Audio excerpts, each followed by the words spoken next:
and a great player to just being almost like the figurehead. Oh, he's got another. First ball. Atkinson's on a hat-trick. Oh, now then, hang on. He's got him.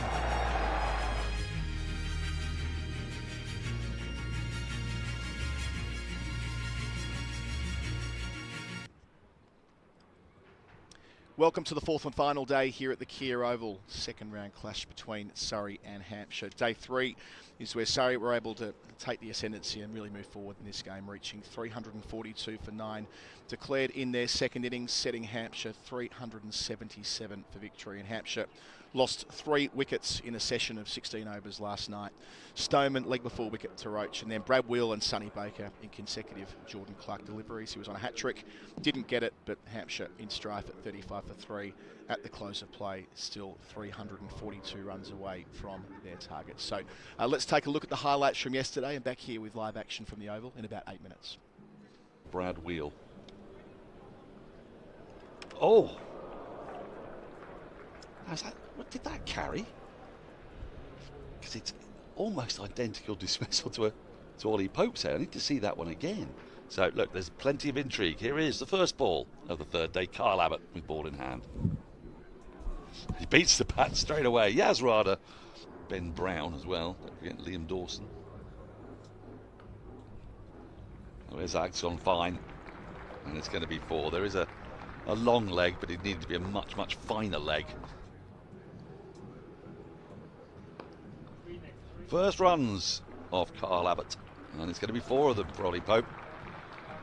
Very rare ball that's getting 7 overs into Abbott. No mean feat.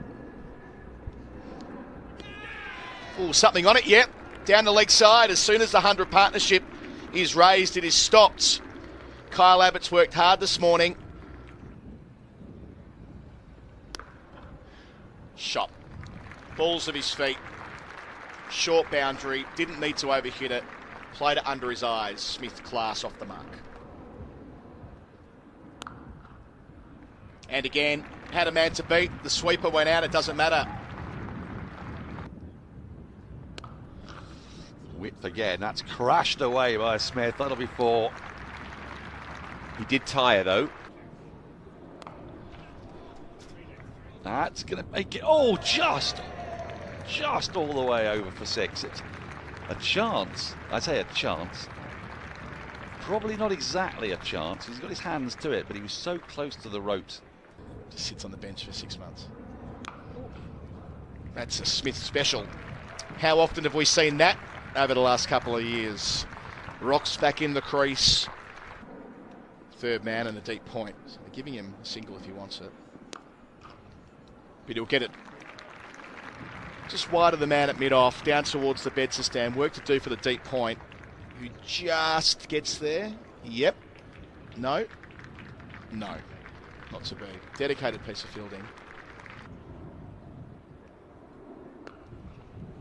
Room to flay it away. Sibley with panache, really. Getting down there and getting low and a player to miss to finish the session as well. So interesting final over there from Hampton as they start to make their way back towards the Bedser stand for lunch. He will resume, and it will be very much a case of playing this one out for Hampshire. Deflected fine, I think, off the bat. Will run away, will pick up 4 to the score, and to Dominic Sibley, and so he moves into the 90s. Toe end one to long off. Shot. And that'll be 4 more. Beautifully played, Dominic Sibley through the covers.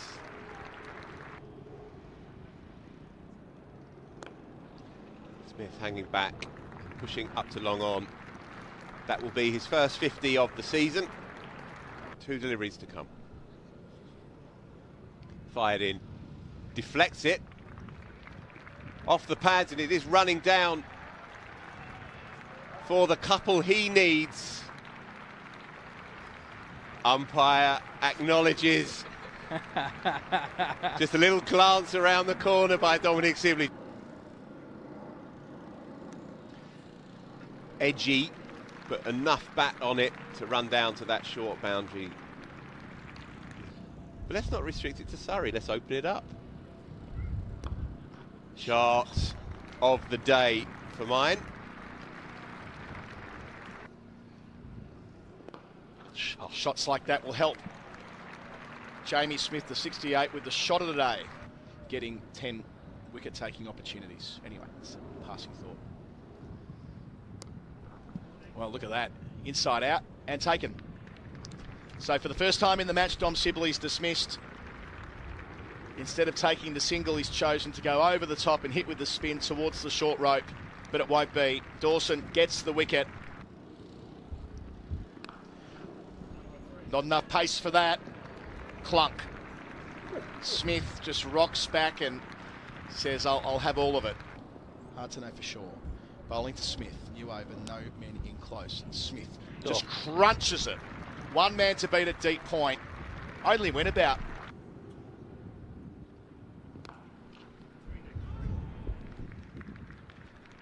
It's gone straight to mid-wicket. Easy as you like. Press didn't have to move a muscle. Folks is off for one. So 2 quick wickets for Hampshire. Off the mark. Ends the over. 2 runs and the wicket of Folks. Caught for 1.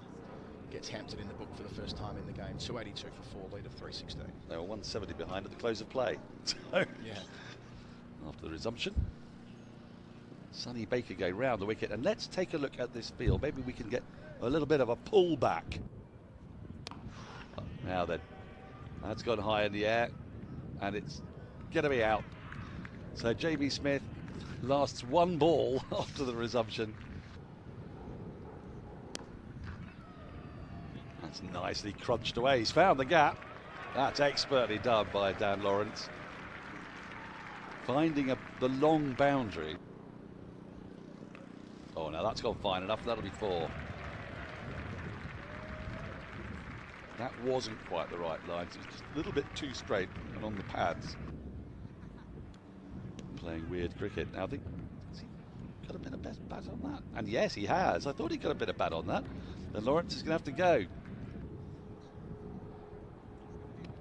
Oh, he's gone straight through him.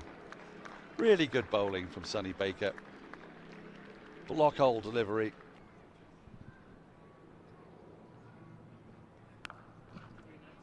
Now then. Oh, he's found the gap. He's going to pick up 4. Terrific shot from Ryan Patel. Professional. Exactly. Is that skewed down to one of the few spots available for Ryan Patel, 4 more. And there you go again. That's a beauty. Screams at the heavens as well you might. That will be one to clip up tonight, I would say. Oh, there it is. And he's got up for it, and he's picked it up. 5 for thank you very much. 2 in 2 for Sonny Baker, 4 in the spell. Superb work by this young kid, who is increasingly becoming the talk of the town. Dan Worrell has to go. Gorgeous shot into the covers. Airborne, 1 bounce to deep extra, and so Kemar retains his strike, and off they go. Okay. So there we have it. 3 4, 2 for 9. Declaration comes. Nice drive in the gap between cover and extra. Little too full from Worrell. The run. Oh, now that's much closer, and it's out. Terrific stuff from Roach. Surrey have got the breakthrough they wanted. Mark Stoneman trapped in front. Umpire with no hesitation. That's a super shot. Waited for it, played it really late, crisply timed.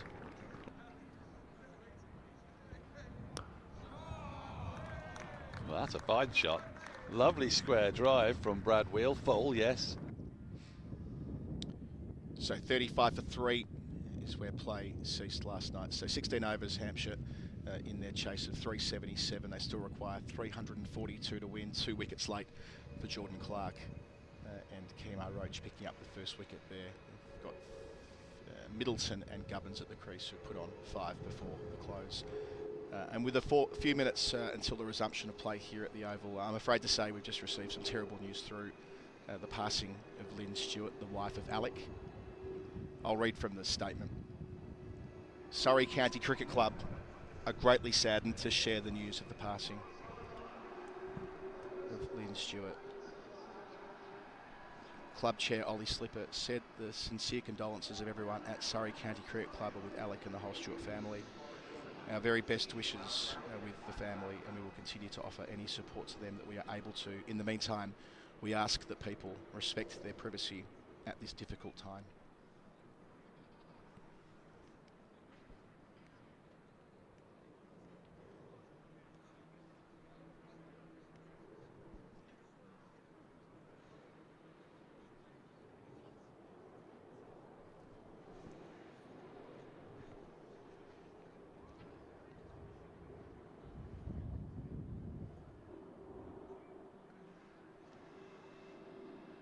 So Phil Walker, Surrey players with black armbands on to mark the passing of Lynn Stewart a few minutes before the start of play here on day 4 at the Oval.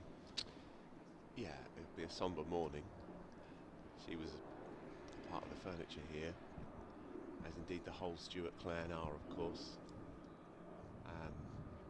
And so the players will buckle up and do what they have to do. And at the risk of sounding slightly cliche, that's exactly what Alex Stewart would want. And the game has to roll on, but it will cast a shadow over the day for sure. And to anyone who knew her, she was a committed part of this club.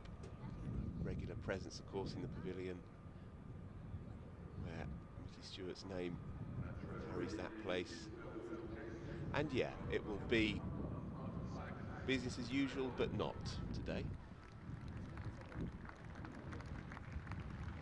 Yeah, the game continues with Surrey requiring 7 wickets to complete the job, and they did such a fine job yesterday of advancing their position in the game. They returned yesterday already in such a strong spot, having batted well through to the close on night 1 with Pope and Sibley still there, and Sibley going on to complete twin centuries, and ably supported along the way by Jamie Smith and the aforementioned Ollie Pope, who were out for 84 and 65 respectively, and were able to dictate terms after a lengthy rain delay as well with the ball, as they do so often here at the Kia Oval. It was Roach, then it was Clark. In a session that ended up lasting 16 overs, as we see that Surrey group come together here again. Conversation led by Ryan Patel as they break and move into their positions following the Hampshire pair of Fletcha Middleton and Nick Gubbins, 11 and 5 respectively, resuming today. But yeah, Clark at the end, they're able to have one more say, picking up the early wicket of Stoneman, but getting essentially both night watchmen, Wheeld and Baker, in the space of 2 deliveries in the penultimate over of play means that any route to victory for Hampshire is essentially gone. It's all about whether they can do something remarkable and bat all day. Yeah, discount the scoreboard. Don't think about that if you're Hampshire. Just take it over by over. See where you happen to be towards the latter part of the afternoon, really. 96 overs to negotiate. 3-4-2 to win, but that's nominal at this stage. It would take something extraordinary, really, for that to become a factor today, but you never know. They should completely discount what that says up there on the board. Just try and get through it minute by minute, ball by ball. Good morning, Daniel. Good morning. And dare I say happy birthday. Oh, that's very kind of you, thank you. You're wearing a suit. Yes. I've got to go to the second oldest test ground in London later. Right, I see. First ball of the day. Yes, there's a Book of the Year award. Yes, indeed, yeah. Which, I didn't get the nod for that. Never mind. sorry, old fruit. It's all right. I've been nominated in another one. I know, I've seen that. Much more bigger and more prestigious. Yeah, it is. Yeah. Well, it's it's probably in. Not at Lord's for a start. Indeed, it's here. The oldest test ground in London. I'm hearing you talk about discounting the target.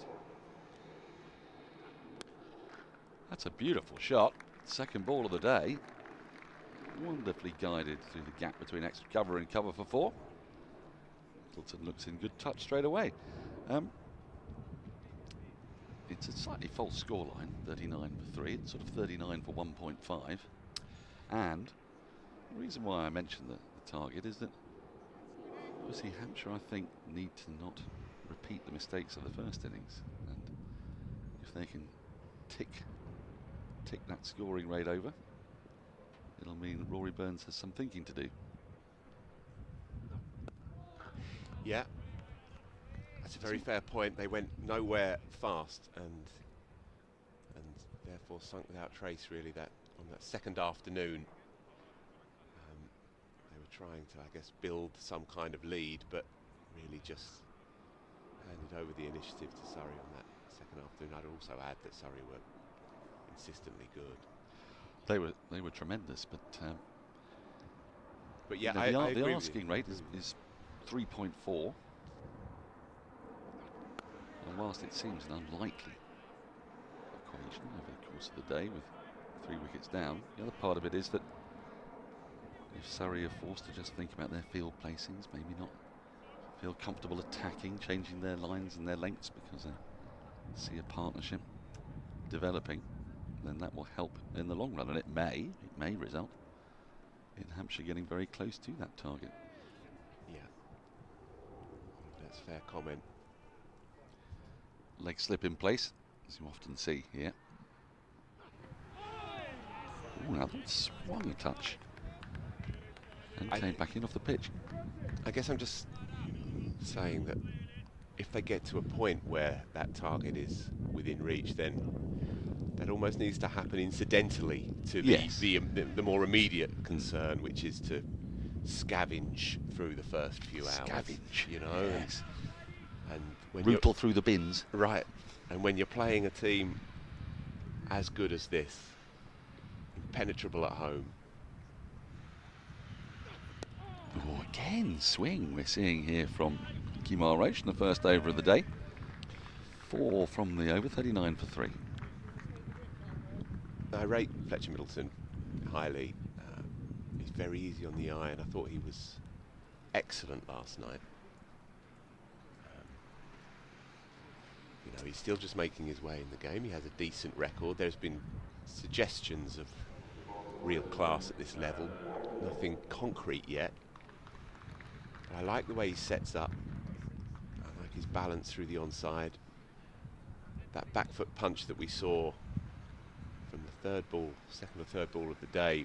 Played a couple last night that actually hit the fielders generally, but it's a good sign, I think, with an opening bat that's prepared to ride what is a decent back of a length delivery and punch it under his eyes. He looks like he's got the technique to give this a damn good go, opening the batting in Div 1. Dan Worrell, second over of the day. Again, that dies on folks. We've seen a fair bit of that today. For some reason, Dan Worrell is looking even more like a Roman general today. Something about the facial hair, the aquiline features. I think he's playing a blinder off the pitch at the moment, is Frankie Worrell. Whenever the question in capital letters comes up, I think question. He's dealing with it with great class. Yeah, well, look, if they want me to roll a few out, they know where I am. Now, let's just move on. Ooh. Nick Edge squirts down towards deep third. Now, Gubbins was dismissed by Dan Lawrence in the first innings. It was his wicket that precipitated that collapse. It was a great bit of captaincy, and another great bit of captaincy was last night, because we had some extraordinary scenes last night. With bad light preventing play for much of the afternoon. Then when they came back out, Surrey can only use Roach and Worrell for a couple of overs before, again, the light encroached. So Dan Lawrence was called upon. In the course of his 1 over, the light was deemed to have improved sufficiently for Worrell to come back on, or stay on. But then it was decided that the light had got worse again.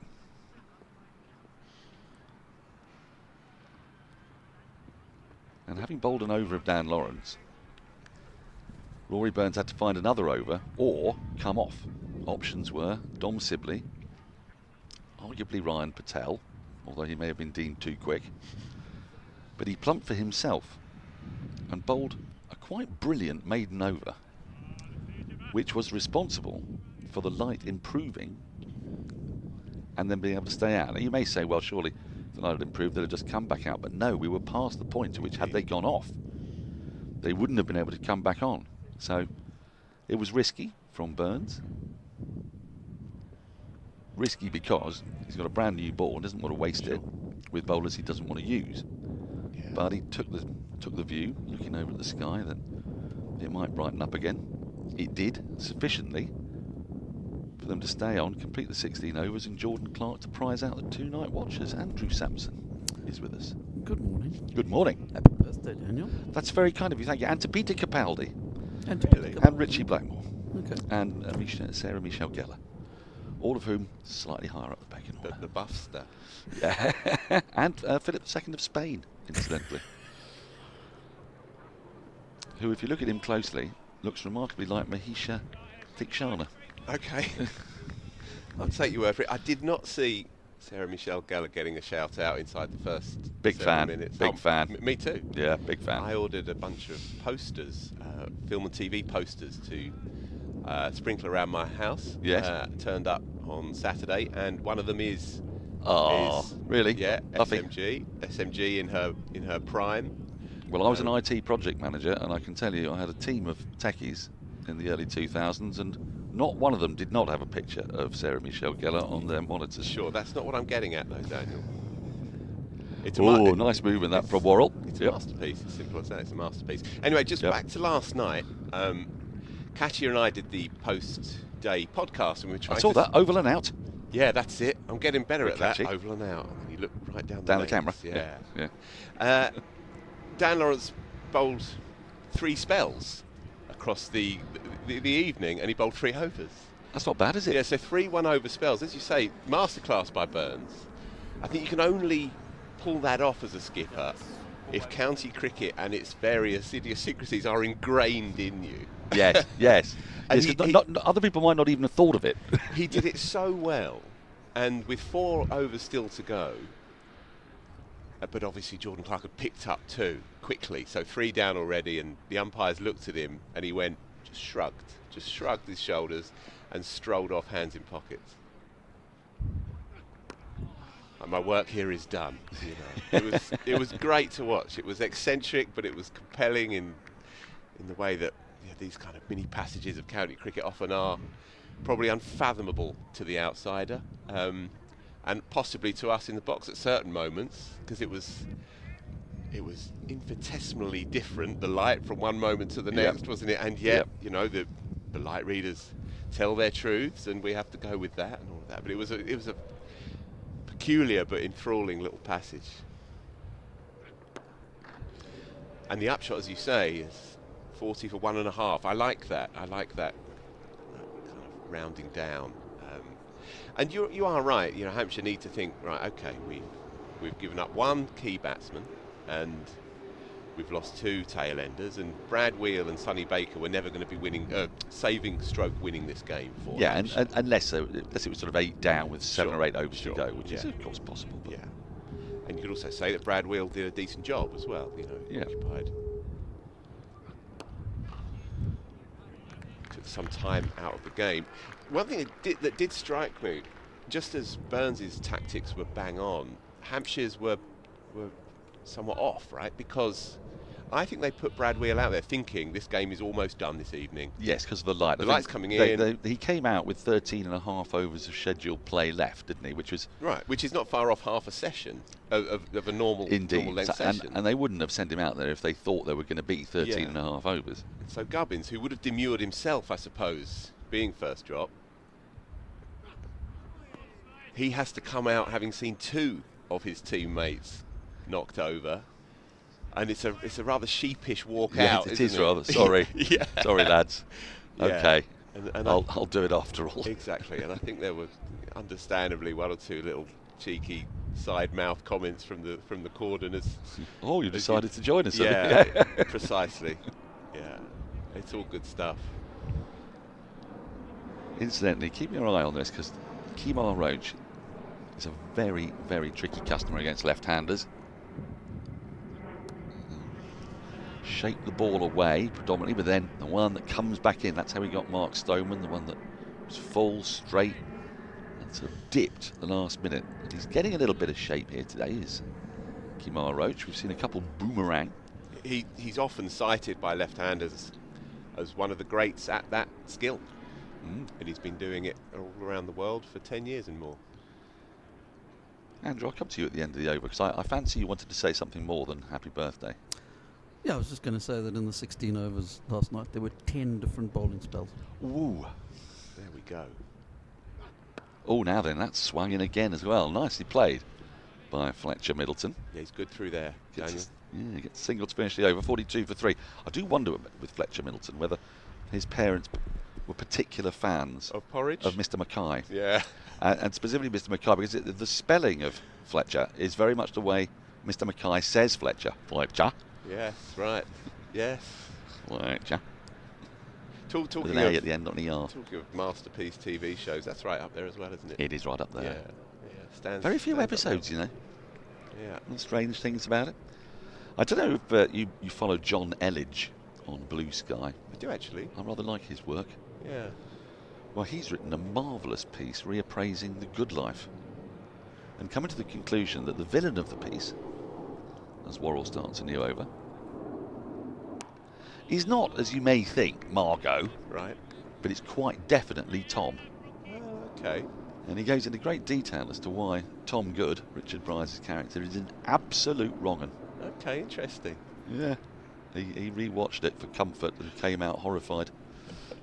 He hadn't seen it for 20 odd years and realised that he'd missed the message all along. So Bryce is the guilty party after all? He is, yes. Yes, dragging everybody into his midlife crisis.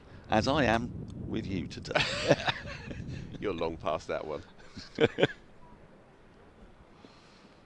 Well, I had rather fortunate midlife crisis. My one sort of worked out quite well in the end. Well, you're sitting here. That's right, yeah. I'm the poster boy of midlife crisis. Should start a magazine, I think. Yeah, midlife crisis monthly. I've only had 3 so far. I had 3? Yeah. I better get cracking. Andrew, have you had any midlife crisis? Just the last 20 years. Well, yeah. This is hard to distinguish between that and parenthood, isn't it, I think? You may have a point there, yes. Oh, thick edge. He's going to bring in 4. False shot, but a delicious ball. If we take a look at this again, it gave the impression to the eye of shaping in and then going away at the last minute, which is a good trick if you could pull it off. It's his speciality, isn't it? Oh, yeah. Did exactly that. For the first time in this innings, Middleton just lost his shape, driving on the move. But again, it's testament to the delivery, because it's natural for an opening bat just to try and compactly push it down past mid-off, and that's what he was trying. But then as the ball arcs away from him at the last, the balance gets upended. Well, very late swing is a thing. Yeah. It's quite a hard one to master and a very difficult one to play. Mohammed Asif, I remember being a master of that. I was asking Alistair Cook about Mohammed Asif. Right. So, you know, bowls 76, 77 miles an hour. Why did it always look that you were late on the ball? Because he wasn't quick. He said, well, the problem is that the movement being so late, you're actually playing the significant part of the ball that you're facing is only really the last couple of yards. Yeah. So that really is quite quick when you think about it. It's not 20 yards coming at you, it's the last 2. That's an excellent answer. He was one of the godfathers of the wobble scene, was Mohammed Asif.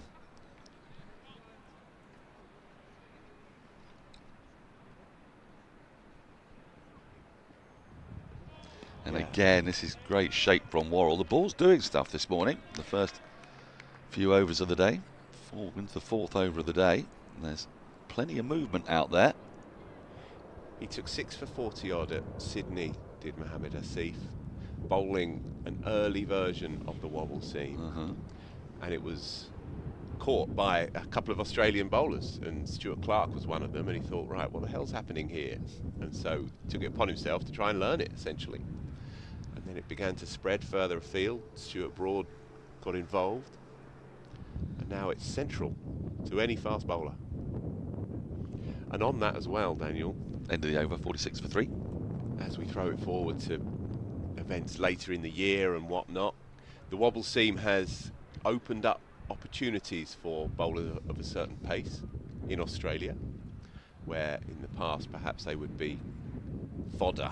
But now with the wobble seam, it's bringing in the medium fasts, where before they might have been redundant out there. And Vernon Philander has a very good record, for example, in Australia, bowling around that kind of pace, 78, 79, but master of the wobble seam. And so, yeah, it's like bringing different styles of bowlers into it. Stuart Clark, what a bowler he was. And Yeah. he's sort of off. I mean, there's a few bowlers around the world who've had careers a bit similar, who were absolutely magnificent, but bedevilled by injury and also difficult to get into very strong teams. But Ryan Harris and Stuart Clark, they won't stand out when you look at all-time lists. For my money, Ryan Harris bowled the best ball I think I've ever seen bowled. I agree, I was there too. He did what people said Sid Barnes used to do. But I'm obviously very sceptical about what people said Sid Barnes used to do, because by the end of it he's turned into Gandalf and Dumbledore in one, hasn't he? Putting poles down. What the idea was that he put 2 poles down, he could swing it inside one, round the other, and then back in. You go, no, you can't. It was a sort of Shane Warne of his era, the invention of various new balls. But that ball to get rid of Alistair Cook, was it the first ball of the innings or something daft? I think it may have certainly first over. You and I were both there, sharing a house together, actually. Oh, play and a miss by Gubbins. A little shorter this time from Roach, just encouraged the shot. And it's just arced away from that outside edge again. This has been very testing stuff from Surrey's opening bowlers today. Yes, when you look at a replay of that ball, it's still scarcely believable what it has actually done. Yeah. It seems to move 3 different ways. And then does what it's supposed to do, which is just kiss the off bail. Oh. I would put that in a museum if I could. It should be in the Tate Modern. It should be, but stick it in the turbine room or whatever it's called. You walk in and just have gigantic, continuous replay of that ball. It'll mesmerise. The Anish Kapoor room. Yes, that's the replay of the play and miss from before. It looks like a loose shot, but what's happened is that Gubbins has been drawn forward. Then he's got one he thinks, I can play a trademark back foot punch. And no. 2 Ryan Harris stats that I like. Oh yes. He's the only seamer to have made a test debut after the age of 30 and taken 100 wickets. Ha! That is a lovely stat. A few of the spinners have done that, and then the other one after this ball. Oh, again, probing stuff from Roach. He played 27 tests for Australia, of which Australia won 16 and lost 6. But as you were saying, he was injured, he missed games, remember? He missed 27 games. Australia won 9 and lost 13 when he wasn't playing with that There era. you go. What was his final average? 26. What was it? I'm going to go for. That might have been a bit lower. Even lower, you think? 24? We could just say numbers at each other. That's where we've got to. Yeah. You pointed out that the older you get, you just trade names at each other. But in cricket, 24? Yeah. 23. Well, I'll go 23. 23.52 Woof. last for his 113 wickets. I mean, what a bowler. Yeah, fabulous. But again, you see, he won't be lost in the mists of time, because he's a great bowler, but it'll be increasingly the badgers that remember him. Whereas, if you really do quite like your cricket, Craig McDermott's going to still be there, poking out at the pages, Whereas Ryan Harris is too far down the list for you to see. Oh, my word, what a sight to behold he was. Oof. Oh, again. Lovely bowling this from Dan Worrell. He's been close to the outside edge. He's hit the outside edge, and this time he was... Well, if that hadn't got the inside edge, you would have heard a tremendous whelp. I don't mind what he's trying to do, though. It's the old Greg Chappell adage. When you're playing against an away swing bowler, try and make a connection in defence with the inside half of your bat. Ah. To try and cover the swing and overcompensate for the swing. Not a bad call, that. The only problem is if Sure. you get the nit backer. Sure. Yeah, you've got to be Because good. then that brings LBW somewhat into play. Yeah.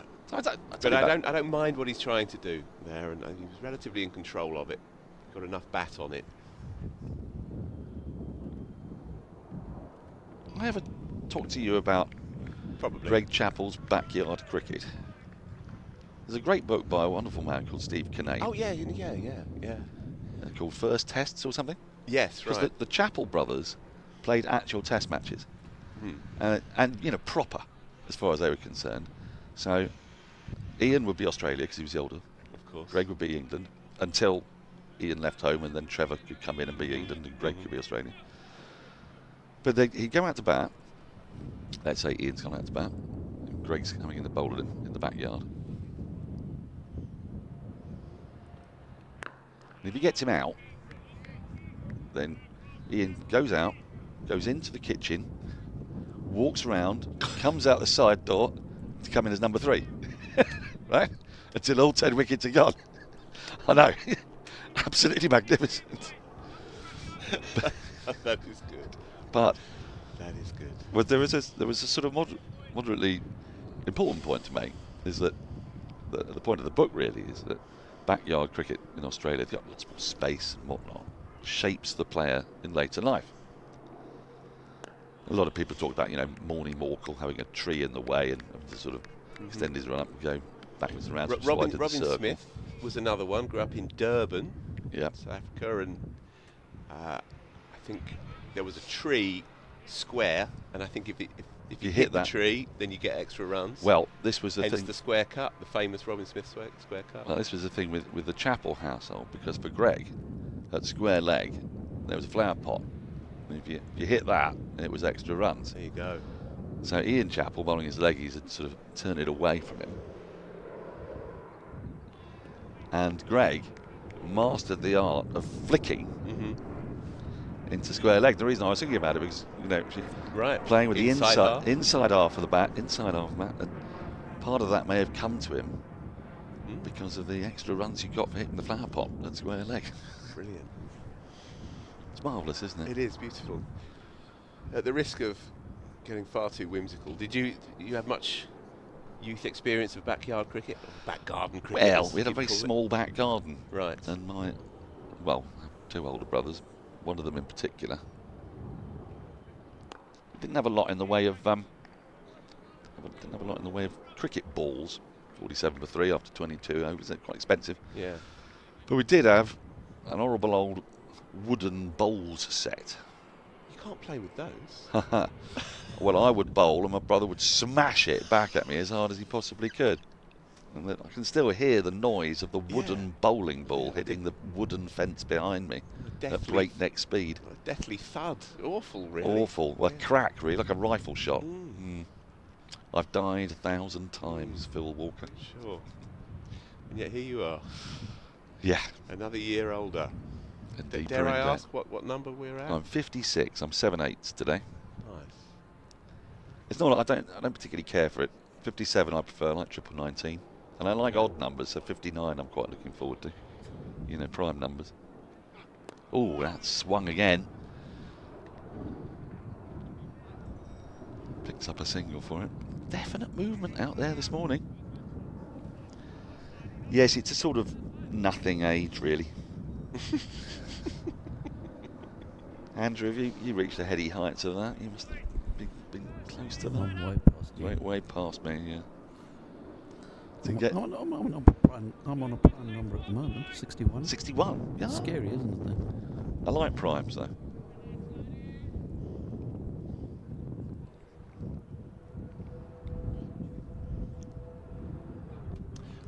I bought you a present.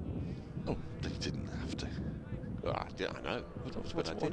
What is it? I'll give it to you after the stint. Oh. Yeah. I'm touched and genuinely moved. I went to Sainsbury's this morning at Brixton. Oh, is it the Hosin duck wrap? I'll give it to you later. I quite like the Hosin duck wrap. to wrap here for sure.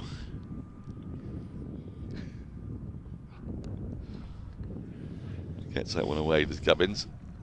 And they'll pick up a couple, which will bring up 50 for Hampshire. It's not been without testing and alarms this morning, you'd have to say. But they've stuck in. Played many false shots. The ball's been moving around a bit. It's been hooping both ways for Roach. More away swing from Worrell, the occasional nip backer.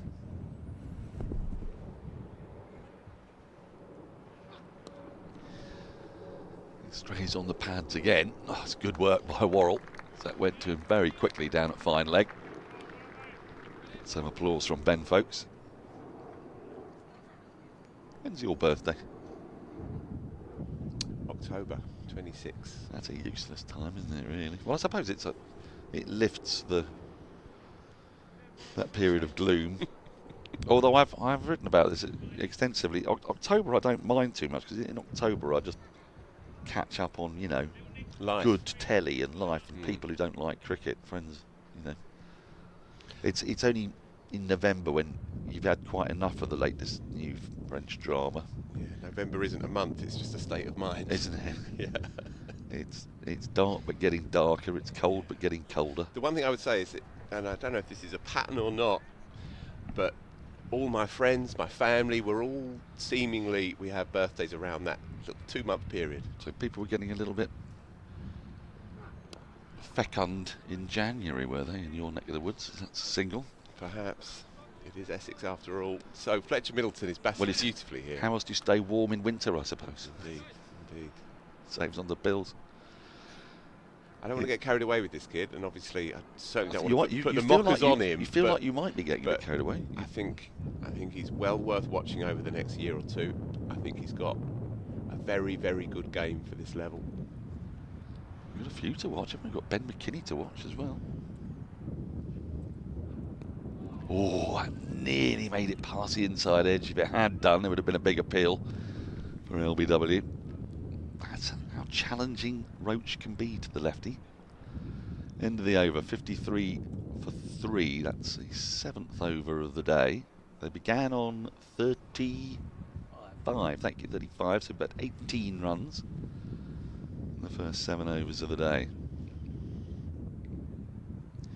Yeah, sorry, Daniel, only really that one false shot, Fletcha Middleton pushing outside the eye line and through where 4th slip would have been airborne. But in fairness to him, I think it was actually, I don't know if it was a false shot, was that the ball moved so much at the end that it took the edge rather than the middle of the bat. Yeah, but he'd committed to the push, I suppose, and so it did go airborne. It would have been a legitimate chance for 4th slip had he been there. But aside from that, they've gone well up to now. Round the wicket to the left-hander is Worrell. This did happen, of course, on the second morning as well. Firstly, they'd done well to get through to the end of play on day one. 55 for 1 they were when they resumed, and for that first hour the two left-handers, Gubbins and Stoneman, were in relative control, but you're never in control against this attack. And the old adage is, they're not particularly relevant. Getting through the first hour, it gets easier. It doesn't get easier against Surrey. We've seen it too many times. Year after year. That's a fine shot from Gubbins. On drive. People wax lyrical about the on drive, and you can see why.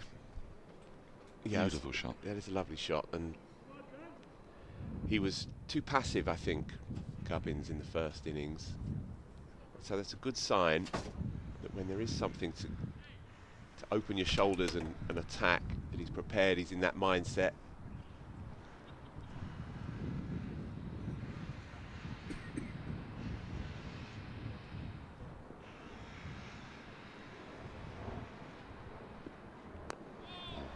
I would say that Jordan Clark looms quite large over today. He only bowled, I think, 2 overs or maybe 3 overs last night, but bowled fast, Daniel, as he does. He can really slip it when he wants to. And the delivery to get rid of Sonny Baker, albeit the light was fading and so on, and it was a tough time for anyone to bat, let alone a tail ender. But it was an absolute brute of a delivery first up, and all he could do was try and evade it. Took the top half of the bat around the splice and looped to Pope. And that was the more tough take, that, by the way, for folks, as it died on him and was skewing down the leg side. Yeah, and that was probably the more electrifying moment. But the previous delivery, again, if you can catch it on the highlights on our YouTube channel, then you will see an outrageous break back that's come hugely in ducks into Brad Wheel, and he's got every right to leave it until it tickles his off bail. But it was a beauty again, and I think he looms large over today.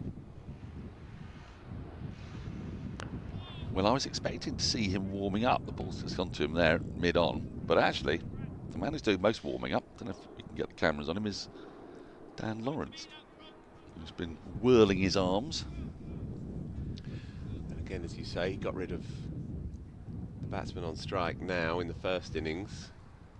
Yeah, short leg. Yeah. Well, that's short leg slip, really, wasn't it? Straight off the middle of the bat. Nicely taken by Pope. Yeah, very good captaincy again by Rory Burns. He had a very good on-field game, actually.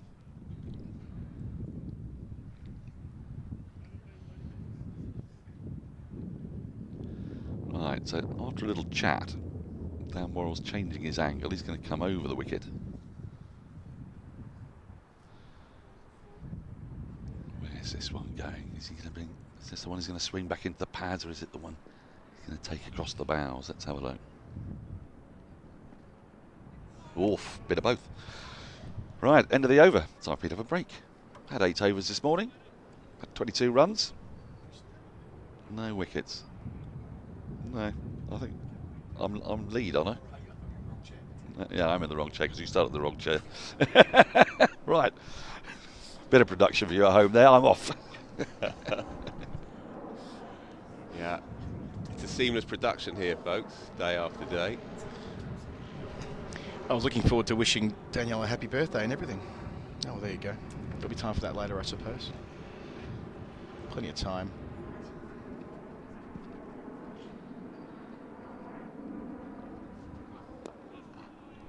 Looking to score this morning, we'll say that for Hampshire, from where they started.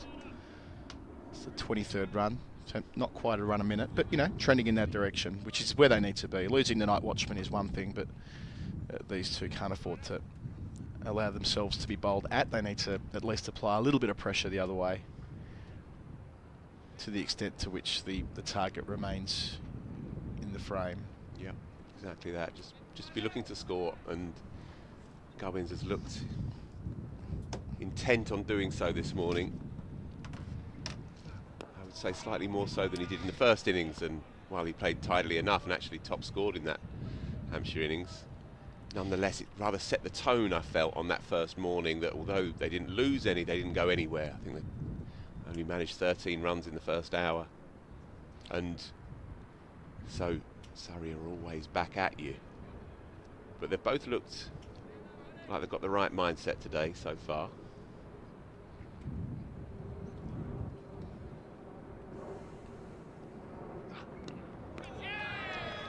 No, that's bat on turf. Of the 13 cricketers and the 2 umpires out there at the moment, the 15 people, how many of them were still watching when we had the cabin presentation of the Green Jacket, I ponder? I would say 15 out of 15. I would imagine so. So they've all had a late-ish night. Yeah. You're not fair dinkum if you weren't up until then. I think you were permitted to turn off once you had the jacket on, Rory. 12:30, 1-ish around that. It was 10 to 1, I think. Was it? Yeah, 10 to 1. Yeah. Well worked. That's good. It's really good batting. It's lovely. Just taking your opportunities to score where the gaps are, and Gubbins is a class act. Gets a boundary here. The long side of the ground moves to 19. Well played. So this partnership advances along to 32. Yeah, I'd long since given up my chances of a last train home, and so resolved to yet another taxi from one side of London to the other. It was worth every minute of it, though. Yeah. It's rare that you get a truly unifying sporting moment, but that was one of them.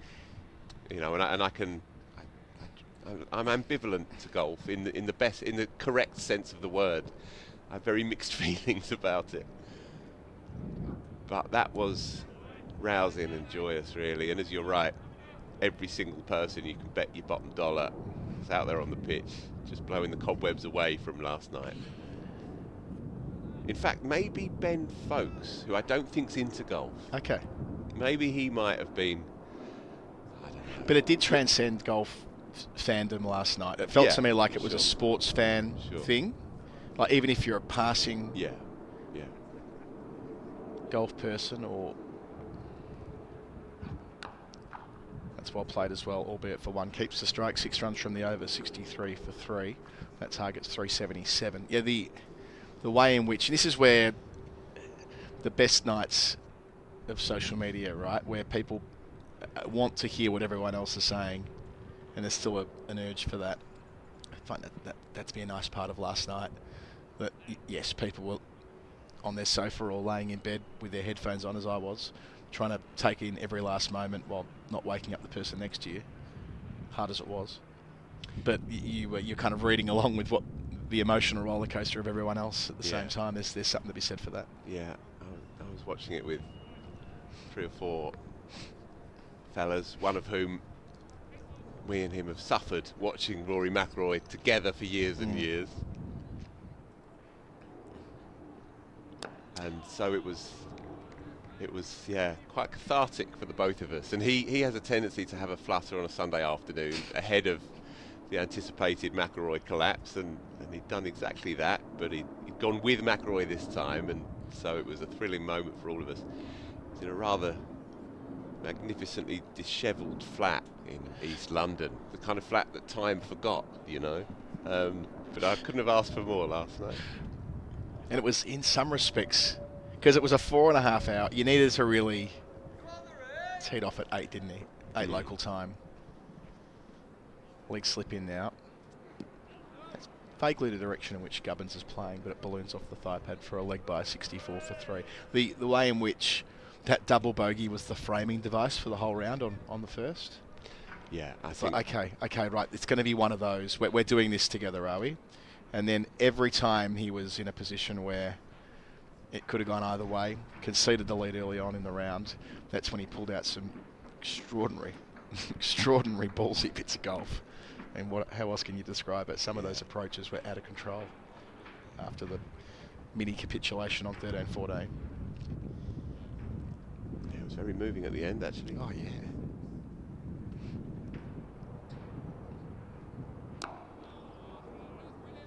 You're right about the unifying bit too, right? How many times do you see a sporting moment where, I don't think it was just this country, where country's plural, and there's the overlay of what's going on with Liv too, and Rory's positions on this, but where people just instinctively need to experience it together. Yeah. You very rarely see it, even with television. It used to be a finale of a TV show, but now people, it's, you know, you view things when you wish to. Yeah. Very occasionally it happens in the community, and sport still has the ability to do that when it reaches an extraordinary moment like last night. That's why it's the best. The only equivalent that I could come up with last night was Messi in the last World Cup, when, you know, the world was basically all behind him to a man and woman. Apart from a few French diehards, everybody was willing that penalty in, because we as fans, we need confirmation of what the eye tells us, and everybody's always known that McIlroy is the finest player since Tiger Woods, but we needed proof, tangible proof. Lovely bowling there from Worrell. Got a third man back on the short rope. That's the type of movement that he's looking for, subtle movement off the seam, what he does best. Yeah, I need to step away from commentary when I'm watching Fletcha Middleton, because I keep fearing that I'm going to drop him in it by overpraising him. So someone needs to tap me on the shoulder, and bang on cue, there is Yas Rana, Prince Yazin behind us. But yeah, I like what I see.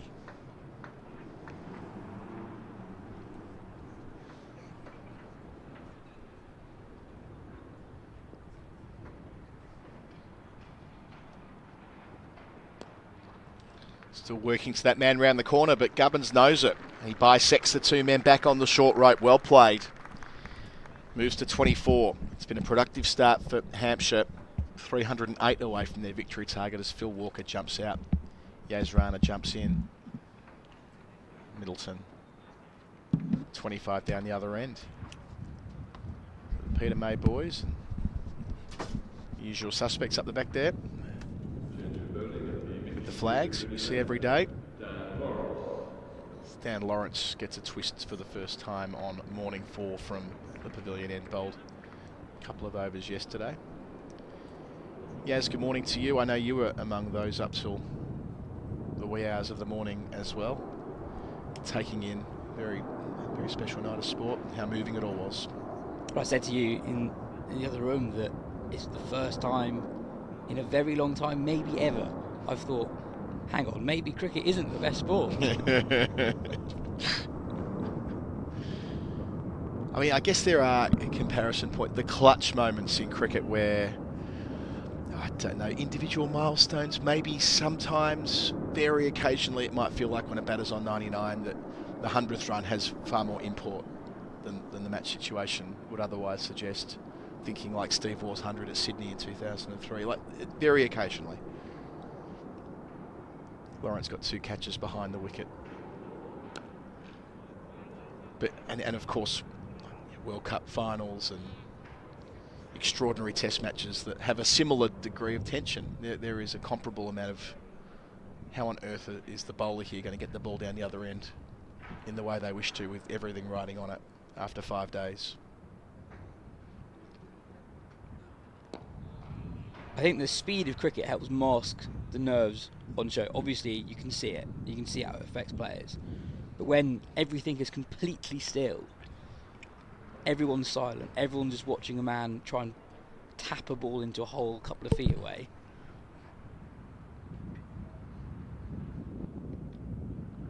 I don't know, there's something very real about it yesterday. And then the release of emotion at the end. I can't remember seeing such an authentic release of emotion like that. And especially when you could see it in how he was actually playing before it anyway. Yeah, the way in which when things went off the skids, that his body language was so clear, his internal monologue was obvious to anyone watching. And then to summon the resolve to play the shot that he did on 15 with the risk associated with it, having gone double bogey 13-14. Wow. I enjoyed a tweet from our friend Patushin Daraja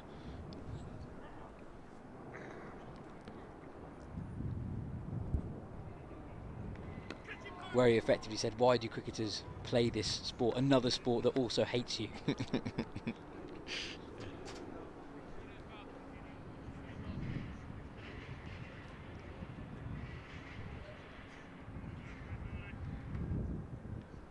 I love the fact that everyone out there right now would have been up very late last night. Oh, good again. That's a top first over from Lawrence. Had the stumps in play throughout, moving the ball, but also giving it time to spin with the flight, the pace. It's not quick. That's a high quality first over. 70 for 3. He'll be a factor on this final day.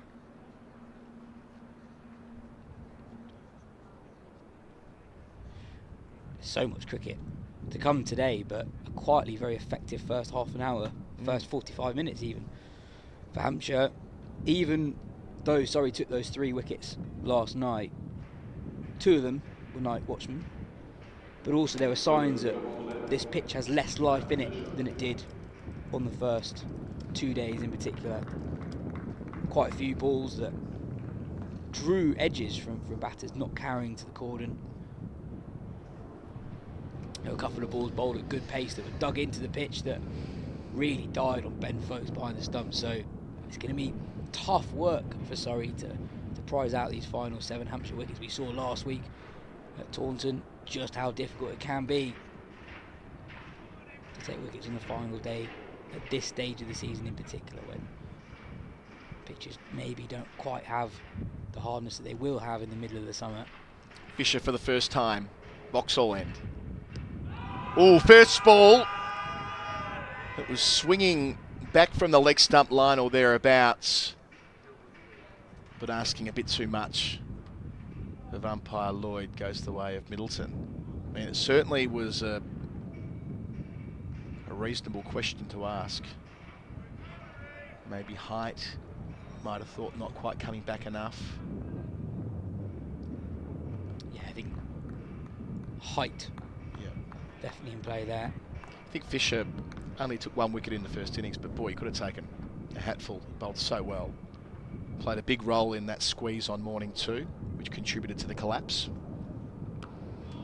Swung the ball both ways, especially when bowling around the wicket to the left-handers, Gubbins and then Stoneman. So it'll be interesting to see how he goes against Gubbins here when he resumes that stoush. Yeah, I thought it was really impressive yesterday. He was doing the job that Tom Laws often does when he's fit, coming on first change, often in conjunction with Jordan Clark, essentially offering no let-up to the opposition batters. And that's Surrey's super strength, really, is that there's no real drop-off between their first and second bowlers and their third and fourth bowlers. Love that. I can see a laptop just in the previous shot. Might try and get that back next ball. Chap sitting there in the front row with a Surrey jacket on. I don't think he works for the club. Looks like an old version of a Surrey outfit. There he is. Laptop out. Watching proceedings. Work from home stuff. That's what we want today. This is the classic work from home come to the Oval, I reckon. Yeah. Especially if that 306, if that's 206 in a couple of hours from now.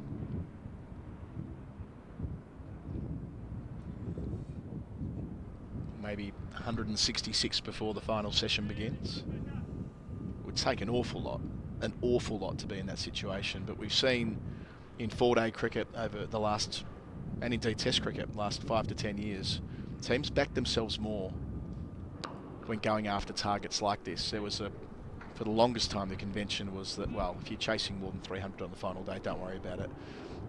Split the difference and get out of there. But so much white ball cricket, so much experience chasing 50 over cricket, and knowing that their scoring rates can accelerate here as well on a true Test quality pitch. The right preconditions to have a dart if they can earn the right for it. And to do that, these two, it's a nice piece of bowling. Lots of swing. Back to Gubbins. Let's watch for the one that stands up off the seam to finish, perhaps.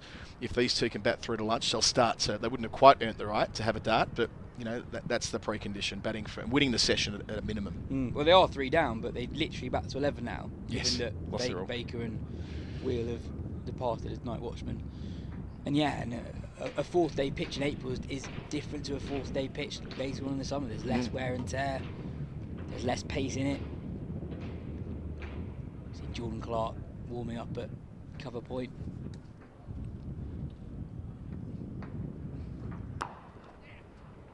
Yeah, well played. Not quite full enough for that one that stands up to finish. So 2 runs from the over. Gubbins keeps the strike at 25 now. 72 for 3. Question for Samo. How many eye-catchingly successful run chases have there been in April over the last few years? Have there been any standout north of 350 run chases? In April? Yeah, I'm going to have a look at that. Now, maybe we broaden it out, do April, but at the same time look at 350 plus chases in the championship over the last 5 years, perhaps. Maybe since the pandemic, might be a nice way to frame it up. I think we've touched on it before, but the average runs per wicket in April is much higher than people assume. I think in some seasons it's often the most run-heavy month of the year. That's why I'm glad we don't have the Kookaburra in April. Now I know that we've talked a lot about the Kookaburra this week with a number of ball changes as Lawrence continues. Now gets another crack at Middleton, who he bowled really nice to in his first over of the day. But last year it seemed to be a combination of the fresh pitches of a new season and the Kookaburra, which led towards some hyperinflation of the scores. But yeah, the Dukes this time of year feels like the right balance.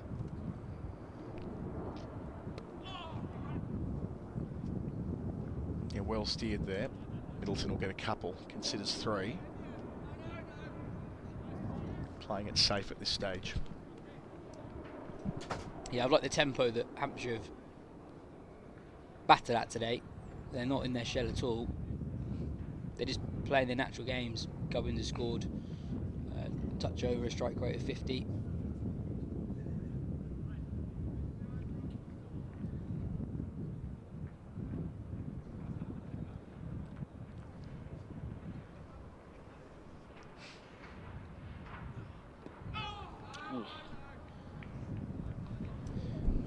The danger for the batting side in a situation like this is if you go into your shell too much, you essentially get rid of the possibility of a victory, which means that the bowling side can be much more aggressive with their field placing.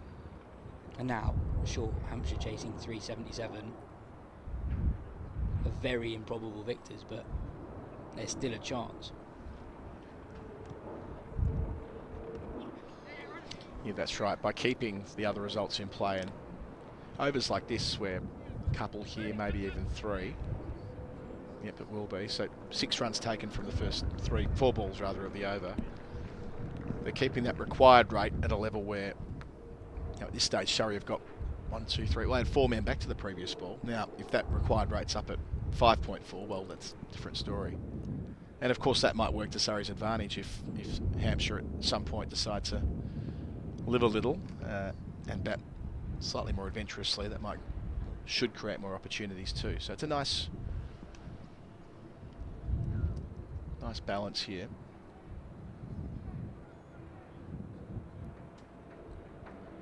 But it really does all hinge on this pair batting throughout the session, and how hard has it been for teams at the Oval in the last 3 years to win hour after hour. We've spoken a lot about it, but the very fact that Hampshire look like they're going to win the first hour is not a reliable indicator as to whether they'll win the second hour. Absolutely. An interesting battle to watch, by the way. Lawrence versus Gubbins. That was the wicket that opened the door in the first innings with a really smart bit of captaincy from Rory Burns.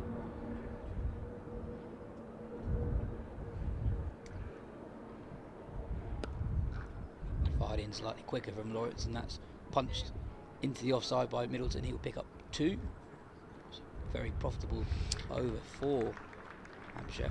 Yep, that's what they needed after the first over Lawrence bowl, which was quite probing, just to knock him off his length there and take 8 from it. The partnership passes 50 as well, a smattering of applause around the Kia Oval. 51 added in 88 deliveries, with Gubbins 27 of those. Andrew Sampson. So in the post-pandemic, there have been 8 totals of over 350 successfully chased in the championship so far. So it's 2 a season. Yep. 2 of those were in April. In 2021, Northants chased 357 for 3 against Glamorgan, a game that started on the 22nd of April. And in 2023, in a game that started on the 6th of April, Leicestershire chased down 392 for 7 to beat Yorkshire. Peter Hanscom, that's right. Edinburgh. But it's not quite 350, but just yesterday, Kent chasing 316, 2 down. Just 2 down, that's right, yeah. So it does provide hope if you're watching as a Hampshire fan this morning, that if you open a Middleton and your normal number 3 in Gubbins, of course there was some night watchmen before him yesterday, if they can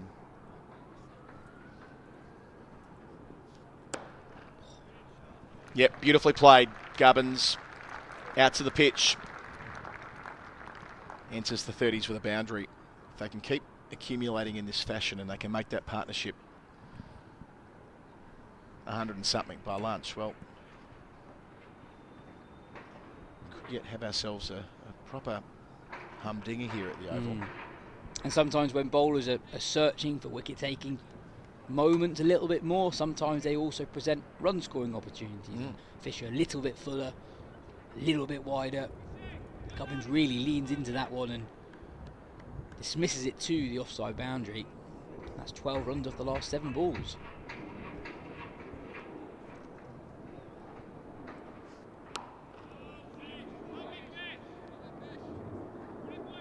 And obviously this is a high class attack, but the precise makeup of the type of seamers they have is not potentially not quite as diverse as it has been in the last couple of years. Quite often you have a Jamie Overton or a Gus Atkins or a Conor McCurr type figure who really charges in, bangs it in, pushes 90 miles per hour, fulfilling a role not too dissimilar to that of Sonny Baker over the last few days. They don't quite have that in this team. Bowlers are capable of doing it in short spells, but their main mode of attack is fairly similar, even though you have slight differences in style. Worrell tends to move it away from right-hander, Worrell into a right-hander, Fisher and Clark a little bit more stump to stump. Bit of back and forth there, I think, between Fisher and Gubbins, that previous delivery. We saw that they were quite pleased at picking up Sonny Baker last night, making sure the young man knew all about it.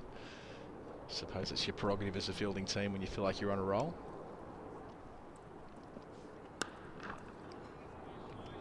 Get the cover off that, but picks out square leg. Smith as well to his left, saving a certain boundary.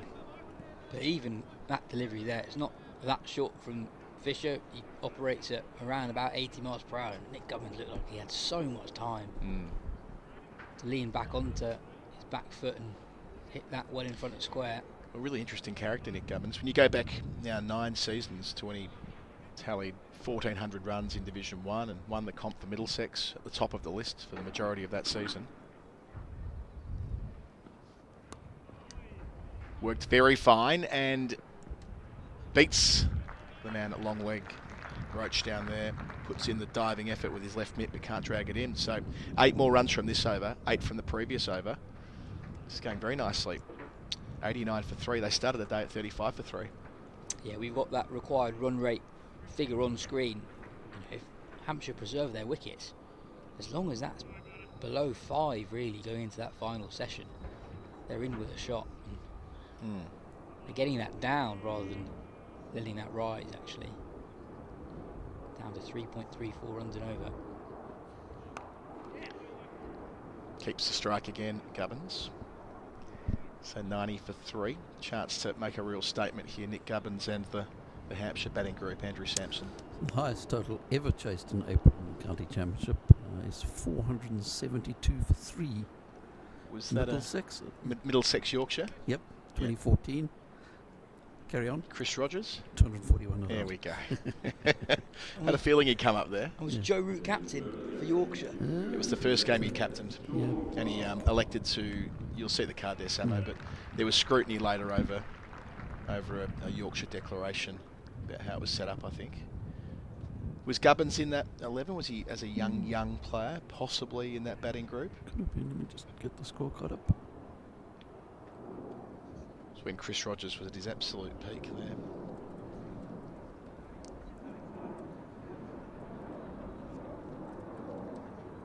So Jordan Clark, 2 in 2 last night in the penultimate over of play. Picked up both night watchmen. Wheel watching and then Baker with an absolute brute. What do you give for one of them straight away here? Gubbins in control so far this morning. Pavilion end here. Gentle, more than gentle movement. It's a very late lead from Nick Gubbins. Got to be careful with that angle. From around the wicket, angling into the stumps, really trusting that Clark is going to get that away movement. I suppose movement came fairly early out of Clark's hand, so Gubbins was able to make the call just early enough. I think a crucial factor at the moment actually is the number of balls that Brad Wheel got through yesterday. I know that he only scored 9 runs. He was at the crease for 35 minutes. I think Hampshire had him in at 3 partly so early because they thought we weren't going to get as many overs in as we actually did. When I jumped off comms, I think they were 8 or 9 overs in. Not even that. The openers were still there. Must have been the 6th over. Yeah. And it felt like we were within a couple of overs of it being called off. Because they must have brought one. Again, Roach was out of the attack. Lawrence was bowling for 1 over. Felt like bad luck was inevitable. Yeah, you had that Rory Burns over as well. Yeah. And in the end, we actually had 9.5 overs from when that first wicket of Stoneman fell. And Wheel, I know he was dismissed by Clark very late in the day, but he gets through most of it especially at this time of year, those first 20 to 30 overs with the new Duke's ball are so important to get through as a batting side. And Wheel personally got through 28 deliveries. Wicket taking just becomes that bit harder once you get through the first 20, the first 30 overs. And he only scored 9 runs, but he sort of ensured that there wasn't an early top order collapse. I know they were 30 for 3, but it was a different kind of 30 exactly, for 3. exactly. They're a different, 30 for 3 with Gubbins and Middleton back in the dressing room this morning. Noting that Surrey have made a bit of an art form of rolling through sides early on day 4 as well.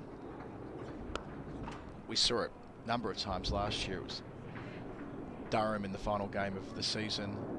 Indeed, it was Hampshire when they were defeated by an innings. That happened very, very quickly. When they get on top of you, they seldom let go. So it sort of reinforces why this hour has been really important. Just to give Hampshire something to work with here. 287 away from their target.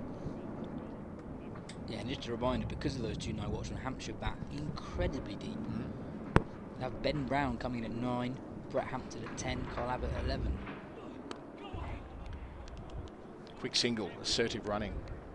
Again, Gubbins keeps the strike. He's had the majority of it for the half an hour I've been on commentary. Daniel Norcross will take over from me in a moment with Gubbins 37, Middleton 34, 91 for 3. They're 61 runs away from their target of 377. Andrew Sampson. That Middlesex Yorkshire game in 2014, low scoring first innings, Yorkshire 178 batting first, having been sent in to bat.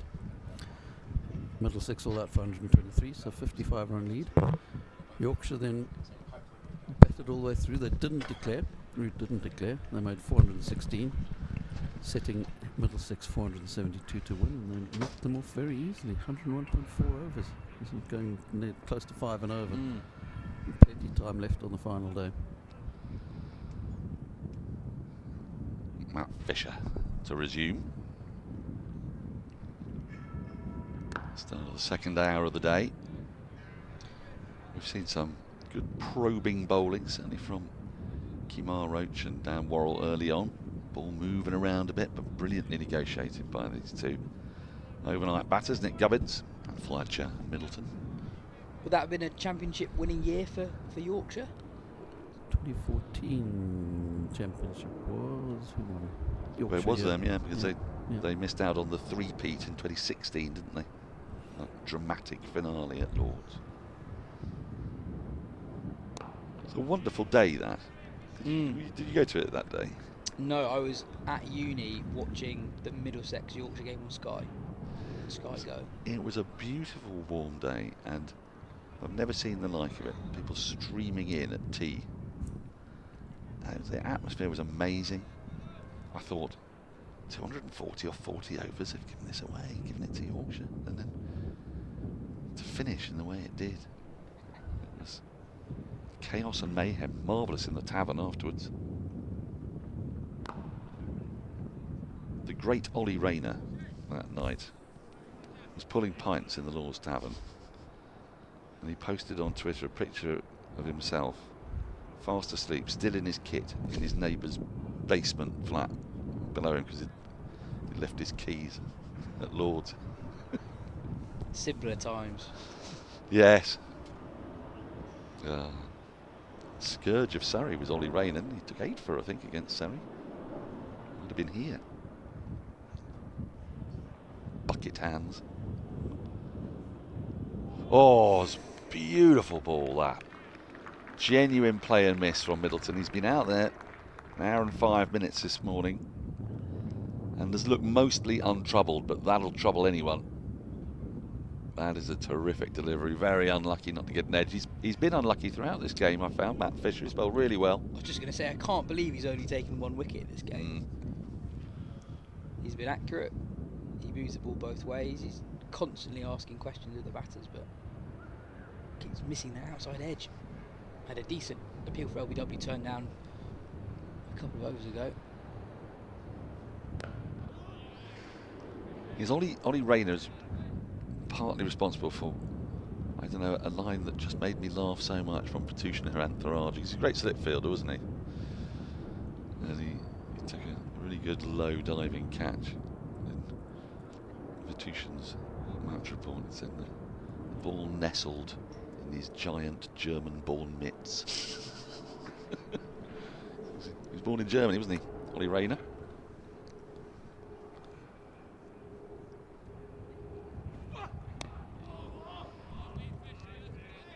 Nicely negotiated by Middleton. He'll keep strike, 2 off the over. 93 for 3. We've had 16 overs so far today. 58 runs have been added. Going along at a nice rate here, Hampshire, as you can see there. The loss of the 3 wickets yesterday. Stoneman pinned LBW by Roach, and then Jordan Clark getting the 2 night watchers, 2 in 2, the back end of yesterday's play. But since then, no further alarms for Hampshire. How are you doing, by the way, on crowd watch? Do you know what numbers we're up to?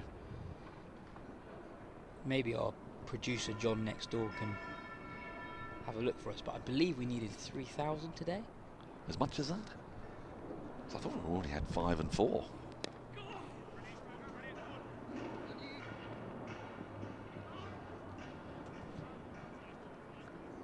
Tricky to get 3,000 in on a Monday, you would think. Especially after you were telling me those nightmarish tales about how people go to work on Monday.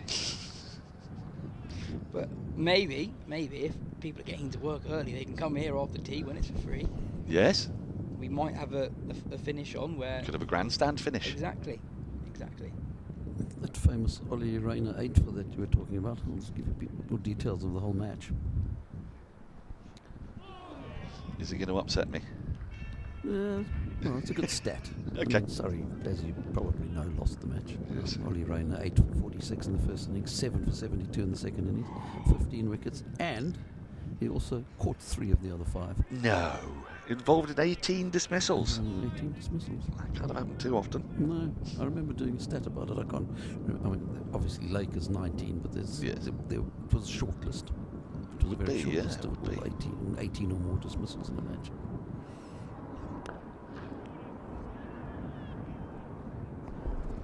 I was convinced that Ollie Rana would play for England after Swan retired at the end of the 13-14 Ashes, during the 13-14 Ashes. When Moeen comes into the side as the batter at 6 who bowls a bit of off spin. Before that, I thought Rayner's the next best, isn't he? Yeah, well, he didn't believe it himself. I did a programme years ago called Test Match Sofa, which he came on. It was a very interesting day. Both he and Laurie Evans came on. And Laurie, who in fairness was a little bit away from the England team at that stage, 2012, 2013. This marvellous character, came in with his beanie, full of beans, self-confidence, the belief that he would be an England player in no time.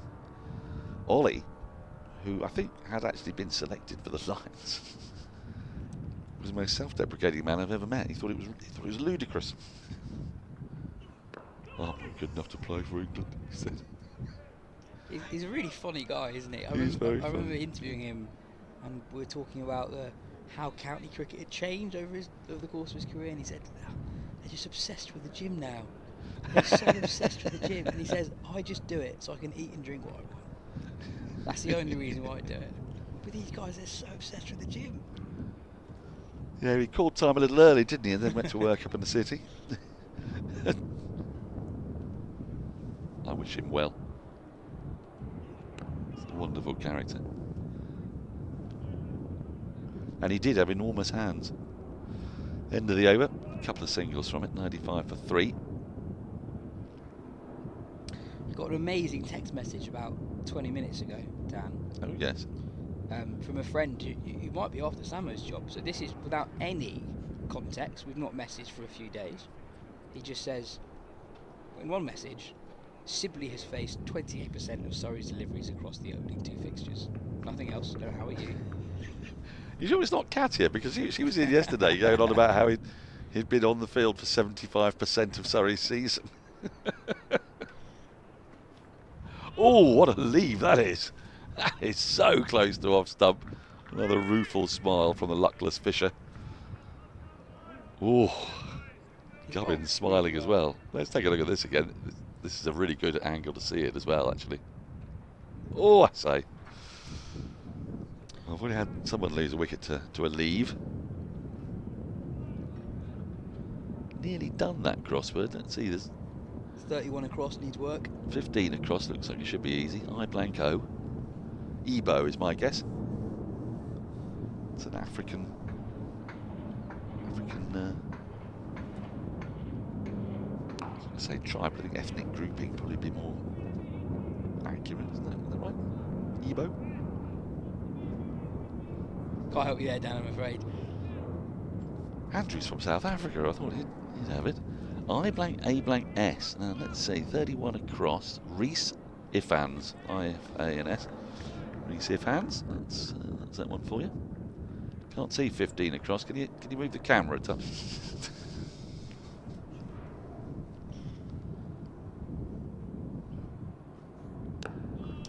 That first ball of the over that narrowly missed Gubbins' off stump wasn't a wicket. I think that will really encourage Surrey, that they're getting that much movement. Yep. With the ball, there we go. Another look. Oh, his hand's in the way. He's moved on to Sudoku. He's given up. You can't give up. For a start, Ifans have given you Ifans, and can't see Aries on the horoscopes over here. Now he's covered even more of it. Can the cameraman have a word?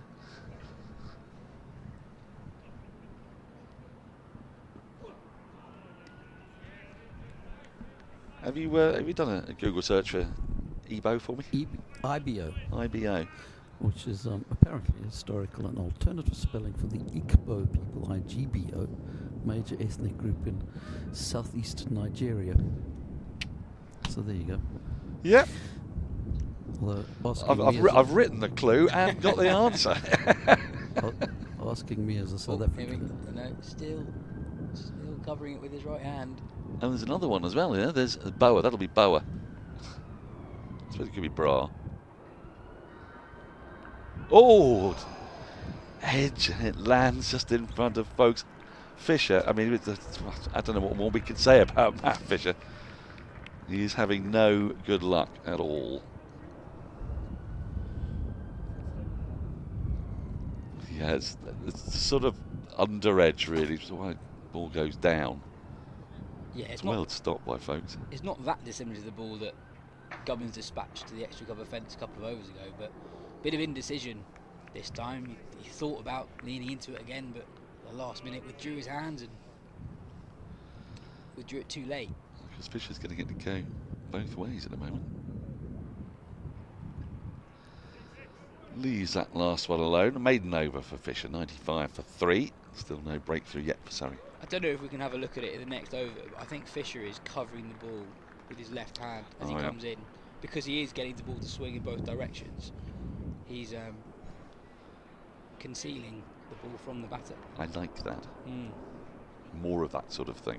Weirdly, we normally see it more when the ball is reversing. Why don't we see it more when the ball is just swinging normally? It's a very good question. Why would it make any difference?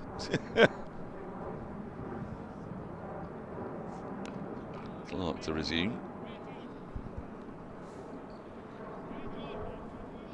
Still a couple of slips in place. This partnership builds at 65. I'm pretty sure it's Ebo, Boa and Ifans. If someone wants to get the message to him, he can finish off his... I say that without knowing what the clue is for the B blank A. Do we know what paper it is? It's not a paper I'm familiar with, that one.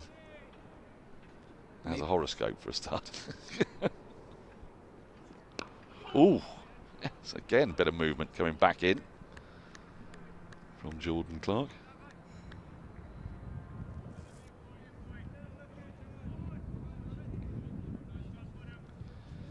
You know the great Kelvin Mackenzie story about the astrologer at the Sun? No.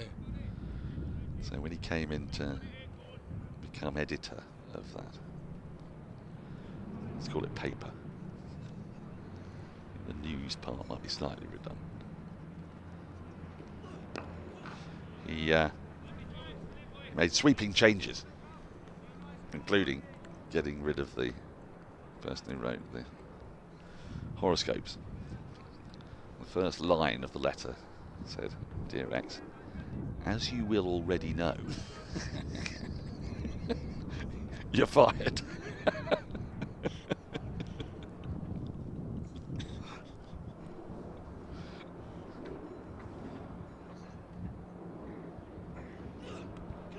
Oh, that's gone fine. It'll be 4. Wasn't where he intended it. Bit of glove taking it past the diving folks. Haven't seen too much in the way of short stuff so far today. There's been enough movement for the quicker bowlers for them to be searching for that outside edge and the nip backer.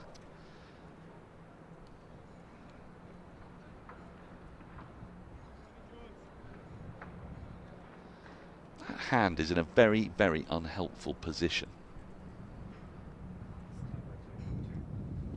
Work out the paper from the font. Oh, swinging in, targeting those pads. The short one, followed up by the full one. Daniel was very, very close at short mid wicket. I mean, a games page like that, sort of, does Metro still exist? But it's also felt like there was a cryptic crossword above it, which I don't recall from London's daily papers. I just don't know.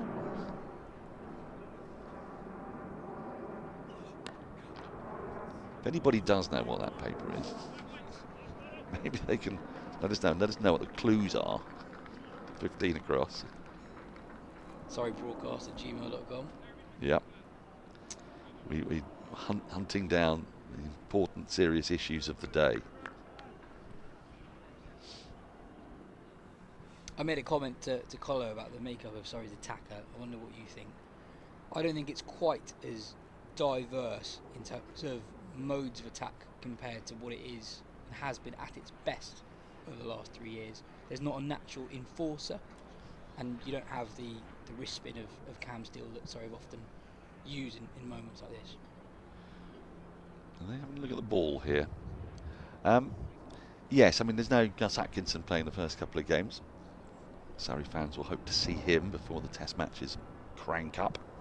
But even last season, towards the end, we saw Colin McCurr used when Atkinson and Jamie Overton weren't available. Yep. Their makeup of the side is that they tended to try and have a bowler who could do that.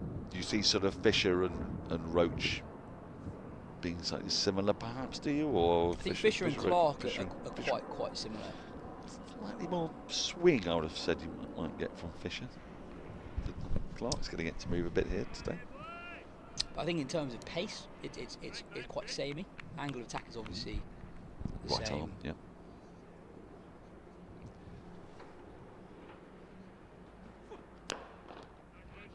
All very skillful bowlers, don't get me wrong, but Well, yes, towards the back end of the season, Sam Curran was playing as well, giving a left arm option. Both Curran brothers away at the moment, different T20 leagues. One of which Andrew Sampson and Adam Collins are both trying to avoid seeing a single ball of. Or indeed both of which. Oh, really? I thought you might be into the PSL. Big Lahore Qalandars fan. The what? Big. I have a soft spot for the Sylhet Stallions myself. The scorecards are all in the database. They can stay there. Is that it? Just put them in the database and don't think about them. Something like that.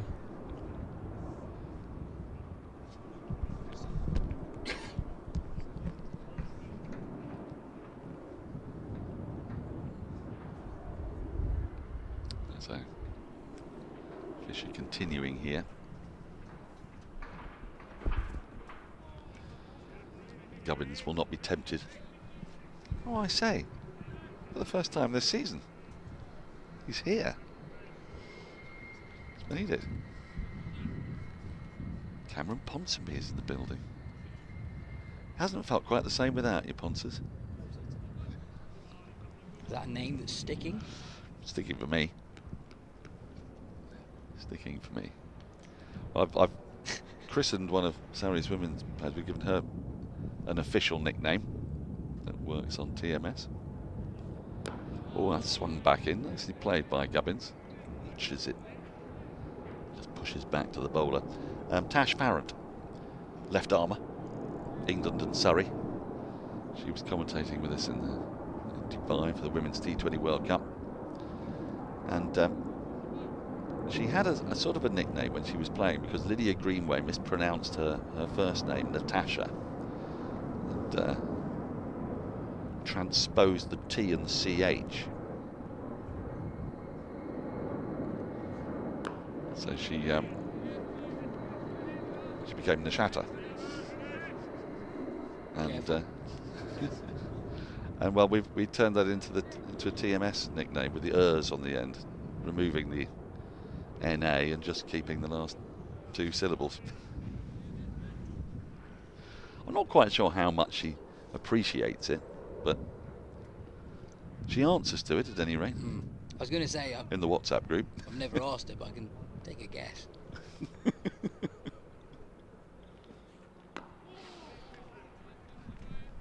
Again, this is really good probing stuff from Fisher. He just concedes a couple of runs off the last ball of the over. The 100 is up for Hampshire, and the game is up for Yas Rana, who's off for a break. You're back later, are you? Yes, he's back later, yeah. Knowing nod. So Hampshire, hour and 22 minutes this pair have been in. Defying Surrey after those two late wickets last night. The target, 377, is a steep one, but as I said at the very beginning of the programme today, they put that at the back of their minds and just keep ticking it over. Who knows where they may get to after tea. Cameron Ponsonby, it's lovely to see you. It's that new t-shirt, looks quite clean and fresh, which I'm not used to from you. Well, that's a mean way to start the day. Oh, what do you mean mean? I'm far from it. I'm complimenting you on your... I mean, is it lilac, possibly? I'd say it's purple. Just a nice, clean purple. It's not a full purple. That's not Emperor's purple. But no, it is reasonably new, so thank you for paying attention. I like it. I'm doing my best. I thought a new season started you to go on. Exactly. Is that working for you? So far. I've been on commentary for 37 seconds. I got a compliment on the t-shirt, so that's good. That's true. Well, you're going to be an integral part of our commentary on the Surrey women's team, which I am indeed, yes. All kicks off next Wednesday. Well, we can say next Wednesday now because we're in Monday of this week. So you'd say Wednesday if it was this Wednesday, wouldn't you? So a week on Wednesday. A week on Wednesday, otherwise whatever known as it next is. Wednesday. Yes. Yes. It'll be Surrey versus Somerset down at Beckenham. Beckenham. Yeah. And I know I'll be there. I'm hoping you'll be there. I'll be there. Katya will be there. 50 over game.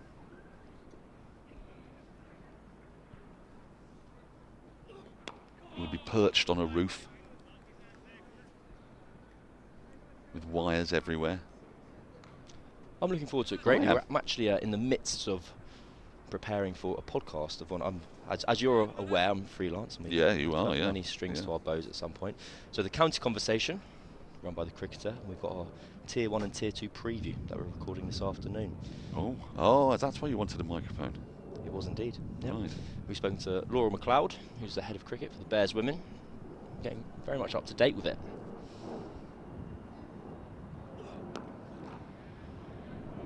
My point being, you'll be really well prepared come a week on Wednesday. And so you're telling me I should listen to this podcast, and that way I won't have to do the preparation. I could just leech off your preparation. I would actually prefer if you didn't listen to it. So next week when we're commentating together, yes, you can ask all the questions you would have.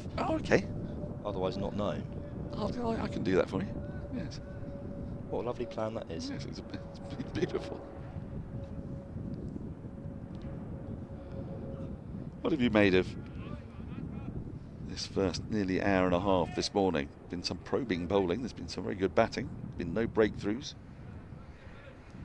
I think it's kind of reminded me, this match, of the patterns of play we've seen at the Kia Oval over the years gone by, where the first morning, the first kind of half of the match is where it's hardest to bat, and then you can increasingly see the runs being scored, batters settling in. We're just in that period now where Hampshire are well set. Bouncer. Seen a couple of those from Clark. Bouncer to finish the over, but well evaded by Gubbins. 102 for 3 at the end of the over. I think with the double night watcher scenario, I'm not really sure where to place myself in terms of Hampshire's solidity in their innings. Well, I said they were 35 for 1.5 this morning. That's what it felt like to me. But then when kind of Ben Brown comes in later as a very competent, established number 9. Exactly. It's number 9. How do we frame that? Brett Hampton internally? at 10. Carl Abbott's quite the number 11, isn't he?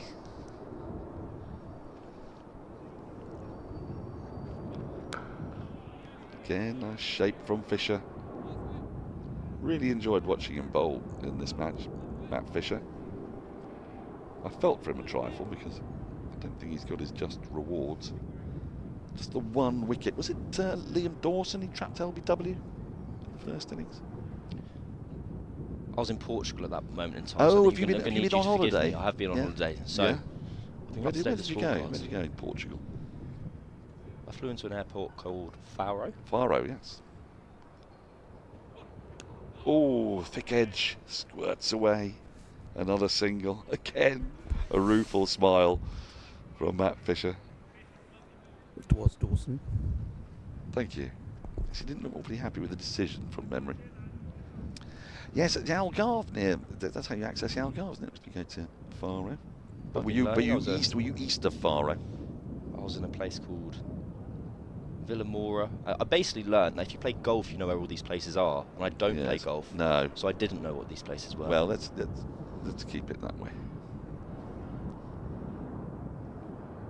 Although I was rather sucked into it last night. You know what, Dan? We've bonded many times over our now growing friendship. Yes, I'd like to think over a mutual dislike of golf.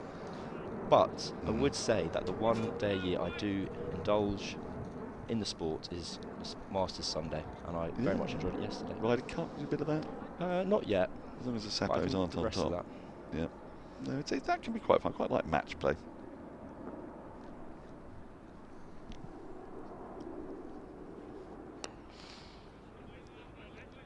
It's nicely worked away by Gubbins. All been very unspectacular today from Hampshire, but very, very capable.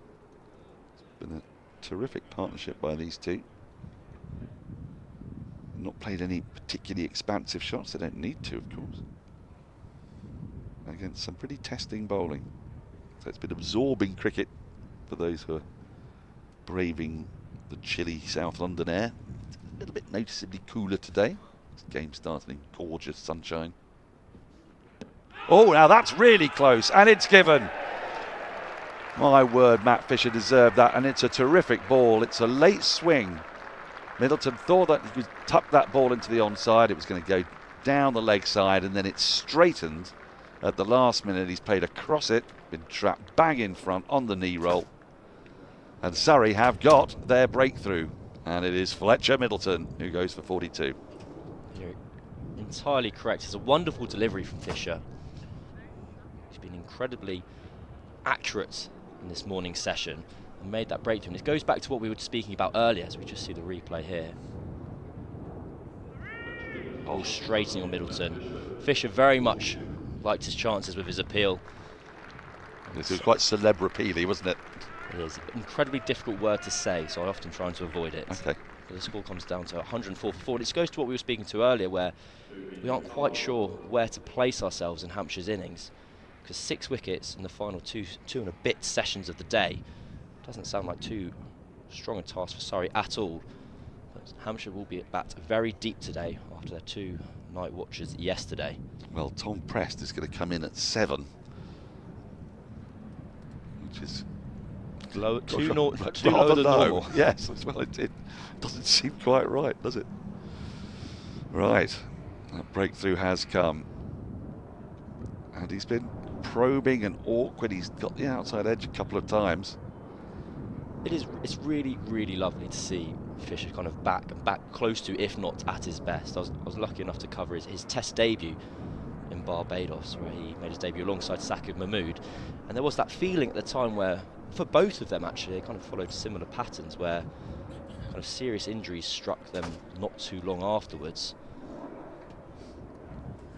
I think Fisher had problems with stretch fractures. He's made the move down south, down to London from Yorkshire, and so far so good. Right, he's got 1 ball left of this over at the new batter, Albert. Slip cordon. And there's 3 in it. He's right on the money. End of the over, a successful one, the only successful over for Surrey today. Big wicket of Fletcha Middleton. 104 for 4. I'm taking my leave. I'll find out more about Portugal later. And then it's going to be Adam Collins to take you up to lunch.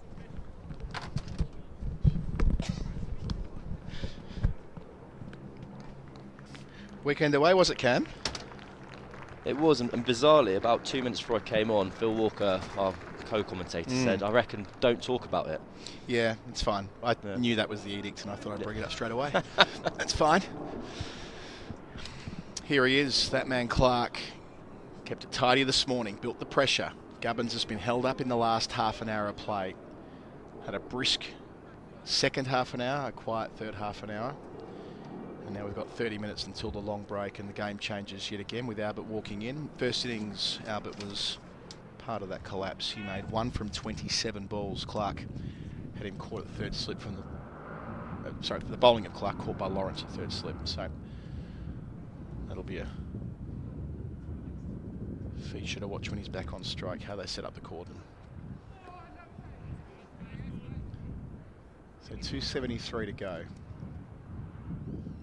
Absolutely crucial as far as that target's concerned. They don't drop to 5 down before lunch. Bit of a deceptive scorecard if you're just joining the coverage today. 2 of the wickets to fall were the night watchman, Wheel and Baker, in consecutive deliveries last night. So Brown batting at 9 would give some indication of how deep Hampshire might be later in the day.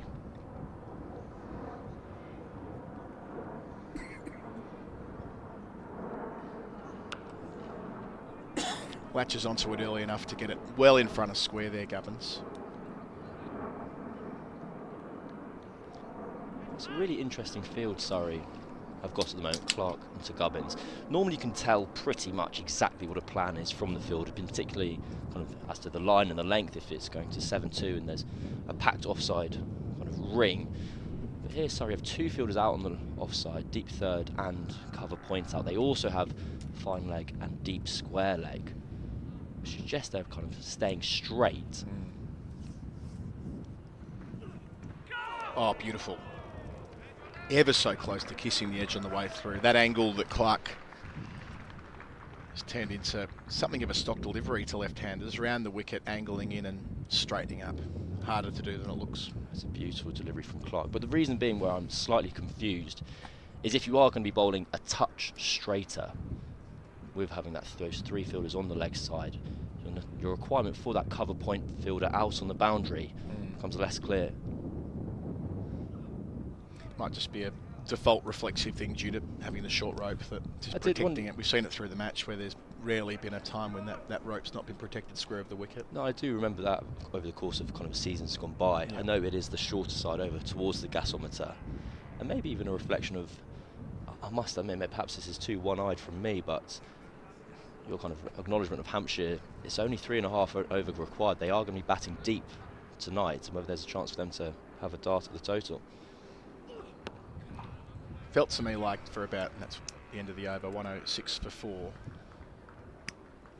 Surrey really tightened things up once Fisher came into the attack with Clark. They were able to put the brakes on rapidly, which built up that dot ball pressure and ultimately earned Fisher the wicket of Middleton in his previous over. But the half an hour before that, there were at one stage overs that went for 8, 9 and 6 respectively, and they got that required rate to 3.4 and their run rate was above 3 themselves, and that's just tweaked the other way. So that's where Surrey did such a good job on the second day. They dried things up completely, and then the collapse of 5 for 35, which defined Hampshire's first innings, followed. Albert, who was part of that and really struggled, as I said before, 27 balls for 1. He never looked settled at all. He needs to find a way to make a contribution here. I'm surprised with Surrey turned to Dan Lawrence quite early in today's play. He's not to discredit Dan Lawrence as a bowler at all. I think he's a very fine off-break bowler. Just the kind of deep reserves and the talent and the relentlessness of this Surrey seam attack. I was surprised. Good again from Fisher. He's been impressive throughout every spell he's bowled. 2 wickets in the match. Obviously plenty still to go here in Hampshire's second innings, but he He's threatened both edges, had the ball moving both ways, over the wicket, round the wicket.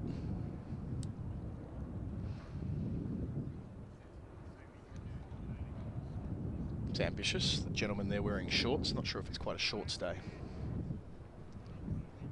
Cricket's back. You've got to have hope. You've got to hope the temperature's going up rather than down. It's true. You come across some people, don't you, who just wear shorts? I know an old friend of mine, I think, kind of made the point of trying to do it kind of every day of a calendar year. I didn't respect him greatly for doing it. I think he found it funny and not many others did. A little check of the ball here. Yeah, that's at least the second time I've seen them check the ball today. But it's going to be given straight back to Matt Fisher without going through the rings. We had a colleague who did it for a while there, Bharat Sundaresan. Never wore trousers. Now he wears the most colourful trousers in all of world cricket. He was on the telly at the footy last night.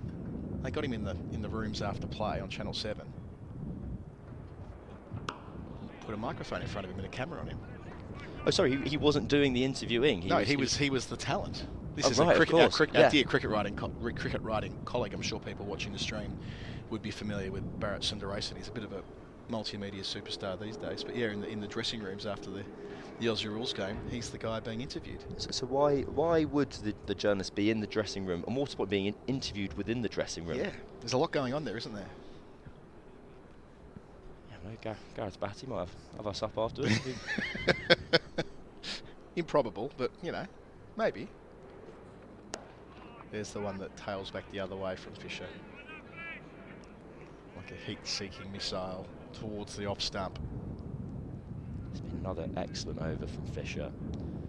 I know they've just tried to get the ball potentially changed from the umpire, but, well, he got the ball just to move away from Fletcha Middleton, trap him LBW. Nick Gubbins played and missed it a couple from Jordan Clark in the previous over. I think this ball's working just fine for Surrey at the moment. 3 slips. Maiden complete to Albert. Yet to get off the mark, 106 for 4. Yeah, Jay Dernbach said after day 2 that he couldn't remember this group of Surrey bowlers bowling as well in tandem as they did in that first innings where they dismissed Hampshire for 219. Remembering at one point they were going quite nicely. They were 84 for 1.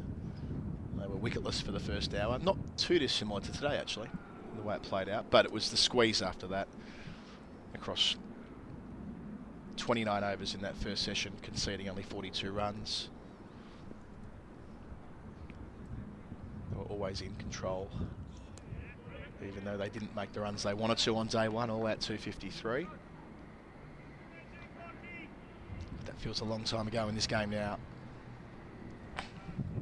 It's been a very good game of cricket. I always find it very interesting, kind of where the natural breaks in play are, where kind of the reviews of the match are happening. So there was a period of time here I remember reading kind of the reports about how Surrey having a bit of a wobble. They've held on for a draw at Essex. Hampshire well placed here.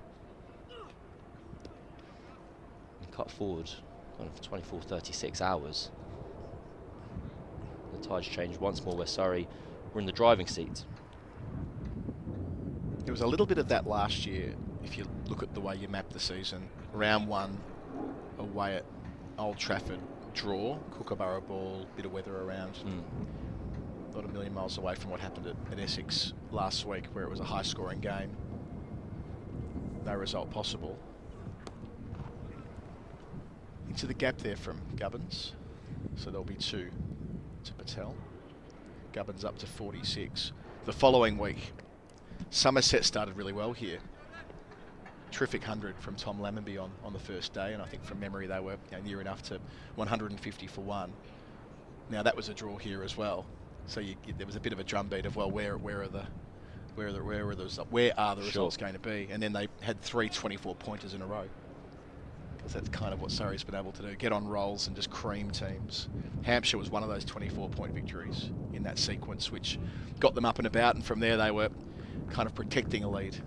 And not quite in the McElroy way of protecting a lead last night, where it was a bit sketchy and it felt like it might drift. They never ceded the advantage. They never went to second on the table. Even when they lost the game to Somerset, they still had their noses in front. And were able to close it out here against Durham in the penultimate round. So, you know, they know what it's like to be a front runner once they get on a roll. So I think them closing out this game today, it'll mean a tremendous amount early season. Again, finding the gap the other side of the deep mid wicket. Work to do for the sweeper, Ryan Patel. 3 taken for Gubbins, taking him to 1 short of the milestone. He was the wicket that unlocked things for Surrey on day 2, Cam Gubbins. He was caught off the hip round the corner at leg slip off Lawrence, and he was absolutely furious with himself when it played out.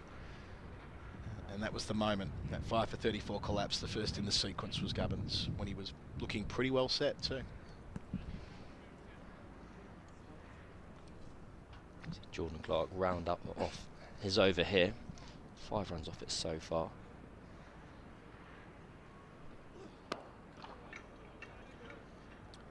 $111 for 4.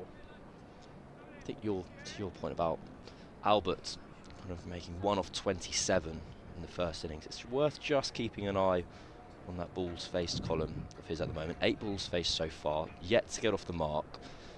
Kind of making you 1 for 35, 1 off 35 for the match.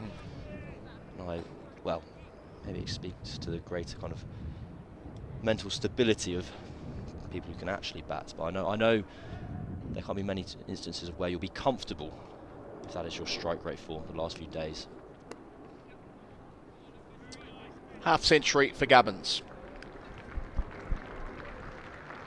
Played very nicely. Walking out on a hat-trick ball last night. And so much work to do for Hampshire at 30 for 3. A partnership of 74 with Middleton. Just getting a foot into this final day. Still 265 away from their target, but with Gubbins there, hope remains for the visitors.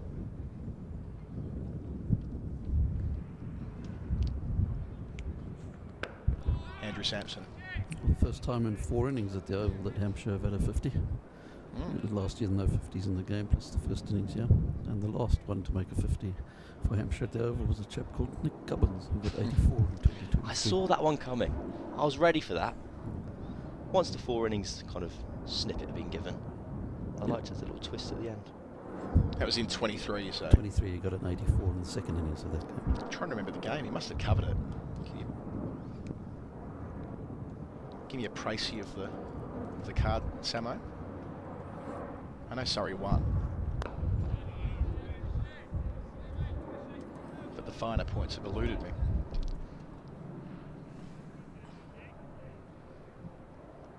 I think Surrey are waiting on Albert to kind of take a risk to get off the mark here. There's 3 slips in waiting, just 2 fielders on the offside, but there's also those 2 fielders in the ring on the onside, which effectively means they've got, in red ball cricket, at least a ring.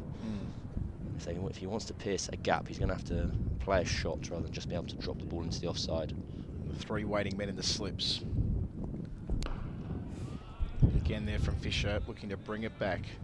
It's been the skill of Fisher that stood out through this match, that he's been able to keep the stumps in play with balls that move back towards the woodwork, and then obviously his natural delivery as the outswinger, which has been...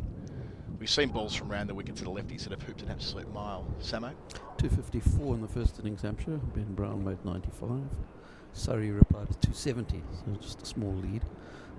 With Mohammed Abbas taking 6 for 64 and Ollie Pope making 91. Hampshire's second innings 258 with Nick Gubbins 84. Yes, and the Pope 100 in the 4th innings, that's right. Yep, Surrey won easily by 9 wickets. Pope 122 not out and Sibley 79 not out.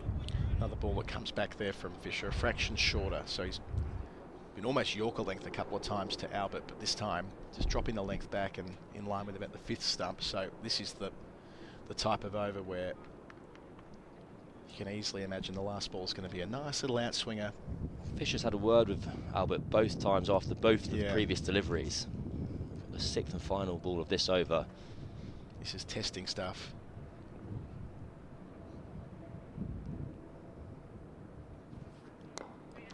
Well worked, off the mark. Slips at the non-striker's end, so only 1 for Albert, who retains the strike. Good over from Fisher, nevertheless. 113 for 4. We've got 14 minutes until the lunch interval here at the Kia Oval. I think that would have been an active decision from Fisher to go straight there, because it's your risk reward in that moment. He's targeting the stumps. He's knowing that kind of Albert's on north of 12 might not be entirely comfortable, but on the flip side, it has allowed Albert to get off the mark, just to calm the nerves slightly.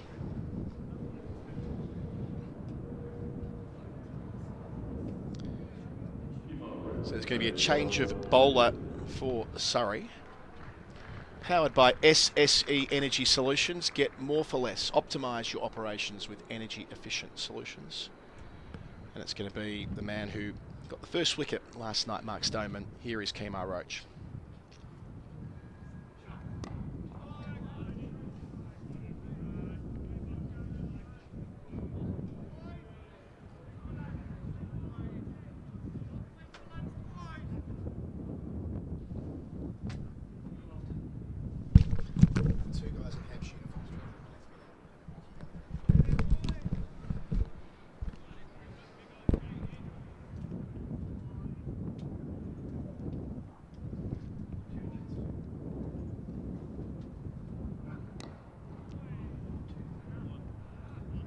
For that Yorker early in the spell.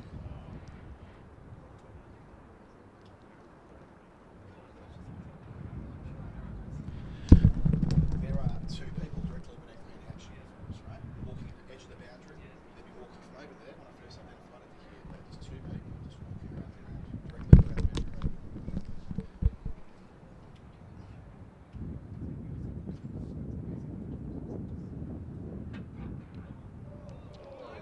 Thick edge.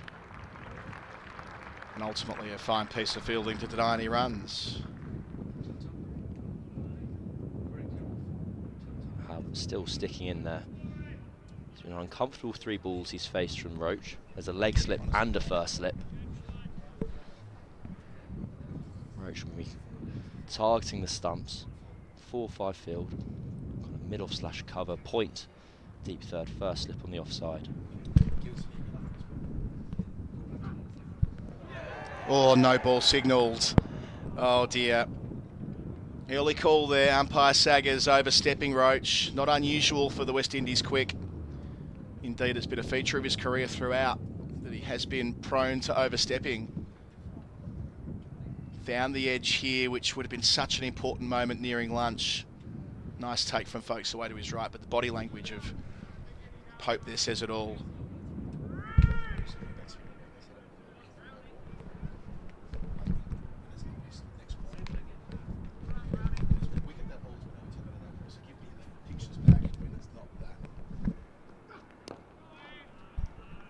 Safe in defence there. There was a time when Kemar Roach picked up Alistair Cook twice in a test match when he overstepped many years ago in 2012. In quick succession or spread apart in the match? I think Cook got 100, so I suspect it would have been spread out over a period of time.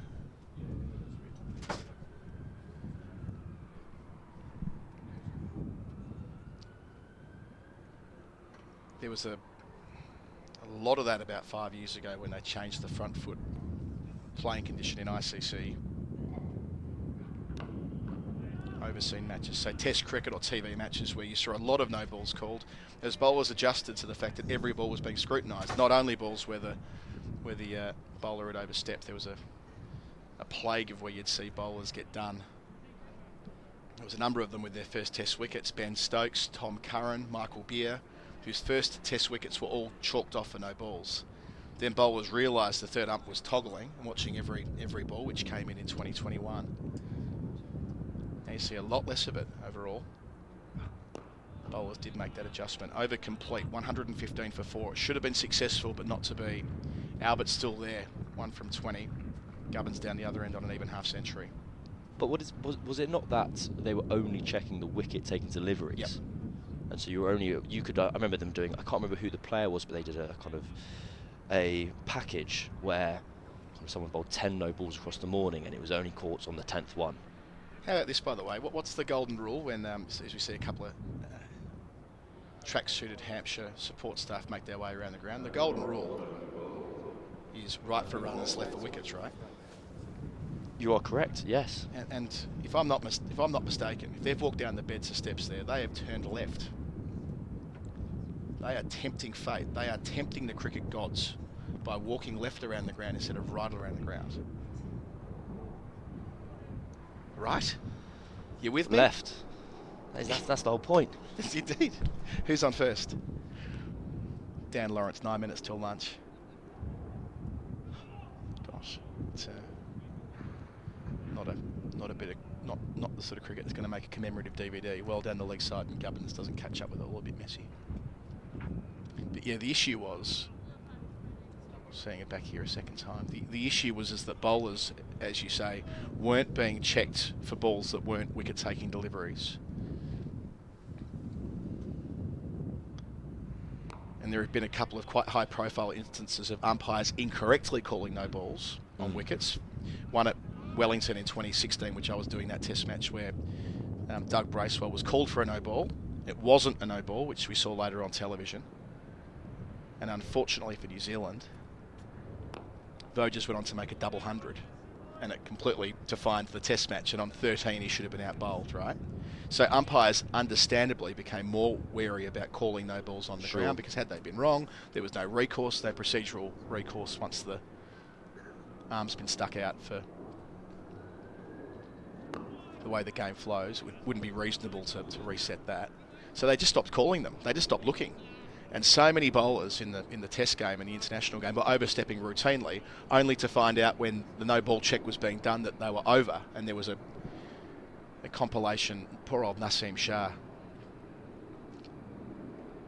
kicked away there. I mentioned those bowlers who had their first wicket in test cricket overturned. Naseem was one of them. 16-year-old at the Gabba, picked up David Warner. He'd overstepped by an absolute mile, and they saw a package of balls that he'd bowled in the previous 4 overs, more than half the balls he'd overstepped on. But he didn't know because the umpires weren't watching. So the logical correction was made by the ICC to make all balls reviewed by the third ump. And now, what do you know? Bowlers have corrected. You very rarely see them in test level.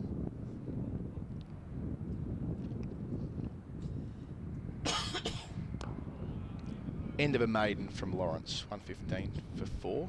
Get one more over in from his end before lunch as well. I think it's a very good plan from Lawrence and Surrey to Gubbins. I think it works with him bowling to Gubbins in particular as the left-hander who has the short boundary to his leg side. They're bowling very, very straight with a leg slip in position, as we see some kind of county cricket's finest pastimes playing out in front of us. Well, I don't know how long it would take for that to become something. At the moment, it's in the early stages of its crochet. Is that crocheting or knitting, Adam? There's a question for you. My Welsh grandmother could tell you, but she's been dead for many years. She used to knit for me when I was a kid. I'll try and do something with that, mate. Cheers. Thanks very much. Yeah, I appreciate that. Sorry, yeah. Cam. Yeah, is it knitting or is it crocheting? It's Oh, God. it feels like the kind of thing that birthday boy Daniel Norcross might know. Yeah. But yeah, we saw the crossword earlier and the knitting. Nice. We've seen the chap over there who's got his computer out doing work from home. And we filmed him. We can't film him doing that. Did him dirty. We got him back up on screen as well.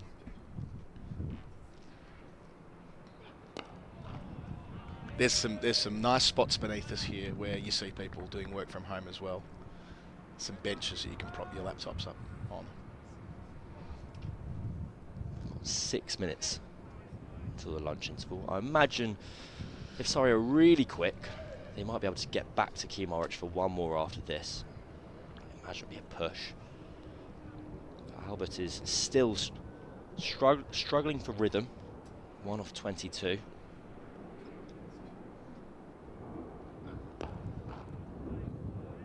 The better strike of the ball, but picks out Clark at mid-on. Yeah, 1 from 27 in the first innings, so he's faced 50 balls in this match for 2 runs, Toby Abbott.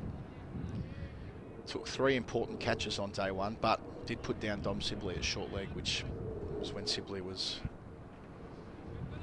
between 50 and 100, if I recall correctly. So he needs to get himself back in the black and bat for a decent stretch of time here.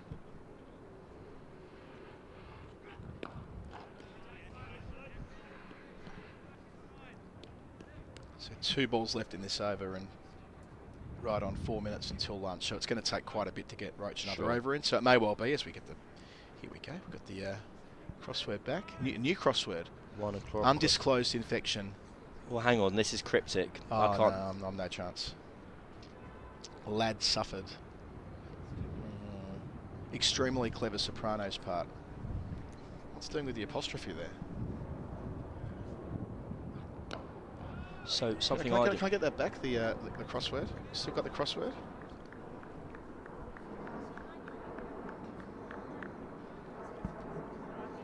Extremely clever Sopranos part. Wouldn't the apostrophe be after the S? Part of the soprano. Anyway, They're belonging to a soprano in terms of a singer. Yeah, but right. So that's probably where the cryptic. There we go. This is where we're. So what I didn't realise, my mum used to do cryptic crosswords, and there's some. Basically, you can only do certain writers.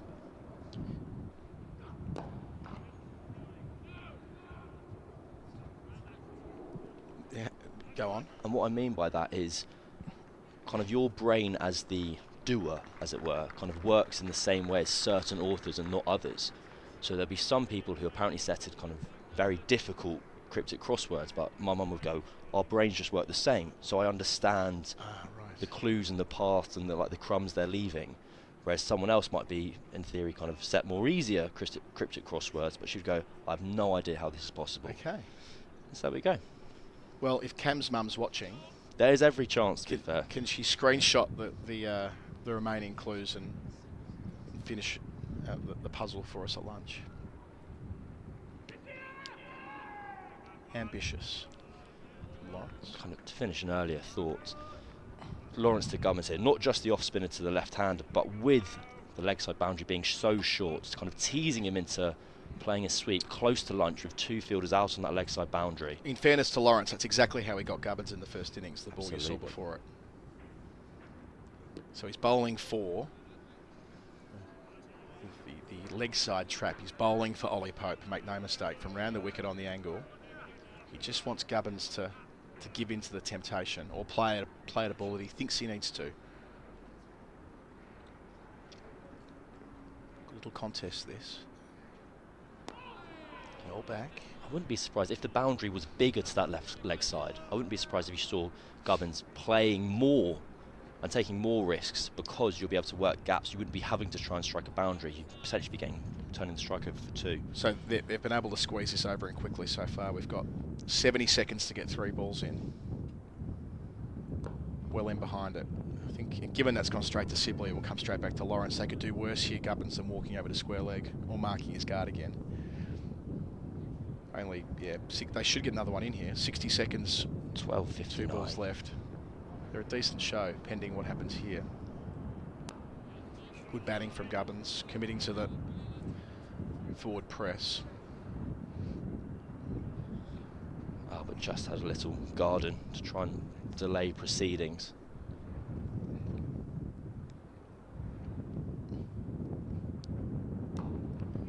Yeah, well worked out to deep square leg. That might make it the last ball before lunch, depending on how long it takes them to wheel around. Gubbins, it's a 52. 51, sorry, 115. 116 for 4. So that's the umpires making their way around. I've got 12, 11, 10. Yep, they're through. They're through in time. Oh, here we go. The scorebook is a classic of the county cricket genre as well. I think that's balls being counted. The congestion there on the batter's analysis. I'm pretty sure that's dot balls. Oh, he lives in my street. Let's get him back. That gentleman lives in my street in North London. Often see him getting on the tube coming down here.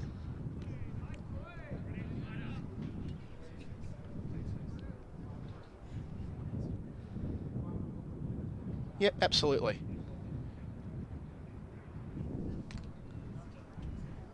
There you go. Of all the people. I wonder whether the odds of that were actually quite high. Yeah. Kind of two cricket enthusiasts close together in Bounds Green. Not to completely reveal your own well, I don't care. It's out there on the internet already. Probably. Sneaks it through. Good batting. Again from Gubbins. He's done a lot right this session. He'll get 4 for that. Shorter side of the ground. gets it up to 120 for 4. See a replay here. Just slightly full of length from Roach. Gubbins is able to push the ball away for 4 runs. I just wonder whether kind of a symptom, or cause even, of Albert's 1 of 26. You're just seeing that run rate required creeping up towards 4 again. So at 3.69 at the moment.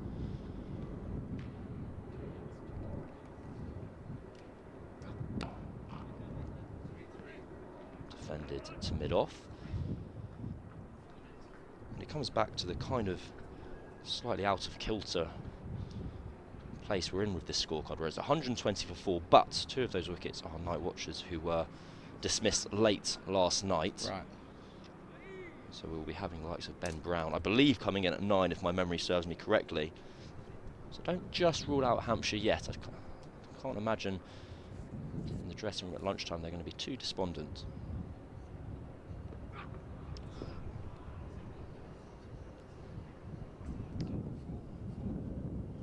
Felt like a very good lead from Gubbins, who's been batting very smartly. For his 55 off 115. See replay's just got his angles right. The ball's continued tailing into the left-hander. 2 balls left of the morning session here at the Kia Oval. On the morning of day 4.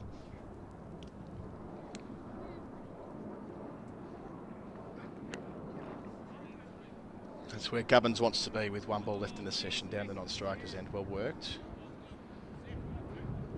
So they've squeezed that extra over in, conceded 5 runs from it so far.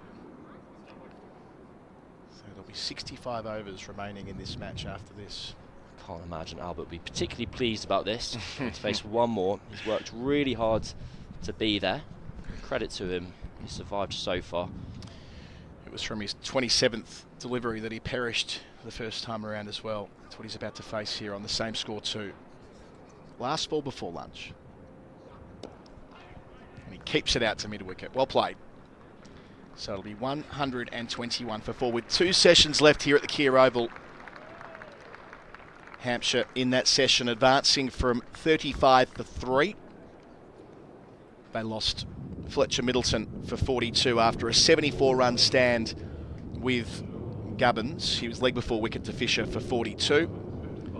So from 104 for 4 to 121 for 4, a partnership of 16. Gubbins has added 56 from 116 balls there with Albert, who got off the mark in the previous over. And in terms of the target of 377, they are 256 away from that, with 65 overs to bowl. So as you can see on the bottom of the screen, 3.7 runs an over needed, 6 wickets in hand. A deep batting lineup because 2 of the wickets taken so far were night watchmen last night. Cam Ponsonby, your thoughts as we get a review of the scores as they read at lunch on day 4? I think first of all I was incredibly disappointed for Andrew Samson's sake that Albert wasn't dismissed there for 1 off 27 for the 2nd innings in a row. I saw him exclaim and kind of jolt when the ball was played safely away. So I imagine there would have been a statistic there at some point. Oh, there would have had to be on. I did notice Colo wishing it on, obviously, but Wasn't wishing it on. No. You're just going to note these things. 1 of 27 balls in both innings would be pretty rare. I just want to note here there's an inconsistency between the scoreboard and the scorecard, so that'll have to be... Oh, no, the board's just ticked over, 121 as well, so we've slickered between the board here at the ground and what you see on the screen there. So 256 from a minimum of 65 overs, so that's been altered as well. That's different to what we saw on the scoreboard, so that will be what we're looking to after lunch, to see whether Nick Gubbins can go on and turn that 56 not out into 100 and plenty more to give Hampshire a chance of completing what would be a fantastic come-from-behind victory. As for Surrey, they needn't snatch it at 6 wickets to go across 2 sessions to complete the job here at the Kia Oval. We'll take a pause here on commentary. Stick with us throughout the course of the lunch break with the programming that's to come, and we'll be back here with Daniel Norcross and Phil Walker. I think it's Daniel Norcross and Phil Walker, and when we get back in about 35 minutes.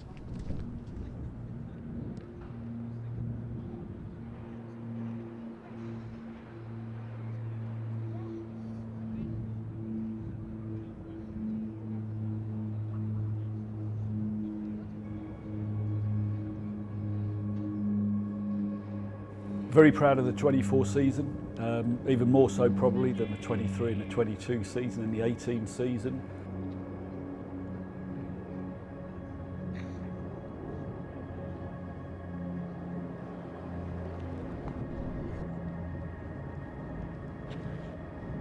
It's all about Stuart Surridge back in the 50s, Adam Hollyoake around the late 90s, early 2000s.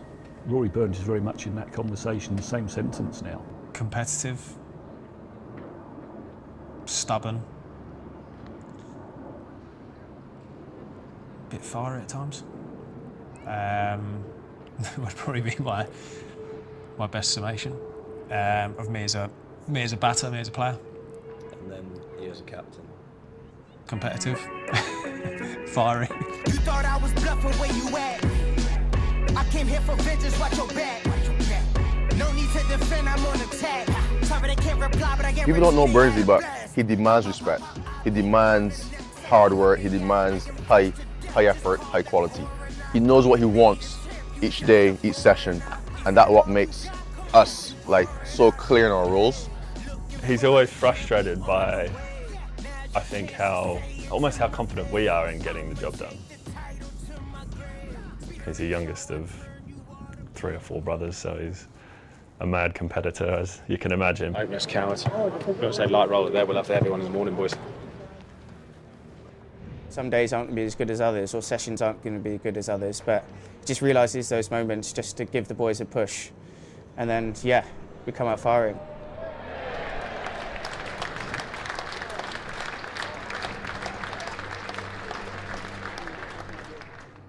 Yours will be easier than mine. Burns has been an integral part of the culture shift, I think, in the last 5 years, from 2018 when they first won it, when he was captain for the first year.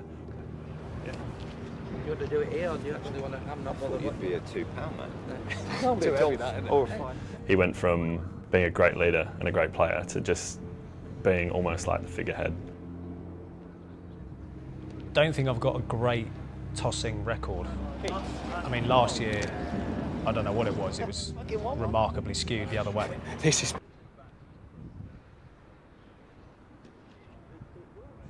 Yeah, scorers only do it for the money generally, aren't they? Well, of course. They're not thoroughly brilliant.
One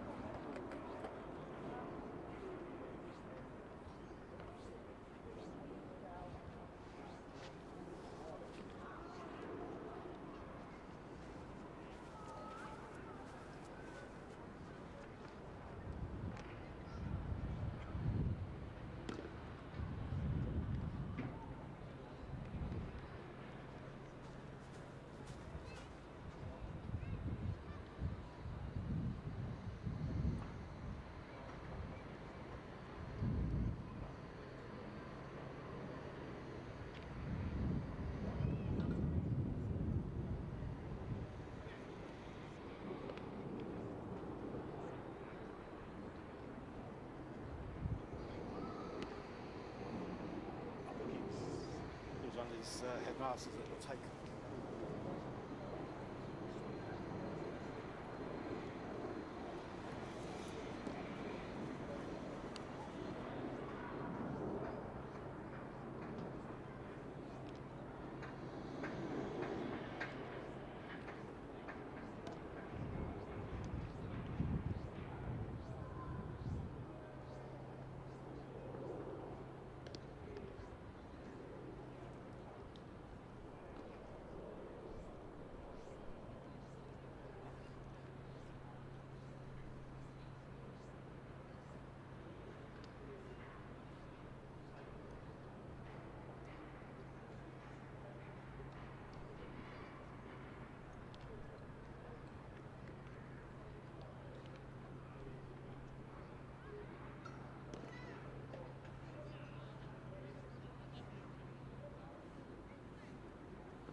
left now.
Totally,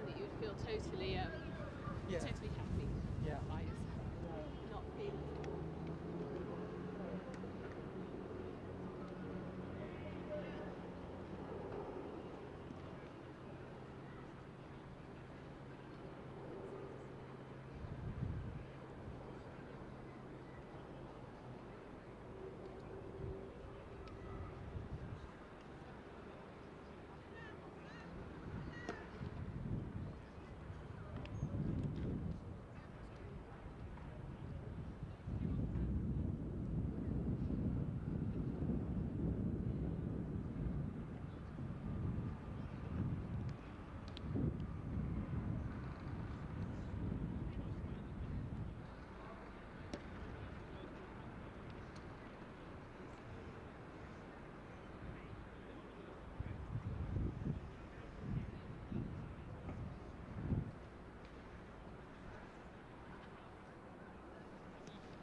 Welcome back then, folks, to the penultimate session of this four-dayer, a game that has ebbed and flowed throughout, really. And the mark of that first session was obduracy and determination by Hampshire's top and middle order.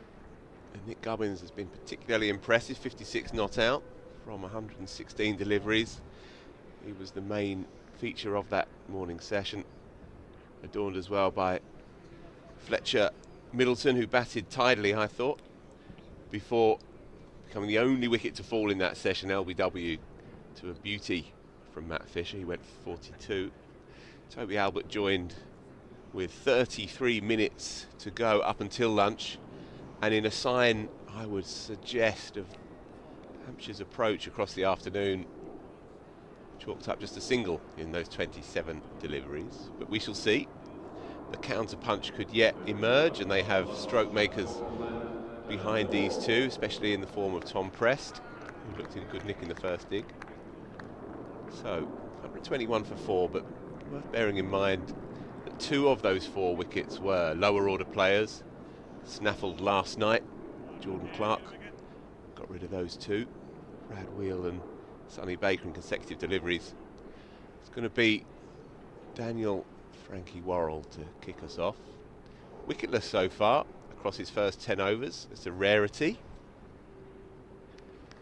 He looked good as ever, of course. First up, got a couple to arc away from Middleton in particular.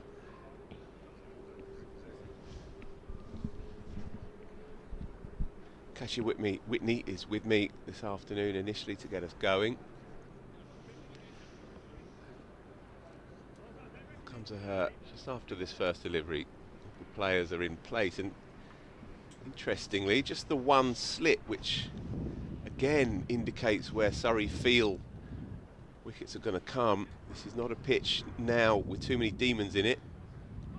Good carry first up. Does have Daniel Lawrence just round the corner on the leg side, a leg gully if you like. Again, for that shot that Gubbins has played very well across the course of the day, just taking it off the hip. It's been a fruitful area for him. So Lawrence is there, I would say, part as a run saver, but also possibly to pick up the slightly more airborne flick off the hip. Gubbins has looked in good order though. We'll be mindful of this. 5 men on the leg side, so Worrell will be trying to get that trademark in swing to the left-hander, attacking the pads, keeping it as straight as you can.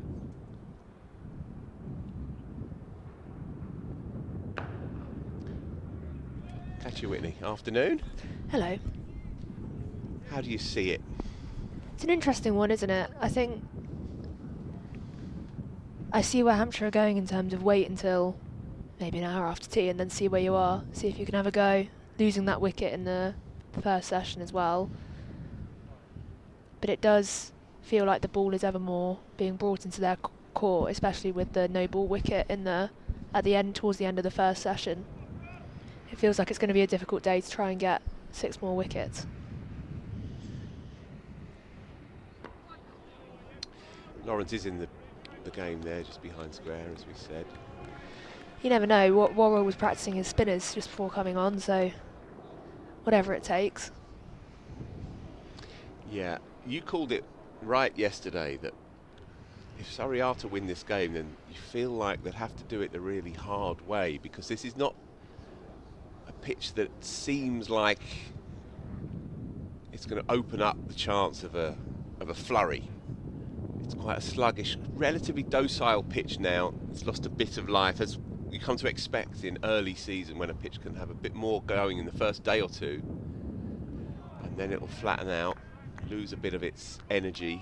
We're seeing that around the grounds actually as well. A number of games that are still live and interesting into day 4, but you're finding that finding those 20 wickets is hard graft, and if Surrey are to do this, then they're going to need a large chunk of this session and more in order to get it done. 64 overs left in the day.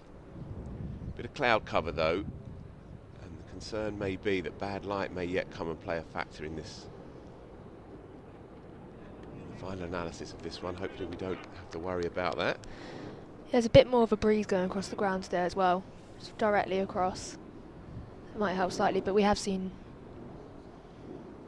both sides have to work hard for the wickets they've taken. We saw it with Sonny Baker yesterday, getting creative, and even on the first day with that Dan Lawrence dismissal that we've talked about, they've had to get creative and really find ways to outthink the batters more than anything.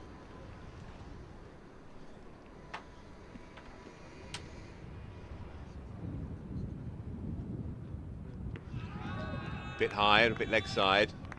Inconveniences him though, and is evidence of the line that Worrell is going to be seeking as we get going here. Right, first one down then in the afternoon session. 48 gone. Ball not doing masses, but the odd one is misbehaving. Still a few keeping low as well. It's tended to be the deliveries off the stumps. We haven't seen any grubbers that have upended any batsmen across the course of this game yet. Kemar Roach from the far end as we look at it, pavilion end. Flags flying half mast today in honour of the passing of Lynn Stewart overnight.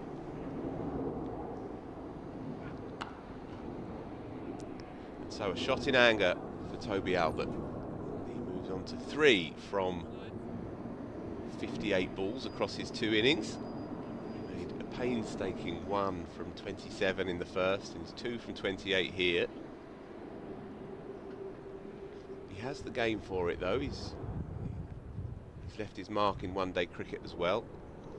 Hampshire like him. He's been given the go at number 4 in this order, albeit of course he's at 6 here due to the night watchers last night, but they do like him. I think he has the game.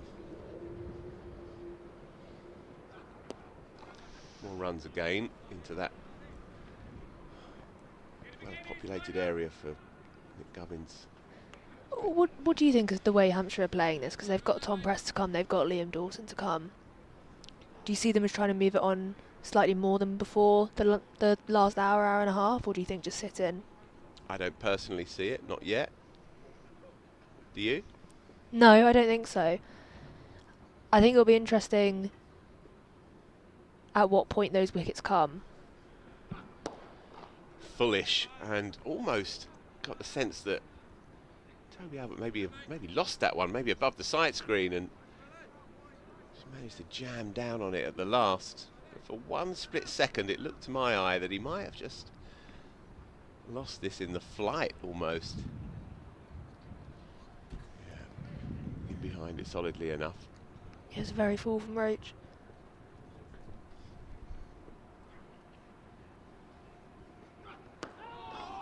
Now there is just a small example of what we're talking about.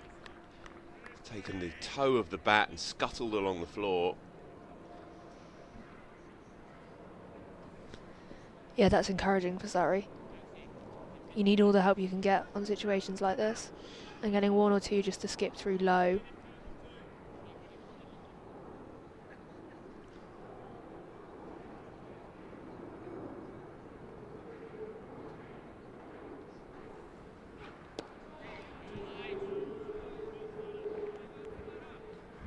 Yeah, and you can see by the field that Surrey's seamers have accepted that the conventional way to get rid of these batters, the chances are fading somewhat, and so you see more of a ring field with catchers on the drive for the skewed drive or the leading edge into the onside, and just one slip now, one catcher behind the wicket. There were 2 to the right hander, but just the one now for Gubbins.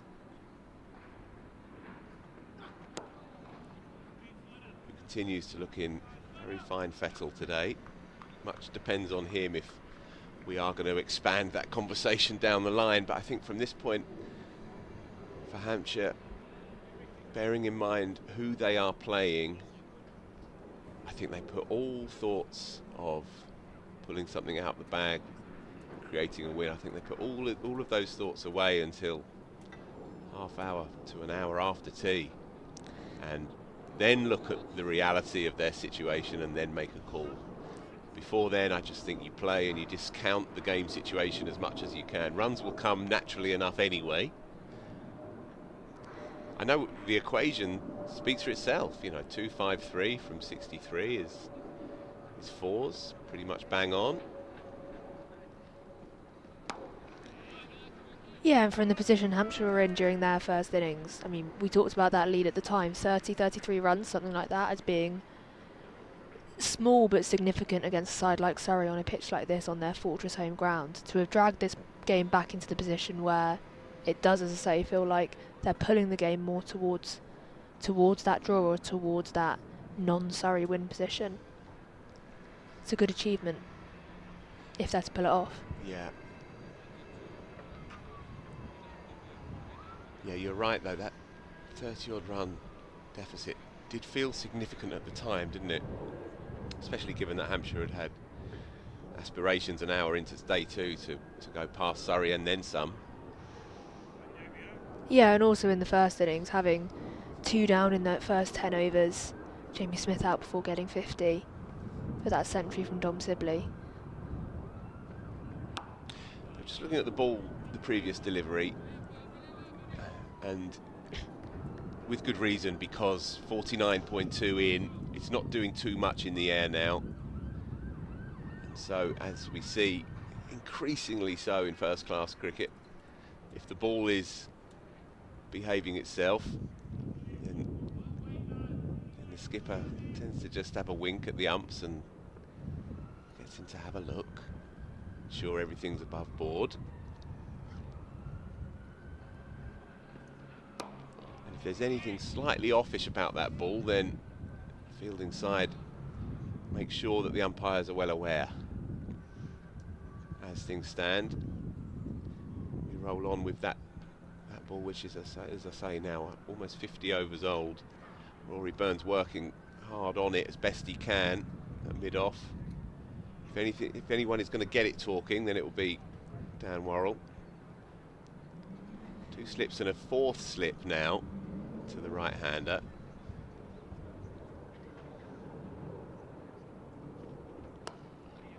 More runs. Straying onto the pads, fullish as well. Yeah, and he's got protection for that, but there's an easy single down there, down into the leg side. The ball has been a feature of the game in that the umpires have have been asked to keep a close eye on it throughout the game, with it going out of shape. We've seen it put through those rings quite a lot. Landed in a beer at one point, didn't it? Straight into a lager. That's either really fun or devastating.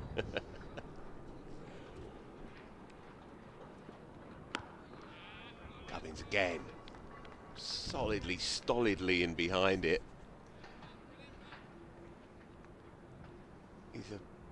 He's a player whose game is based around an orthodox technique. Former opener, of course, moved down to 3 where it suits him. He's got a good all-round game. He's got a very good one-day record as well, especially in 50-over cricket. He's a player who is more kind of in the middle age of your average cricketer's age lifespan at the top, and so he was able to play 50-over cricket.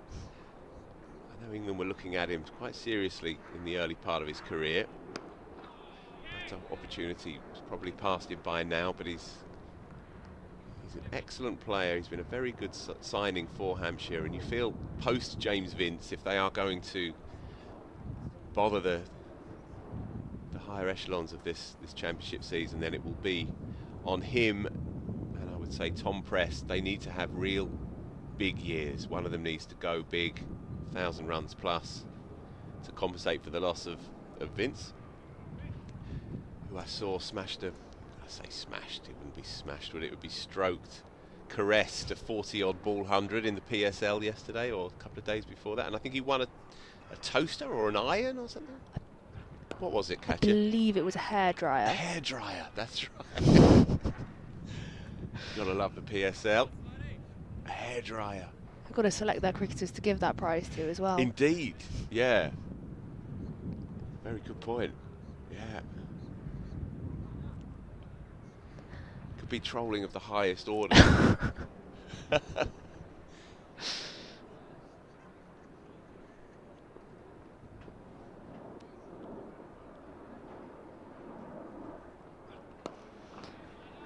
Yeah, obviously Vince is going to leave a huge hole in any side he leaves, especially a first-class side. And you look at that Hampshire lineup without him, and you can't escape that it feels weaker. But I've been really impressed with the way they've handled it in the first 2 games of the season, losing someone who scored that amount of runs for them over that amount of years.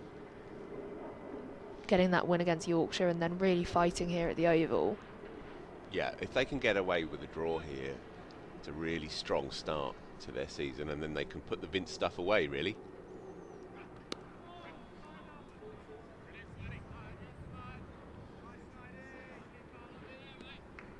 Yeah, it felt like a really big early test for them.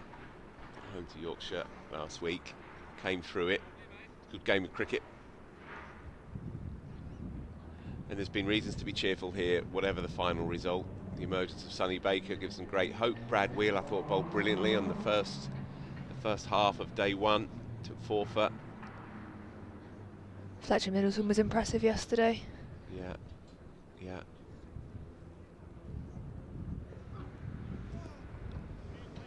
Bit of extra zip from Kemar.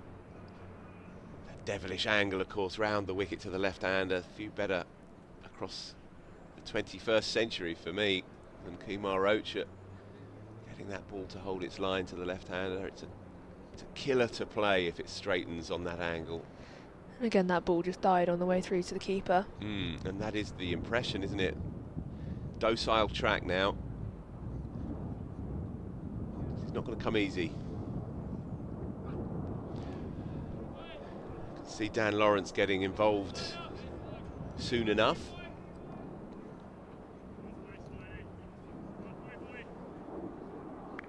Thought Matt Fisher was good in that spell this morning. Yeah, very good. That ball, that LBW shout, pretty adjacent. Yeah, it was a beauty, but he had another one as well, 2 overs before that, to the same player, Fletcha Middleton, that was just a bit high, but he's got the most movement today.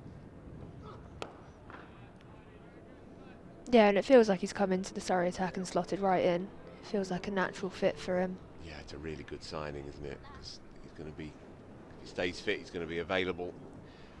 The England story is definitely not done with Matt Fisher, but it's probably done for now, I would say, as he tries to get more overs and time under his belt. Injury plagued, of course, in recent years. Very canny, forward-thinking signing, though, to bring him down here from Headingley.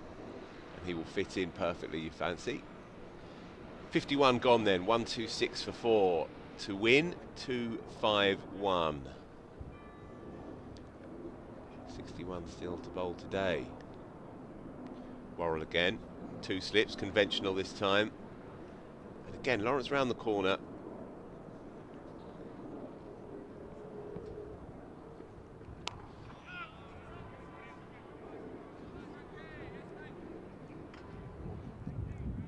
Just feels a bit flat at the moment out there. Yeah, and with the little that's on offer in the pitch, this plan feels like for the minute is the one to go with, but I wonder when they'll bring the length back slightly, put the field out a bit. Yeah. It's a good question regarding what Hampshire are thinking.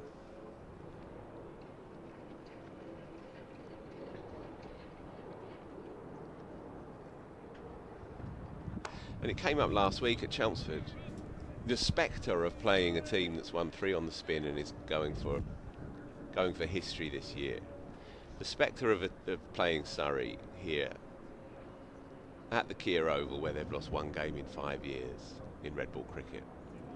The power of that reputation. On the one hand, naturally, you want to play conservative cricket, attritional cricket, make sure you don't lose. Try your damnedest to come out with parity at the end. Great shot. Toby Albert picks that up tidily, gets a lot of it as well, holds his shape. Dan Worrell trying to just mix things up a little.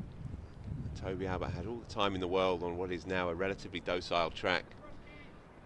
Just to shovel it round the corner, past those two men on the leg side for his first boundary of the game. But the counterfactual, anyway, Katya, sorry. The counterfactual is, well, you don't get too many opportunities. And Essex last week, they had the upper hand. They couldn't have done much more on a flat one. And it was Surrey that played out that game relatively comfortably in the end. I think they were 6 down towards at the end of the game, but negotiated that final day quite comfortably. But there was that conversation regarding Essex when they were batting on day 2 about whether an earlier declaration sure might bring Surrey back into the game more and open up the possibility of them going past you, but it also obviously gives you more time in the game. But the feeling was, start of the season, don't lose. Don't allow the champions to get a roll on you already. And Hampshire will naturally be thinking that. And from this point of view, they'll bite your hand off for a draw. But also, do you often get yourself into a position where you can beat them? Yeah, I think when you look down that fixture list at the start of the season and you see when Surrey are coming and when you're going to the Kia Oval and when you're going to be playing Surrey, and you think, yeah, if we can take a draw out of that, we definitely take it. But at the start of the season, the reason Surrey have won 3 championships is because they can sustain a campaign over the course of the season. And while Surrey obviously will want to win, it's not a disaster to have a draw in the season, early in the season, and build that campaign off it. As we've said, the difference between losing and drawing and winning, same amount of points.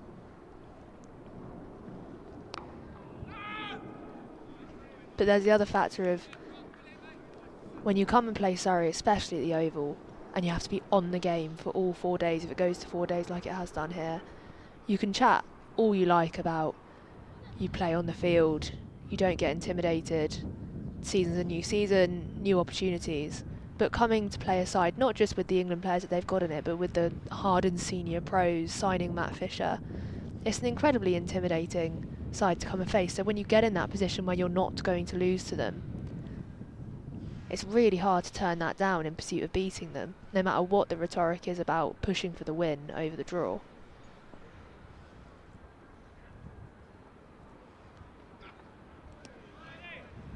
Nick Gubbins continues just to play on his own terms. It's been a feature all day. Been a well compiled 57.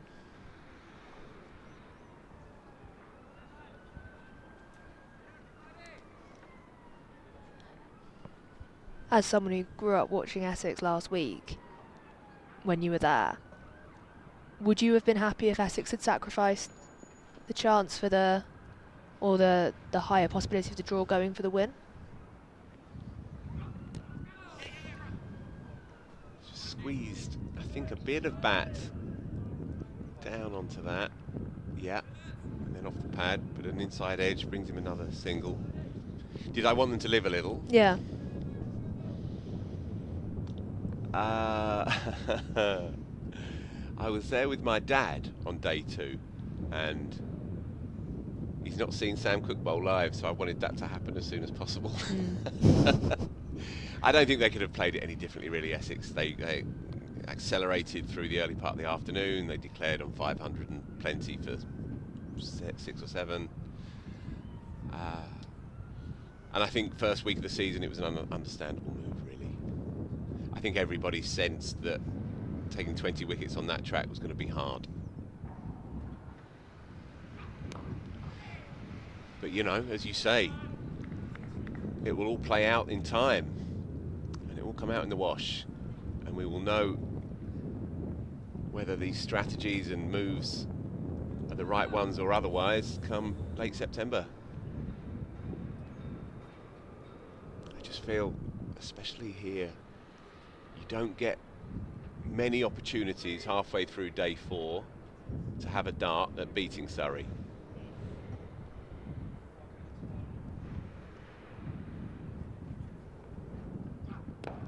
Driven beautifully and wide of Jordan Clark, who manages to get half a finger to it, but it's timed so well by Nick Gubbins that races away for 4.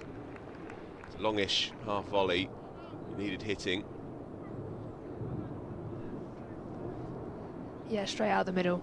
He gets a decent hand to that as well, Jordan Clark, but it's still got more than enough to go straight over the rope.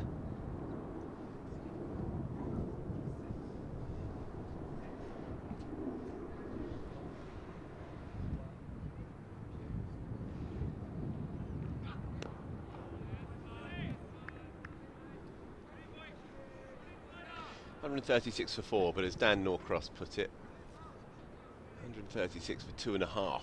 That's how he describes those. That's how he does his mental arithmetic on it. So those 2 night watchers, he doesn't discount entirely, but he affords it half a wicket. So looked at through that lens, they have plenty of quality in the hutch. Pitch not doing much at all. No front line gun spinner, with all due respect to Dan Lawrence.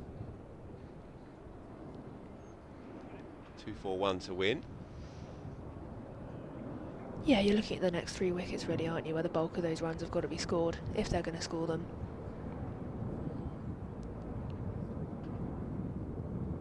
Brett Hampton was exciting in a cameo in the first innings, but not sure you'd want him there at the end, batting out 10-15 overs for the draw. Get him in now. Pinch hit. A quick 30 off 15, and then we do have a game on. Worrell it is to continue then.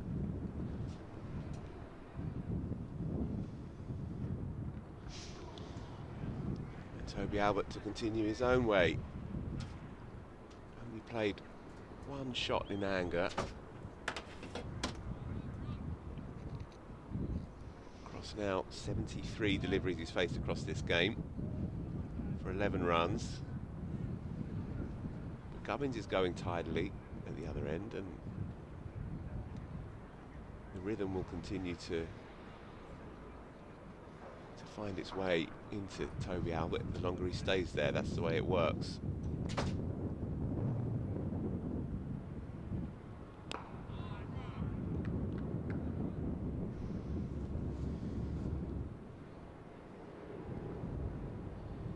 You just feel like both sides are biding their time here. Surrey know that just the one breakthrough could open things up for them. They won't be in a rush yet.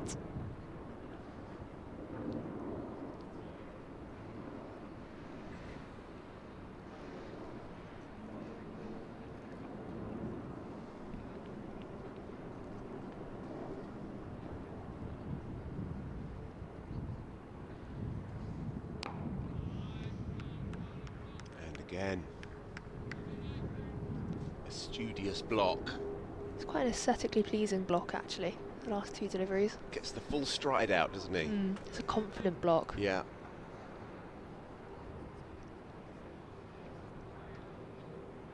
Made that 100 against Surrey last year as an opener, did Toby Albert, and it was a long one.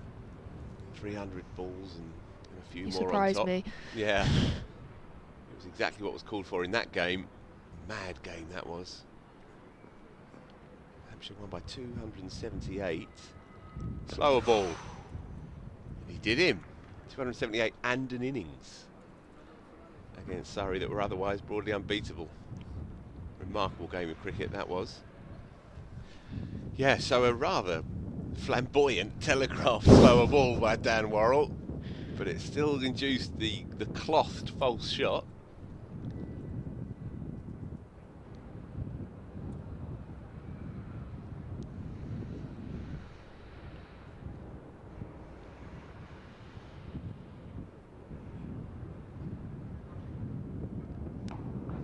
Likes it there, as we saw earlier, and that will run away again for 4 more. Dan Lawrence can't reel that in. So 2 boundary 4s post lunch now for Toby Albert, both in a similar vein to the short one from Dan Worrell, out to the long boundary towards what was once the Archbishop Tennyson School. Yeah, he looked ready for that one, Tony Albert. Just kept out the slower ball before That one sat up nicely, so he could carve it through into the leg side. And he likes that length drag back there. Yeah, there's not much in the pitch for a bowler like Worrell if he bangs it in halfway down. Aside from to keep the batter honest. That's where he does his work, but in fairness, that's where Toby Albert is looking solid at the moment. 58 still to go in the day, 237 to win. 140 for 4, or Norcrossian, 140 for 2.5. Be a bit more from Katya Witney, and then it'll be Adam Collins. Yep, Dan Worrell pulling out everything he's got in his bag now. So you see the value of having grizzled senior pro on your side in situations like this. Yeah, 19 runs since lunch, but again, I sort of feel like this is exactly what Hampshire needed to do, almost take that 237 out of the equation, just for half an hour to reset and allow the next 60 to 90 minutes to, if they can get it right, be the most productive passage of play. Nick Gubbins there having a little chat with Ollie Pope. I wonder what's going on there between the pair of them. All very friendly, I'm sure. Played a lot of cricket against each other. Dan Lawrence gets an opportunity from the pavilion end. He's bowled 3 spells through 7 overs so far. Yeah, one spell of 1 over yesterday, was it? Came back for another spell of 1 over at some point as well. But yes, the point stands that he's been used at different points. Although he did look quite good in the first over he bowled before lunch, and then bowled to a very clear plan for Gubbins before the long break with that leg slip there. That's how Gubbins was out in the first innings. Caught a leg slip off Lawrence. So expect to see him angling away at that leg stump line, which doesn't look conventional, but it's to a plan. Yeah, and we saw with that plan in the first innings that it took 2 balls, I think, where Gubbins gloved the first one just short of leg slip, and then the second one straight away into leg slip.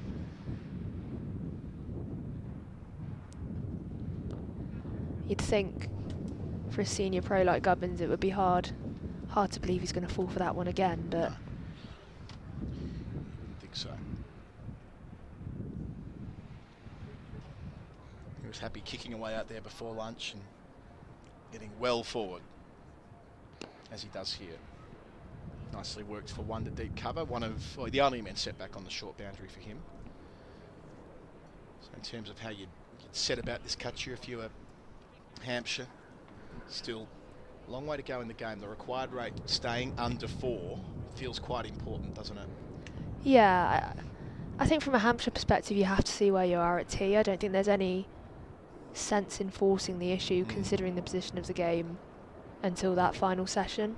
Maybe give yourself half an hour after tea, see where you are, see who's out in the middle. If Liam Dawson's still about, you'd fancy he'd be the man for that situation.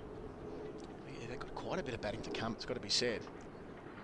With Dawson, of course, but Tom Prest, who's the coming man. Liam Dawson, who was outstanding last year, and Ben Brown, the captain, down at 9. Brett Hampton, an all-rounder, and Kyle Abbott, more than capable, at 9 today. Listed at 11 due to the night watchman yesterday.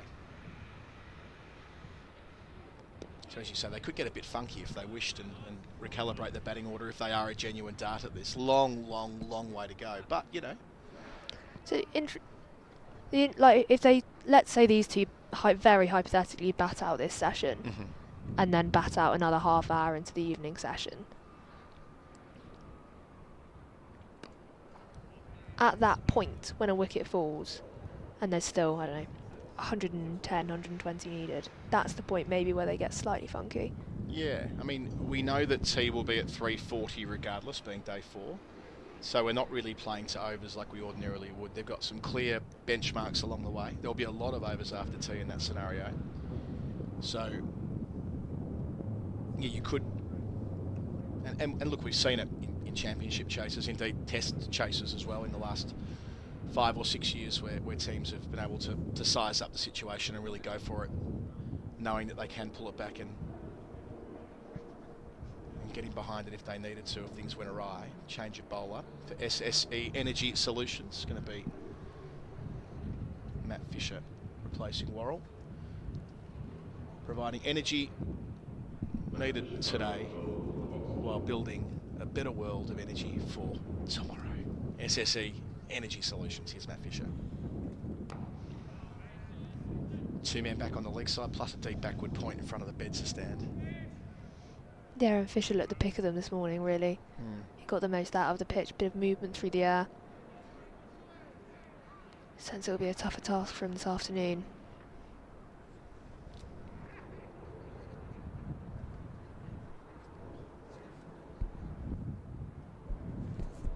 Andrew Sampson's with us as well. Toby Albert, we were discussing just on the stroke of lunch. Off the hip for an easy single. Having made 1 of 27 balls in the first innings, he was 1 of 26 balls when he faced the last ball before lunch. Of course, 1 of 27 balls in both innings is the kind of thing that excites people like me. I don't know why, but anyway. So I thought I'd have a little bit of a look if I could find anything similar. And I did find one very close to that. Lee Westwood for Warwickshire against Notts at Trent Bridge in 2016 was out for 1 of 26 balls in both innings. In case you're interested. I mean, I am. I'll take that to the grave, Samo. There are different statistical categories that I know get you excited. One is high-scoring team tallies without a 50, or even better still, without 100 for the really high ones. There was one crazy one with Surrey, wasn't there, a couple of years ago? Is it the record? Yeah. Yeah. Highest total without 100. So is that man Albert leaving alone? 1988 was when I first did a game for radio, back for the old SABC, Northern Transvaal, Natal, and the Curry Cup or whatever. It probably had a sponsor's name by then. First game I ever did, Natal made 329 without a 50, which was the record in South African first-class cricket, and still is for the highest total without a 50. That sounds meant to be. Yeah. There you go. Bannerman-esque. Bannerman-esque in Sampson's world. The first time of asking. What was your first day of championship cricket, do you reckon, Katya, that you came to watch? I think it would have been at what's now Utility Bowl, actually. I remember first year I played club cricket. I would have been about 7 in the first year of a girls' team at my club. And as a reward, we were given passes to what was then the Rose Bowl, I think, for a year. So that would have been around 2007 season, something like that, 2006 season. I think that would have been my first day at championship cricket.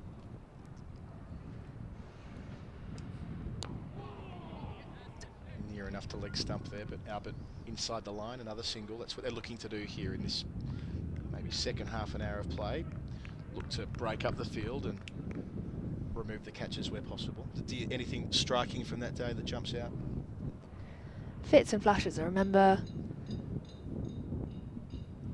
having the programme and trying to piece together who all the players were, because I wasn't really paying too much attention at that point in time.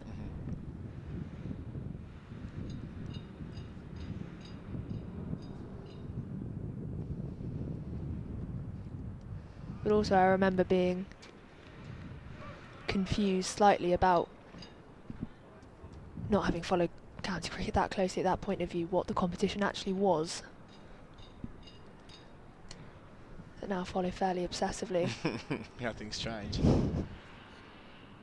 I first went to a championship day in 2005 at Cheltenham, which is unusual. I suppose it was a Surrey, Gloucestershire day where Ricky Clark was getting busy, if I recall correctly. I remember some of the best days I've had of watching championship cricket were down at Utilita, which was the nearest ground to where I live, when I was in between uni and studying A-levels, where I was taking a year out and just go and spend the day at the cricket all the time. Nothing to stop you.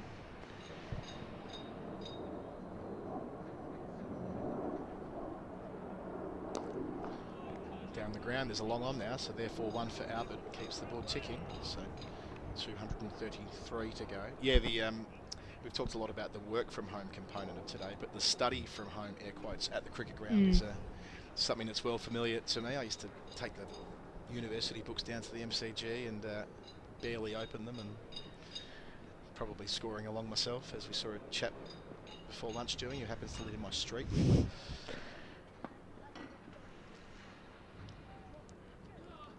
Fully does doesn't take advantage of it. But yeah, the idea of skipping school and going to a Sheffield Shield game, those were the days. I did the same with university. It was walking distance to Edgbaston when I went to Birmingham. Spent a lot of my first year summer there. There's that leg stump attack to Gubbins again, but not quite full enough to bother him. I remember going to a Sheffield Shield game when I was 12, 11, like that, early 96.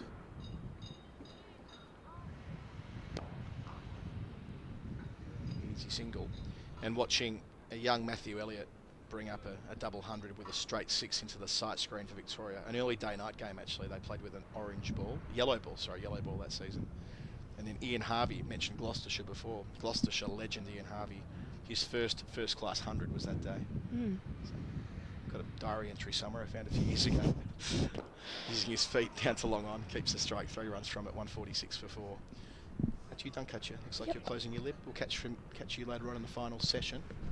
So they've moved from 121 to 146 since lunch without losing a further wicket. 25 risk-free runs, which is precisely what is needed from the visitors at this point to stay within touching distance. 231 away from that target. And there's another one of those beautiful scorecards we've seen through the week. Dom Sibley carrying his bat on day 1, and there's the fade out. Gorgeous. Yas Rana, what was your first day of championship cricket when you were a kid? What a question. I fear it's not stuck in the memory, Adam. Oh, no. So I went to loads of 40 over and 50 over stuff when I was a kid. And I must have gone to championship games. I was talking to Dan about this the other day when we were talking about the memberships. It used to be so cheap, and it still is very cheap. It's so cheap to come in when you're under the age of 16. Yeah. I think it was £1 for T20 games. So I used to go to loads of those before I was 16. And me and my mates I used to play cricket with, we used to go to 40 over games in the summer holidays. There's no better way of spending a day in the summer holidays. At that age, we were basically playing cricket every day anyway. So it was a nice break from that, was to watch some cricket. And probably play at the back anyway. Yeah. Yeah. No, very fond memories of coming here as a kid. What about first test match day? Does that stick with you closely? Sri Lanka at Lord's 2002. My colleague Mark Butcher scored 100. Ah. Delightful.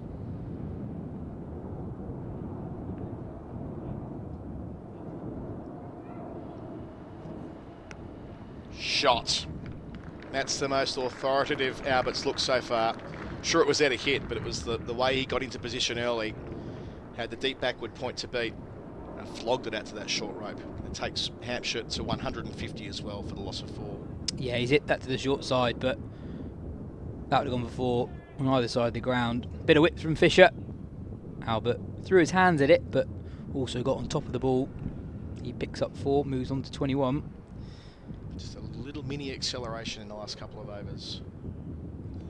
Oh, that's a great response from Fisher, who, as we said before lunch, has been able to keep the stumps in play quite a lot for a guy whose natural delivery is moving it away from the right-hander. Yeah, I've been so impressed with his control and his ability to move the ball laterally in both directions, really challenging both edges of the right-hander and the left-hander as well, actually.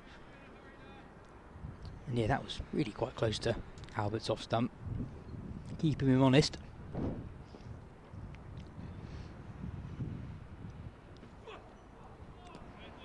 Lets it through, but good leave.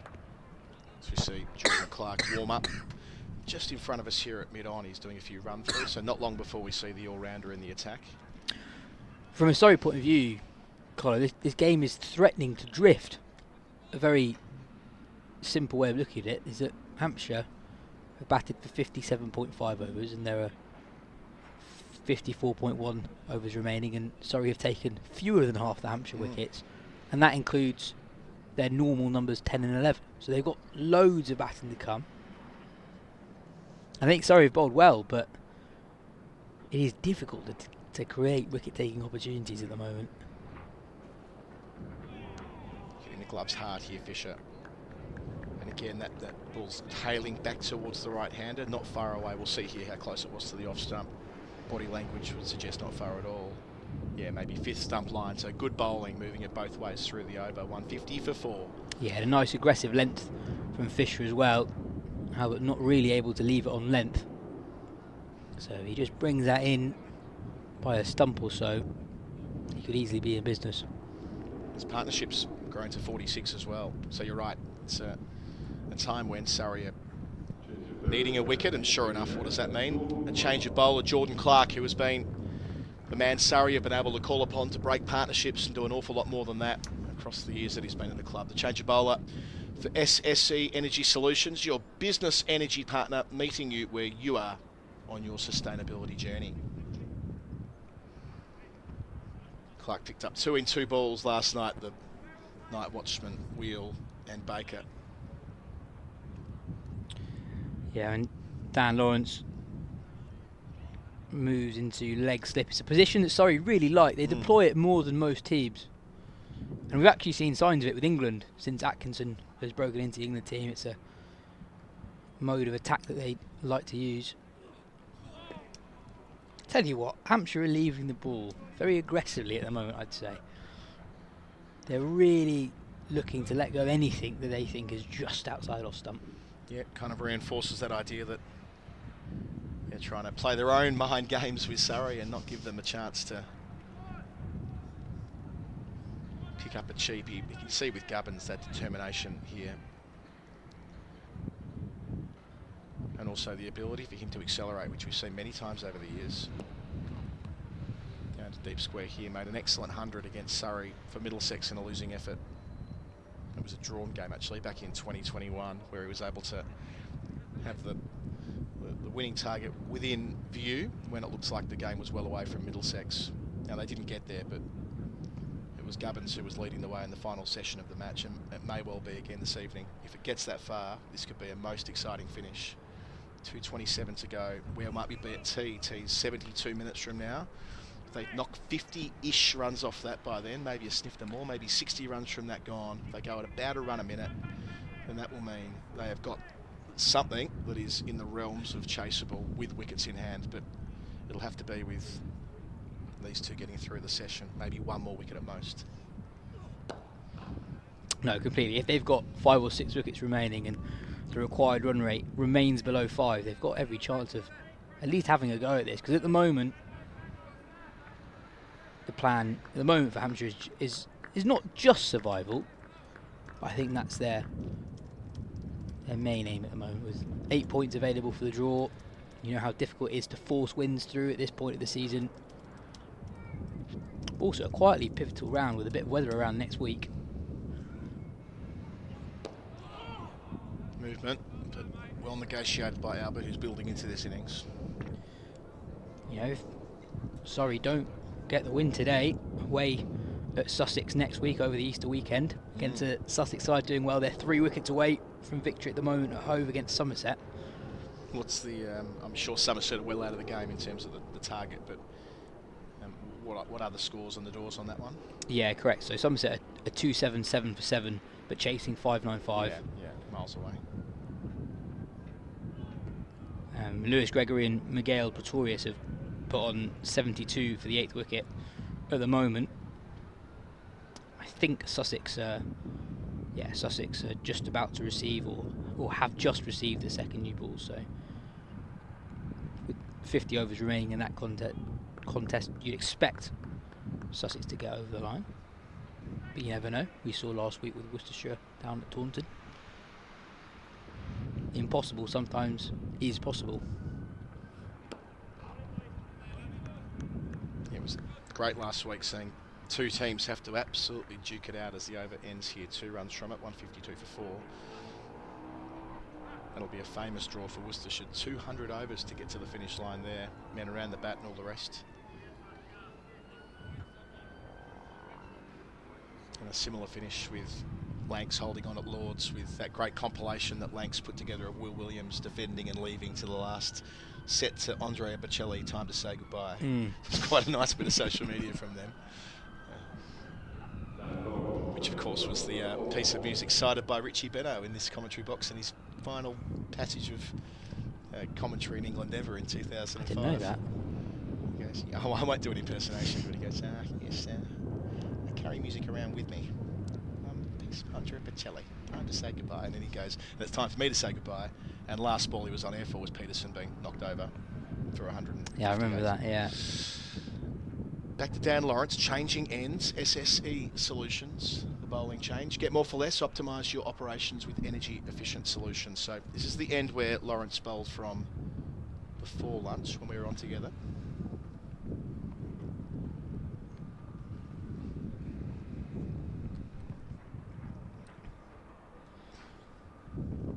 A brief delay as short leg ties up his shoelaces. Could end up being a very long final session as well. I might get Andrew Sampson to tell me exactly how many overs. I don't actually believe what's on the board there. I think that there's an inconsistency between our screen and the board, and Andrew Sampson will tell me exactly how many overs will be bowled to get through the 96 for the day. I think 53 remaining is correct. 50. So you're cool with that now? 53 Yeah. remaining. Yeah. Okay. There was a discrepancy at lunch. So 53 from here. So we're going to assume that. So about 35, 36 after tea, probably. Okay. Well, there was 31 in the first session, and we've got spin again here. So maybe not that slow and over rate. 2 catching men on the leg side. No concerns first up. Yeah, I can see Lawrence doing a lot of bowling between now and the end of the game. Sorry, seamers have bowled well, but there's just not as much pace in the wicket as there was over days 1 and 2 in particular. It's the one thing that Surrey have been willing to do across their 3 championship seasons is go without a frontline spinner, and that's not to talk down Dan Lawrence at all, by the way. I think he's a fine off spinner, but the type of spinner who you set and forget with in situations like this at one end and pretty much bowl all day on the 4th day. They haven't really had that kind of spinner. Will Jacks, of course, did it for a year. Lawrence last season. Cam Steele at different points last year, mostly at the start of the campaign. Injured at the moment. Good shot there from Abbott. Played it under his eyes. Won't quite get the boundary. Diving stop on the rope. Yeah, Back for a couple. Make that 3. The dynamic has changed a little bit because in 2022 that was a tactical decision. They had Amal Verdi and Dan Moriarty available to them. But now, as a consequence of that tactic, they now have a squad that reflects what their first mode of attack is. Yep. So they don't really have the options in the squad that they used to. Yeah, with Verdi released at the end of last season, Moriarty changing clubs last year. Yeah, the only other option really is Yusuf Majid, who made his championship debut at the end of the 24 season. And he's done well for them in the One Day Cup over the last couple of years, but he's a very inexperienced player at this level, playing first class cricket. And it's an ankle issue with Cam Steele at the moment, I believe. Pinning it back on the stumps. 2 from the over, 154 for 4, so just slowing him down a wee bit in the last couple of overs. That required rate nearly up to 4. It's never quite got there through the day. It's risked to getting to 4, then drop down again with a couple of boundaries. They're still 223 away. Yeah, this time last year, Steele had a great turn, bowling both home and away. At the very start of the season when he was leading the country for a time there. Yeah, he was the most interviewed man in England, I think. He's a good interview in the as month well. of April. It's a good interview, yeah. Speaks well. An amazing story in terms of how Surrey, I suppose, realised his potential as a leg break bowler. It was Alex Stewart watching grade cricket streams through the night.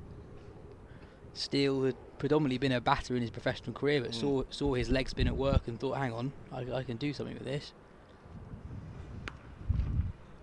First ball of a new over, picked out the deep backward square. It was Steele as well, having had, of course, that experience in Australia, but born in the States, then up to Durham, then down to London here. I think potentially via Hampshire as well, or at least via Hampshire second 11 at some point.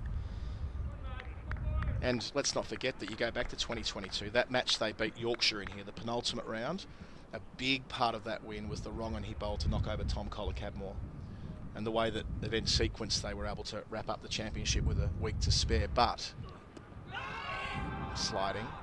Going into that game, it was wide open. There were 2 or 3 teams that could have gone on and won it, but they shut it down here at the Oval, and in no small part due to a fine piece of bowling from the man they went with that week. Watching this back here, yeah, it's probably hitting in line with leg stump, but travelling down. Andrew Sampson. Yeah, after 3 rounds of matches lost, Steele was the leading wicket taker in the championship with 20 wickets at 12.15. Finished the season with 23. So how it sequenced for him from there? You got it in front of you how often he played after those first 3 games? Yeah, he played another 6 games. For 3 wickets. Which is 3 wickets. Yeah, quite a lot of runs actually. I'm not going to work out the average, it'd be horrible. The first 2 games of the season last year were the Kookaburra rounds, yes, weren't they? Whereas the Kookaburra rounds are split this year between 2 in the middle of the summer and 2 in September, which I think is sensible. I think seamers were particularly ineffective in those early rounds last season. Combination of the slow and low 8-ball pitches that you get anyway, with that Kookaburra with a slightly less pronounced seam that doesn't retain its hardness and shine in the same way that Dukes does. Seamers found life particularly difficult after overs 20 or 25.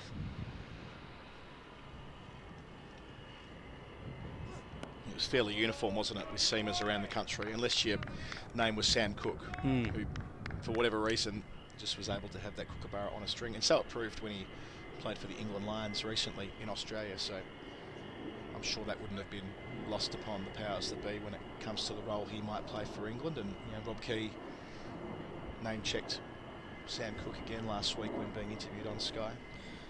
You made the point off air earlier that the other player who came out of that Rob Key interview on Sky really well was Josh Tongue. Yeah, big time. Where the challenge is Gubbins defends the final ball of that Jordan Clark over, Hampshire 156 for 4. The challenge that Key put to Tongue wasn't getting the England team, it was become the best fast bowler in the world. He said that you've got the tools at your disposal to actually achieve that.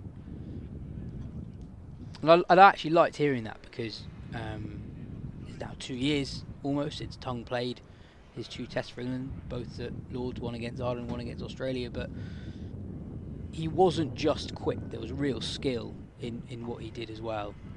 Bowling around 87 to 90 miles per hour, but swung the ball in both directions, was accurate enough, but had a miserable time of it with injury over the last few years.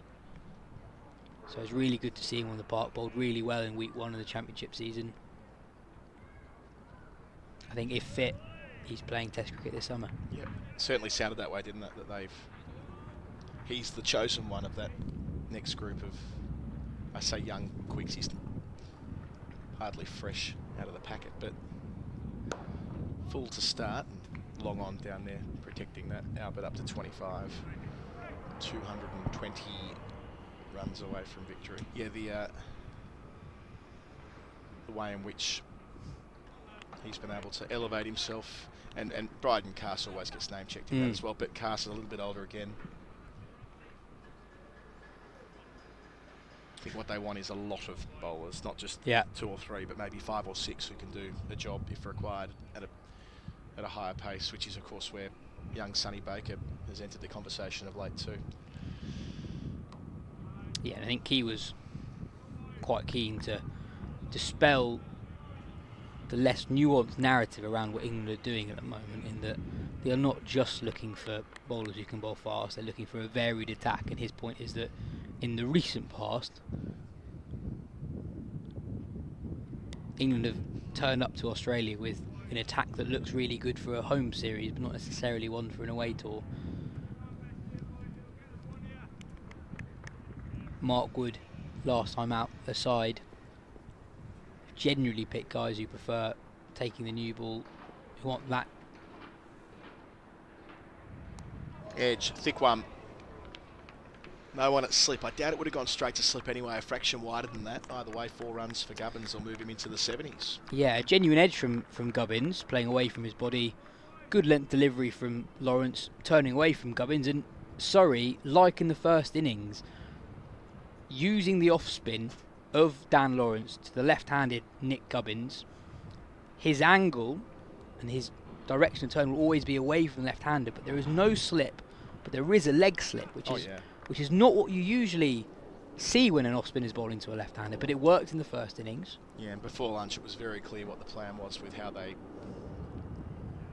set the field and he bowled like that. That was how the spell ran before lunch when bowling to Gubbins, like tempting him to, and it was a little bit fuller as well before that long break. That required rate, by the way, it hit 4, and what do you know, back into the 3.9s. Keep an eye on that. Not to say that'd be on the mind of the Hampshire batters, but still, it's noteworthy that it's still just hovering. It's not bursting through, and the 3 in front of it just feels more manageable. There is a slip now for the right-handed Albert. Hits that hard to deep point. Completes the over, retains the strike as well. Very good hour for Hampshire. They've taken it from 121 to 163, so 42 runs added, but crucially without further loss. Gubbins 72, Albert 26. They are some 214 runs away from their target of 377. Yas Rana will stay with you, and after him, Phil Walker replaces me. Yeah, decent over from Dan Lawrence. Very nearly creating a wicket-taking opportunity there through that genuine outside edge from Nick Gubbins, but 7 runs from that over for Hampshire, and as Colo says, that required run rate remains under 4 runs and over. And an added bit of context I'll give you is there's a particularly short boundary on the gas holder side of the ground, so I think should it come to a late evening Hampshire assault on the Surrey target, it could be quite a hard ground to defend for Surrey, but I'm getting ahead of myself. There's still a long way to go until we get into that territory. Clark to continue. Quite an interesting field at the moment.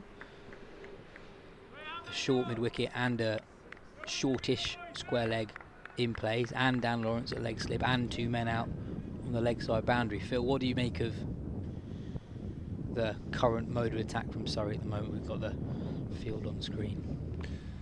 Well, it's revealing, isn't it? Because it tells you that they've all not given up hope of conventional dismissals, caught in the grabbers and so on, but they are trying everything in their power to try and, I don't know, extract some life from what looks like a very benign surface.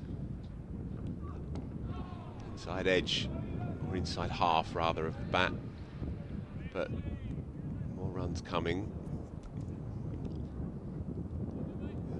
There's a decent stream of run scoring now between these two. Toby Albert's relaxed into his work. He was jittery and shotless in the first innings. I think those 2 pulls from Dan Worrell loosened the shoulders for him, and he's looked okay since then. On to 27 from 79. Nick Gubbins continues to play on his own terms. An excellent knock up to now. Every time I see him, I'm impressed. Really compact player. It seems to be someone who really understands his own game, knows his scoring areas. Seems difficult to bowl at because there isn't an obvious weakness. And yeah, as we were discussing in the first innings, averages north of 40 for Hampshire, exclusively batting at the top of the order or near the top of the order in Division 1 as well. So really high class player, and a big part of the reason why Hampshire every September they are there or thereabouts. More tinkering with the field now. Dan Lawrence moves to a short square leg.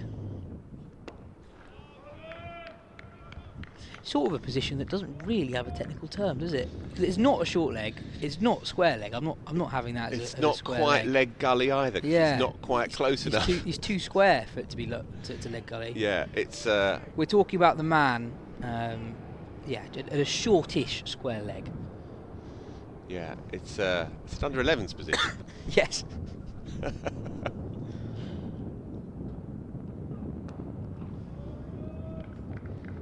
So what's the game plan here from Jordan Clark? With a field like this, you've only got 1 slip in place. It's Dom Sibley stationed at a second slip, really. You've got a man sweeping on the offside behind square. 2 men sort of in the ring, as it were, on the offside. And now we've got Dan Lawrence moving back to a a more conventional deep backward square leg or a long leg.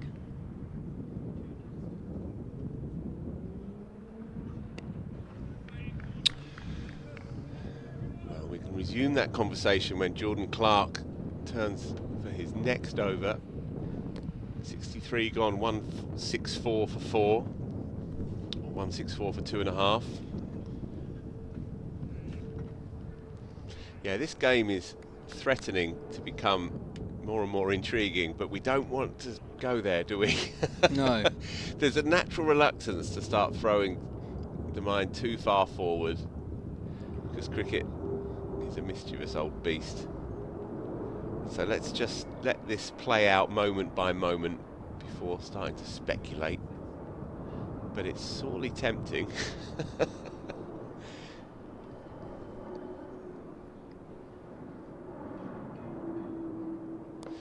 If you're just joining us, a reminder that things work a little bit different on the final day in the county championship. So normally in the afternoon session we go on until there are 32 overs left in the day. That does not happen on the final day. So this session will go on until exactly 3:40.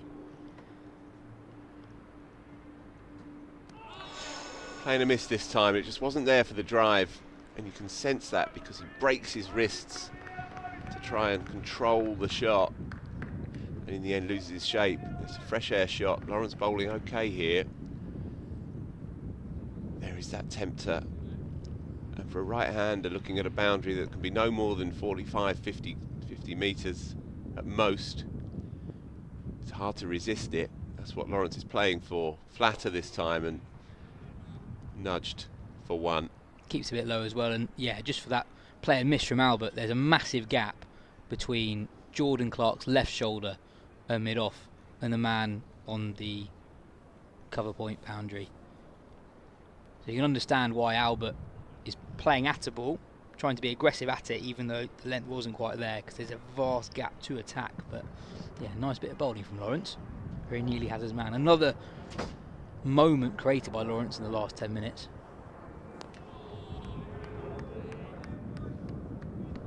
I think Surrey have to take encouragement from moments like that. It's been difficult to create chances for them today, but Lawrence has had a good 10 minutes here. Slip now in place for the left-handed Gubbins. There wasn't one there in the previous over.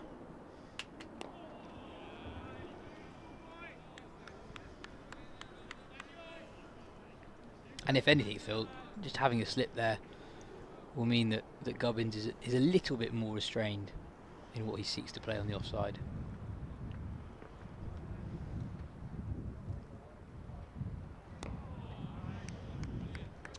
The signature shot of his innings to finish off the 64th over. Not much happening for the hosts, but they are, of course, past masters at shifting the momentum back in their favour. Nick Gubbins then, he's had an interesting career, began at Middlesex, was very highly regarded, and with good reason, because you can see that technically he's very sound and orthodox.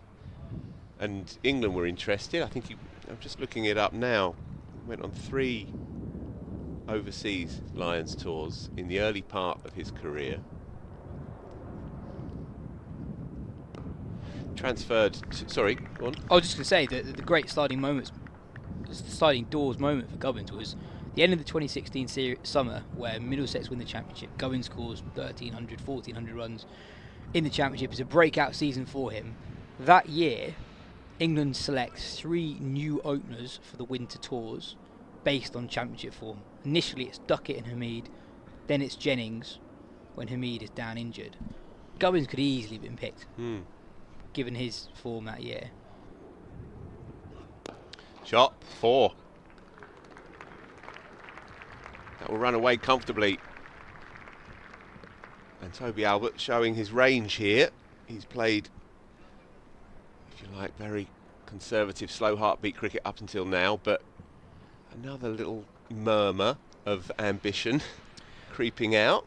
But also more opportunities like that will come as Surrey search more and more for that 5th wicket.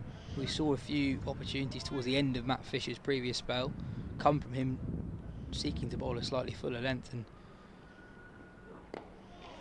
more in that one by Jordan Clark, sharpish and jabbed down really on just at the last by Toby Albert. He's got to keep his wits about him here. Jordan Clark has this ability, I find, that he can really slip one, can't he? Bowls that heavy ball that we know, and that's his stock ball, but he's also got a real quick one in there.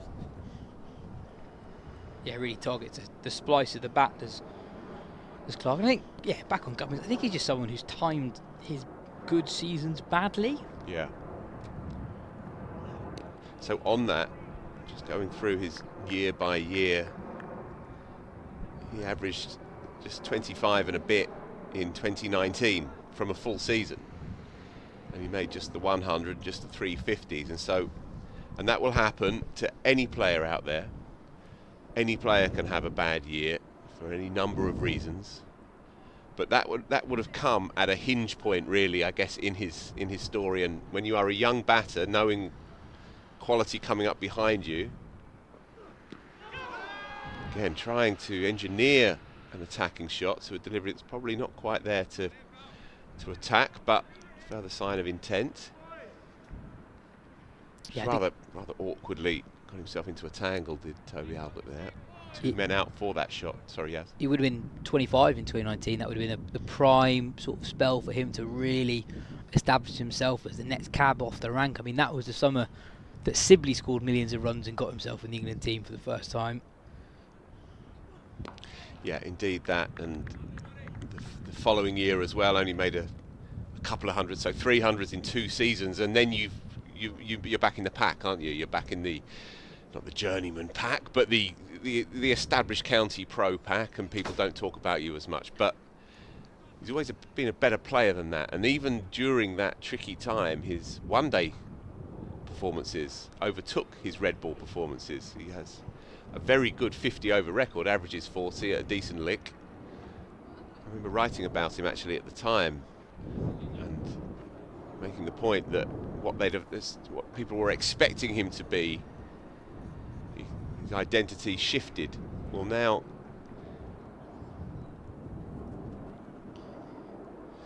he's coming off the back of 2 very good years, averaged 46 and 55 in the last 2 years. 55 coming last year and 300s across each of those seasons, and so become an absolute mainstay of this side. Well, he's a part of a cluster of players who I'd say are outside the England team at the moment. They're not actually that old, and they're playing the best cricket of their lives, and also I don't think an England call-up is particularly close.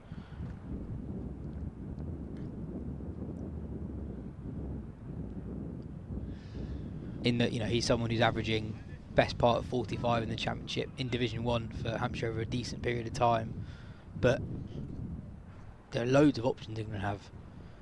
At the moment, we saw some of them over the winter in the Lions tour.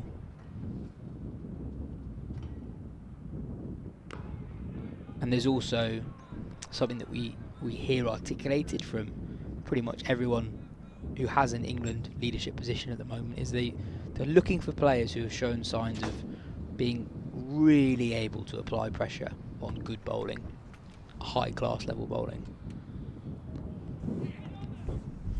And the perception is, as Gubbins nicks a single, that someone like a Gubbins or a Sibley or a Josh Bohannon up at Lancashire, they're not quite that type of player that England say they're looking for at the moment. And perhaps under another regime, one of these guys might get a look in. Bohannon, I think, was quite close a year or 2 ago.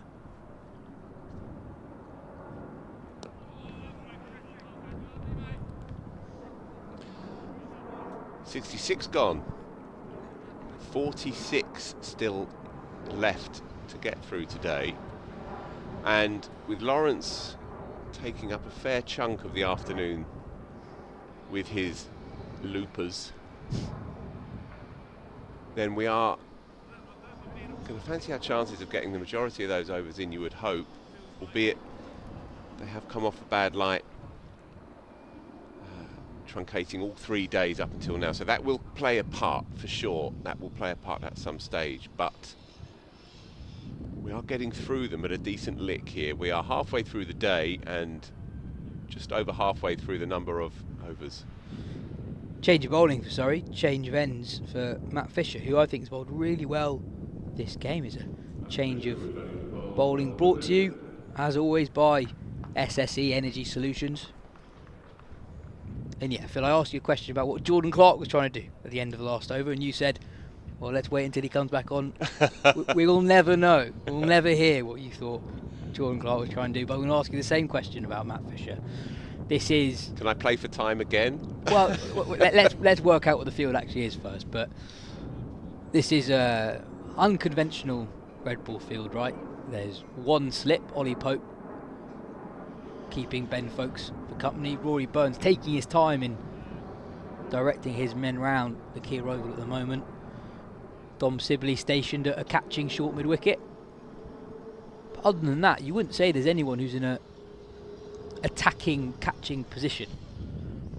There's someone on the offside boundary, two men deep behind square on the leg side. Ryan Patel particularly fine, a deep fine leg, and Dan Worrell is sort of loitering at mid-wicket. A similar-ish angle to Dom Sibley at a catching short mid-wicket. So Phil, yeah, what's the game plan? To knock him over with a fast straight one. Yeah, look, it's a very good question. I think the positioning of the two short men on the drive, both off and onside, tells the story. There's no pace in this track now at all, and they fancy that if they're going to create a catching chance, then it's more than likely to be from a skewed drive to a delivery that's just slightly misbehaved on the bounce, rather than a conventional edge from a ball that moves laterally. We've seen very, very little evidence of that after the first hour. I thought Fisher bowled very well before lunch to get it hooping a bit. Worrell always gets a bit of movement, but after that it's been ramrod, more runs, leg side this time. Deflect. Yeah.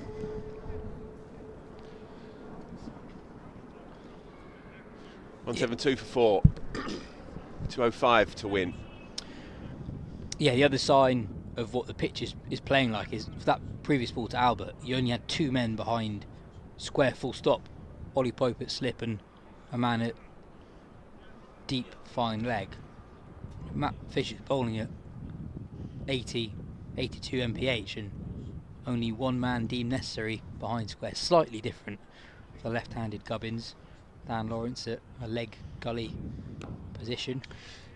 Yeah, so as you say, Lawrence brought up now to that slightly peculiar position. Two men still out on the leg side, and perhaps there's some thinking that with slightly uneven bounce, the cross-bat shot, even though you're not going to be inconvenienced by pace necessarily, but you might be by bounce.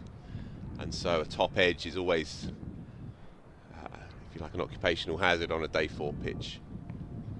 But if we're clutching at straws, then perhaps that tells a story in itself. Not much happening. Yeah, well, I think the plan is, I think it's very simple. I think it's to bowl straight. There have been signs of inconsistent bounce, and I think what Surrey are trying to do is bowl as straight as possible, and the guys who are in front of square in catching positions, well, that's just somewhere the ball could go if you're always bowling at the stumps. And similarly, Dan Lawrence around the corner, if you are a little bit leg side, it's a sort of area where you can just mindlessly flick the ball towards without realising there's a fielder there. A delivery not too dissimilar to that, really. But yes, put it to Colo 45 minutes ago, Phil, that from a Surrey perspective, this game is in danger of drifting. And drifting somewhere quite concerning, dare I say. And I'm just looking at what Hampshire have to come here. Tom Prest, Liam Dawson, Ben Brown. Next 3. Storied players, 2 of them. Very fine young player in Tom Prest. All attacking players. And at 10 Jack, Brett Hampton, and Kyle Abbott, both of whom swung the bat lustily and effectively in the first innings. So if we are looking at time versus run equations and whatnot, as Daniel Norcross comes in on his birthday, probably looking to poo-poo such frivolities. And far from it. I would like to refer the right honourable gentleman to the answer I gave at 11:01 this morning. Which was? When my illustrious colleagues Phil the Power Walker and Adam Collins had discounted any danger whatsoever of a Hampshire win, I simply pointed out that it wasn't a particularly arduous asking rate, that if they got in, if they kept ticking it over as they have done there again, and indeed to remind us all that 3 down was a slightly false representation of the position. I've wholeheartedly taken on your half a wicket for the 2. Yeah. 174 for 2.5 is an excellent way of doing it, Daniel. I doff my cap to you there. All of that is true, and yet just the natural undulations of a day always produce chances, okay? And obviously pressure as well does its thing, and being the best team in the country also does its thing, and yet the number of chances that we can mark up, even half chances, quarter chances, very, very few. Wicket off a no ball, I suppose. Yeah, true. What I would say is that the key moment in this match is very likely to arrive in 12.5 overs time. Indeed. And then we will have a better picture as to how the pitch is playing, because obviously the pitch interacting with the 67.5 over old ball is a very different matter.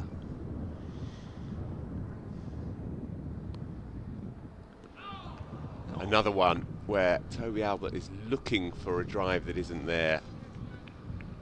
3 times now, Dan Lawrence has inconvenienced him in that spot, and one can understand why he's looking for it, because that boundary is too tempting to turn down.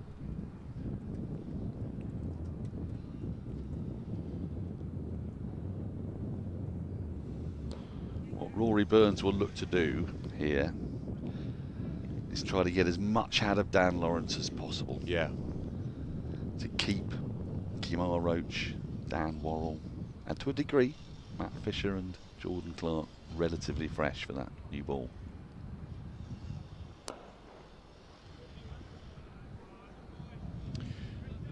Yeah, you can be damn sure that these Hampshire players as well will have half an eye on the overs ticking over, knowing that the next 12 could yet belong to them before, as you say, the definitive, the hinge point of this 4th innings comes around with that second Newey. Quick note. That's a lens, isn't it, by the way? Yeah, I thought it was the mighty lens. I thought it was Bill Lorry behind it for a moment. Oh, it did look a bit like that, didn't it? Overs, good night, Charlie. Yeah, get the pavilion with you. It's your birthday, it's fine, it's absolutely fine. Quick note, part 2 of Adam Collins' interview with the great Kemar Roach coming up during the tea break. We were due to show it yesterday, I'm being told, but due to the odd tea break because of the weather and the light. And it was odd, wasn't it? It was a strange second half to the day. I feel for Andrew Sampson, because he operates with the rhythms of the day, are very important to him. His tea breaks, I mean, they had one tea break that took place with 42 overs left in the day. He almost downed tools and marched off. I would never actually do that, but never mind. You weren't far off. I wasn't far off. Thank you for the sympathy, by the way. No, you have plentiful sympathy for you. Then we had a tea break that just sort of came and went without much warning or fanfare. And you know, he's a man in great trim. He looks after himself, but he looks after himself with tea by having but cake. Yes, but that cake is a very important part of Andrew Sampson's routine. I've seen how he ponders it. John Surtees has been tallying up the cakes, by the way, this week. One to keep an eye on as we move through the year. Yes, he's a man for cake.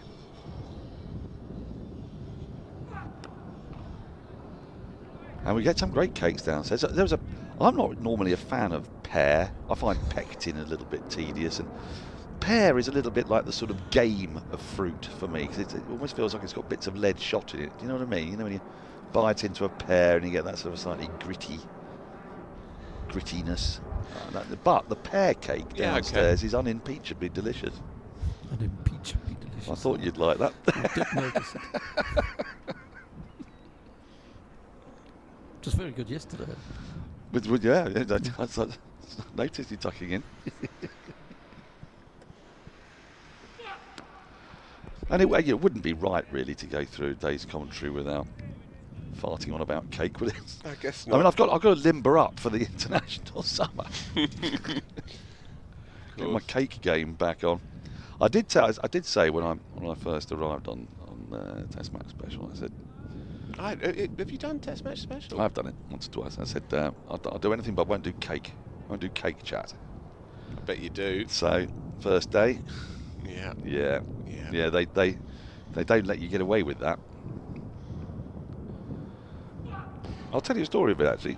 It was at Wormsey for the women's test match between India and England. Meanwhile, sorry to interrupt. I don't know if we fully caught that. We're going to need a replay, because Matt Fisher has shown some very, very tidy footwork there, by the way. Very, very tidy. Oh, you like your football, don't you? I do. It's a great game. Okay. Oh, we'll have a look at it again here. Talk me through it. He's in complete control. Yeah. And then just tries the outside of the boom flick to mid-wicket and rather loses his way. But at least he was in control of what he was trying to do. They could have kept on going there.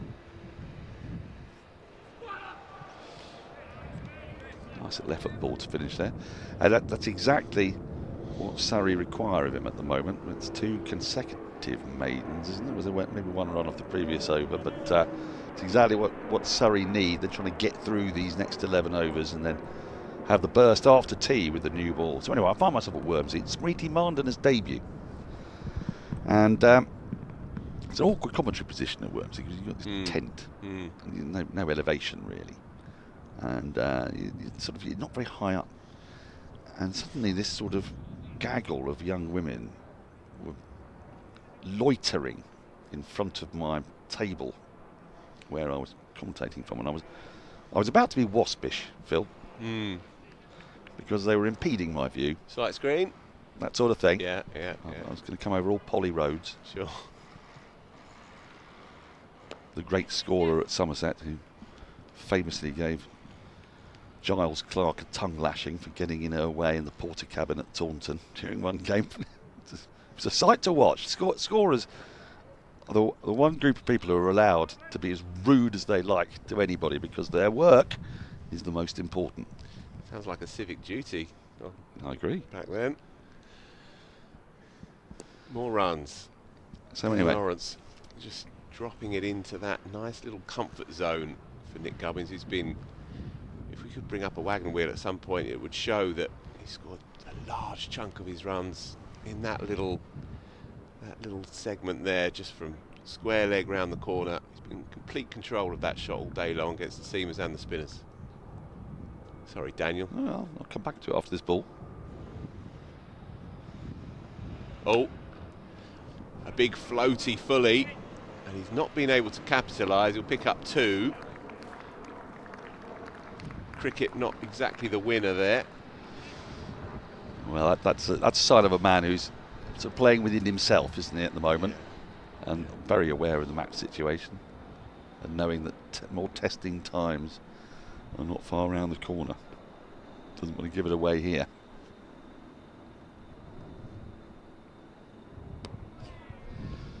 So this gaggle of young women are impeding my view. Yes. And I've become waspish. Which is never a good look, given what a ridiculously privileged so-called job we have.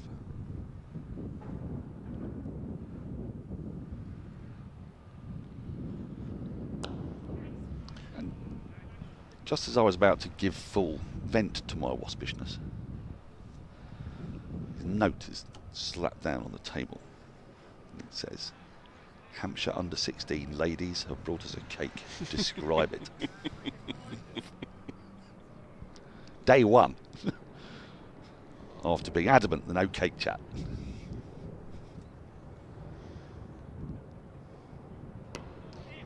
More runs. Tidily played. Runs from every delivery of that Dan Lawrence over, and entirely risk-free stuff as well.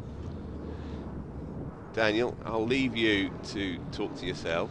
Yeah, I'd say it's a frequent state of being. After me, it'll be Adam Collins. So they bring this cake. I've got to describe it. And I have to say, I thought, well, if you're going to make me describe a cake, I'm going to be honest. So I've cut into it. What cake are you describing? I should have been listening to the Hampshire under 15, under 16 ladies brought a cake to Wormsley in 2014, and I was forced to describe it against my will. Okay. Because I'd come into this game with such, ideals. I thought naively to myself, Colo, that I'd be able to change the face of world commentary, that we would move off cakes and talk about, Albert Trott instead, that sort of thing. Yeah, I'm afraid that the cake narrative is too deeply set in, isn't it? Yeah, it is. The cake discourse. I can't undermine it. No. But I gave it a damn good go. You'd be undermining. The fabric of the universe. The fabric of the program you primarily work for, at the very least. That is so cake-centric, isn't it? It is cake-centric. As Andrew Sampson well knows. What are you trying to say?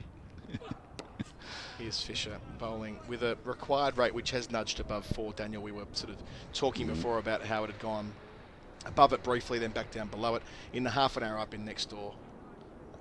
Gubbins has only added 8 runs. Now, Albert's added a few more than that. Partnership's 78. But, under 200 to win, I think it was you or I. No, it was Phil and I. We said 180. Nope, I'll go again. Katya and I said 180 to win at T, which they should be within. Oh, well within. In half an hour by now. That is the time you can really start to think about what's viable with respect to how you provide license to one or both, the way in which you can reconfigure your batting lineup, the way you can think about a couple of different plans if things work, if things don't. In all probability, there'll be somewhere around 34 overs in the final sessions. That would still need to be a runner ball effort, and I'm not entirely sure the run rate required on the bottom of the screen is the right number either. It's a little bit higher than that, isn't it, Andrew? Yeah, it's a bit higher. They're still trying to fix it. They've still got the 4 overs that weren't bowled last night in that calculation, so it's a bit higher than that. So 41.3 at the moment left. Oh, through the offside. There's 4 of them. Gubbins, top of the bounce, short boundary there to hit. Did exactly that into the 80s. Rare bad ball that from Matt Fisher. Meat and drink for Nick Gubbins. Short, wide, and with the short boundary away to Gubbins offside. They're in a very, very handy position at the moment, and they bat obviously very deep today because they lost 2 night watchers yesterday. But the new ball is going to be key. Yep. That'll be after tea. Gets it fine, but not quite fine enough to beat Patel down there beneath our commentary position. So yeah, that'll be not long something after you need to weigh up. But 2 or 3 overs after tea, probably. Well, it does rather emphasise the importance of these next 25, 26 minutes. If they can score it, better than a run a minute, get it down to 160 something, then have a few overs after tea to reset. Actually, the new ball's coming at a good time, because they'll have to reset after tea regardless. There'll be no point thrashing around straight after. And after they've had a few overs to compose themselves, they'll deal with the second new ball, which oftentimes can be good for the run rate. It certainly can. Especially with set men like Gubbins on 84, batting with Albert, who's on strike here, and deflecting a Pleave. A couple of runs there. Just went underneath folks' gloves. They'll think about 3, but nothing silly required as yet. So he's definitely looking to leave that. Albert, it says Gubbins is on strike on the screen, but it's actually Albert, believe me, he bats right-handed. Yep. You just get the feeling that in that over, Fisher was just starting to look a little bit leggy, perhaps. Might be coming to the end of his spell. He's bowled 14 overs. The seamers have had it spread around. 14, 13, 14, 14 between the 4 frontline seamers. Not seen anything of Ryan Patel. Just a solitary over from Rory Burns. And 15 overs from the off-spin of Dan Lawrence, who was just starting to get milked a bit in the previous over, which is a bit of a headache for Rory Burns, because he would love to be able to wheedle away with Lawrence at one end, the holding spinner role, the sort of Liam Dawson role, if you will, because that allows him then to keep Worrell and Roach fresh for after tea, and a chance to put their feet up a little bit, have a think, have a chat, work out how they want to use that new ball. I liked yesterday we worked out that there were no maidens from Dawson, despite going at like 2.6 and over, which was most unusual. Bit of a similar thing going on here with Lawrence. 1 maiden out of his 15, so just able to keep the board ticking when he's bowling. So for Gubbins, who takes a single to mid off first ball of the over, they've reverted. They've moved away from having the leg slip and trying to slide it across him and bring Ollie Pope into play, now in the conventional slip position. For Albert, who took 24 balls to get off the mark, he's about to face his 100th ball for 40, which is perfectly acceptable in terms of what they're trying to achieve here. Well, both of them are actually getting a very sort of modest but just the right kind of pace, aren't they, Gubbins and Albert?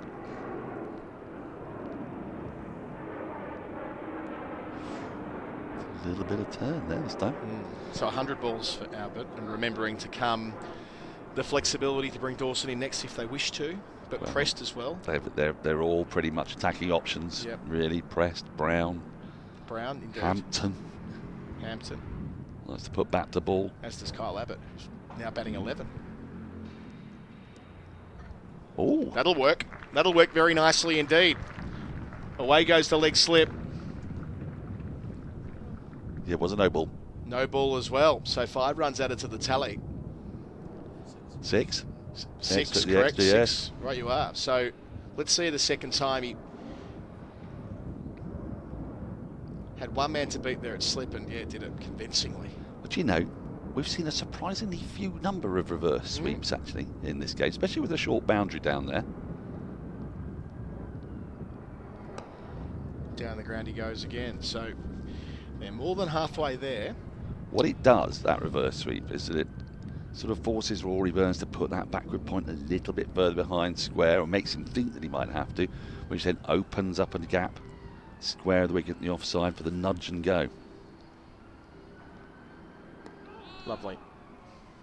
That's where Lawrence needs to be, just a snifter quicker as well, 52.4 miles an hour. Tended to operate in the high 40s for what it's worth. Nice pace for an off spinner.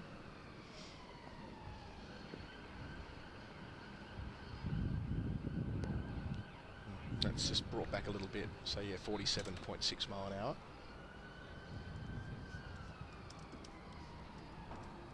So that's 76 in kilometres if you want a comparison. So that's not quick through the air.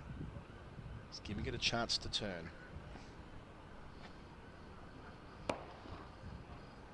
Bit fuller to finish. So 180 to go for Hampshire. And they've got 40 overs left in the game. This is a nicely positioned scorecard. 180, 40 overs, so 4.5 an over needed. Ignore that 4.1 on the bottom of the screen. That'll be amended at tea, we hope. Andrew Sampson is working on that assiduously behind the scenes. Is he able to do that? You're able to do that? Well, maybe. I've been able to ask somebody else to help out.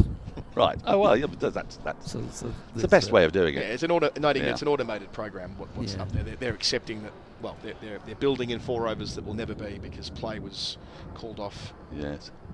After the scheduled close of play yesterday. Right. So Matt Fisher will get one more over. What have we got? 20 minutes to go. So probably 5 overs, you'd think. Probably 3 from the pavilion end. Rory Burns would love to get another 2 out of Dan Lawrence, leaving him 3 overs to bowl after tea before a second new ball.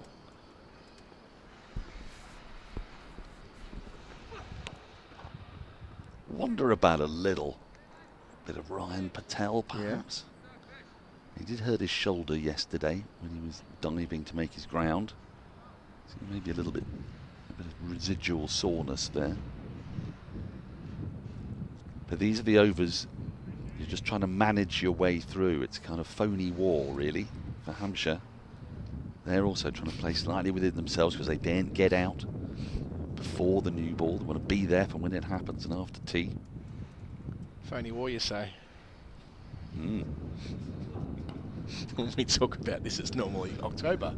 Yes, the phony war period is normally October, early October. Yeah. That's when the kids are sent to Shropshire. Various posters are made. We're imagining at this point it's September to March. It's just after Poland's happened. Just after Poland, yeah.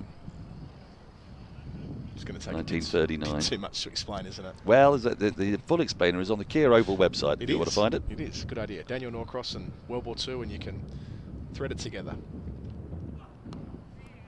Off the hip. It's a lengthy read, but it might get you through to the next new ball. I remember reading a version of it when you were in the creative process, shall we say. Loose as it comes. It was rather loose, yeah. Even for you. 1:79 to go. So back to Gubbins. I wonder whether he might really try and attack here. Short boundary offside. Can he manufacture something? Not from there, he can't. Well bowled by Fisher. Dead straight back into the non-striker stump. So a deep backward point for the slash. A conventional cover, although on a deepish side, roughly on where the fielding circle would be in one-day cricket. Mid-off. And a slip on the offside. So that really does reinforce that it'll be straight with 5 on the leg side. Not often would Fisher bowl to a 4-5. So from round the wicket, can he stay next to the ball and access anything through that cover region, short boundary? That's what they want him doing. Patient there on that length. This is tempting for Gubbins, isn't it? So it's a field that's kind of set for a short ball to come. Which is yet to arrive. And there's only one ball left in the over, so either it's all a terrific bluff. But also he's pulled throughout this innings really well in front of square. So they've got the man right on the edge of square leg on the rope in front of the square leg umpire, so not to have 3 behind, but deep backward square and fine leg for the miscued top edge. So will it come this over, or is it all a bluff? We'll see. Last delivery. That back of a length knows the call. Right, end of the over. Just one from it though. 377 the target. 179 away. That's 39 overs left. That's an over for Surrey, you would say. That's just a 1 run from it. One over closer to the second new ball. Out comes the drinks. A drink for the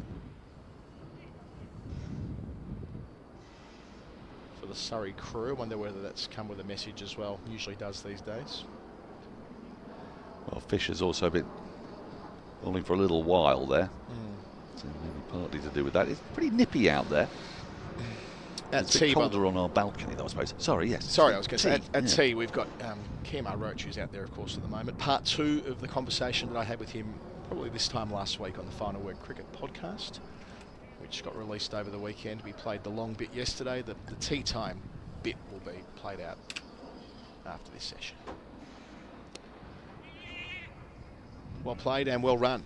Committed to it straight away, Albert. It wasn't really his call, it was more Gubbins' call, but Albert was the one that called him through. So how will they set up? Now, remembering that Gubbins' best shot historically, traditionally, has been the cover drive. Beautiful driver of the ball. They've got a man, that's Patel, at extra cover, but they're leaving the majority of the offside vacant despite the fact that the ball's spinning away from him. So again, a 4-5 field, slip, and 3 and a ring at backward point, cover and mid-off. Will he be tempted to drive here?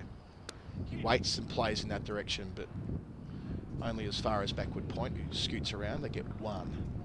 That's interesting to me that they're saying to Gubbins, let's try and turn your strength into a prospective weakness. As the 200 comes up for Hampshire, they've only lost 1 wicket on this final day and added 165 runs.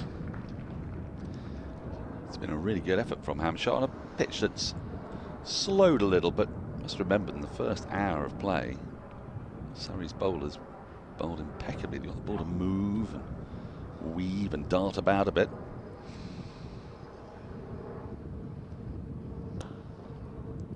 And that's why, in part, firstly, Surrey are just holding on for a second new ball they think might do that again. Also why Hampshire might be advised to just try and make as many as they can in this next 6.5 overs.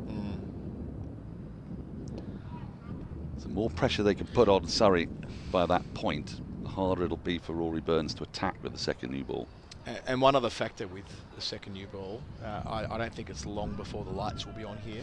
True, there's a big splodge of dirty cloud away to our right. So let's hope it doesn't interfere with the game as far as rain, but light might be a point here. So how long they can use the second new ball, we saw yesterday.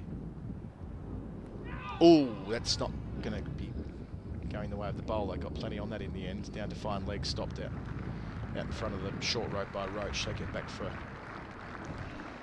couple.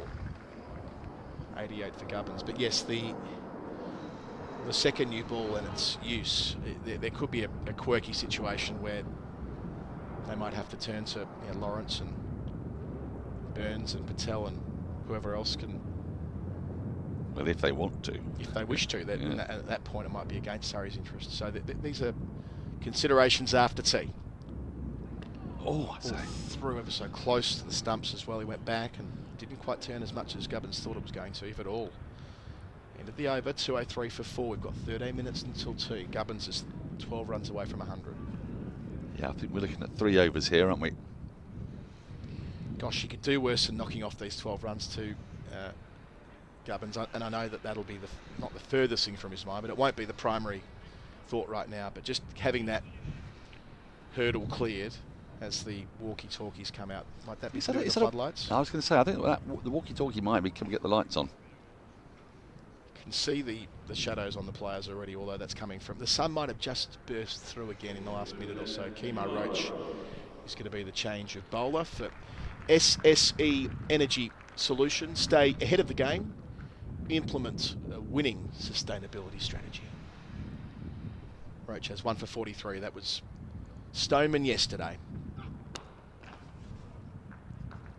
Nice restart there from Albert, who's moved to 49. The partnership reaches 100. Recognised by the Hampshire fans who are here today, as it should be.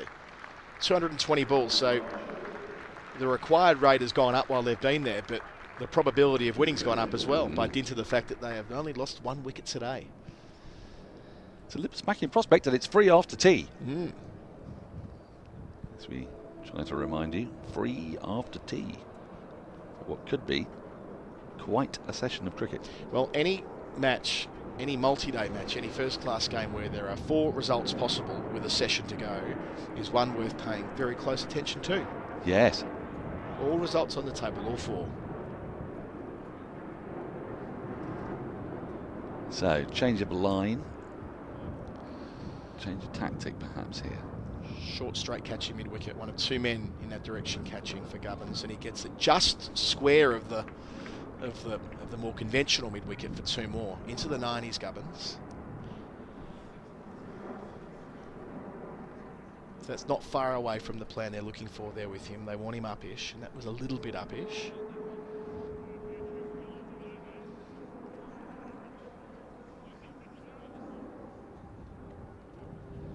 What do you think of Roach bowling here? Because you'd think he's going to take the new ball. So he's bowling a couple of overs before tea. There'll be 3 overs left, I reckon, when we get back. 2 from the Vauxhall end, 1 from the Pavilion end. Might be a search for any reverse that could be there. Bit of movement there back to the left-hander. Whether that's conventional or reverse, hard to tell from our angle, but just enough to find the inside part of the blade. 200 deliveries Gubbins has now faced. Came in on a hat-trick ball last night.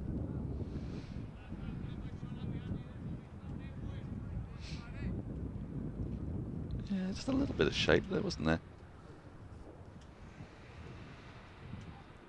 If anyone's going to find reverse, it's going to be Kemar Roach, that's for sure.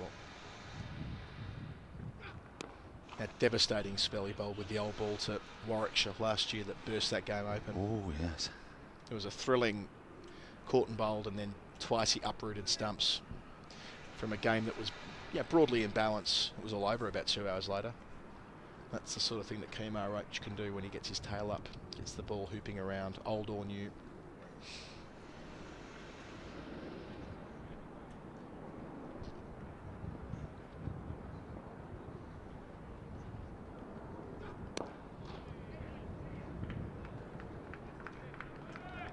Playing with complete control, Gubbins. So 170 away, I think we said. A about 170 at tea. Well, they're still nine overs away from that juncture. 9 minutes. So they're within 9 minutes rather. So they're within the 180 comfortably, which we referred to earlier as maybe that point where you're entitled to think about what might be possible. 377, such a mountain to climb. Gets big on Albert. Not seen much, have we, in the way of unevenness of bounce? It's been a little bit of low bounce, but we've not seen many that have popped. What's happening here?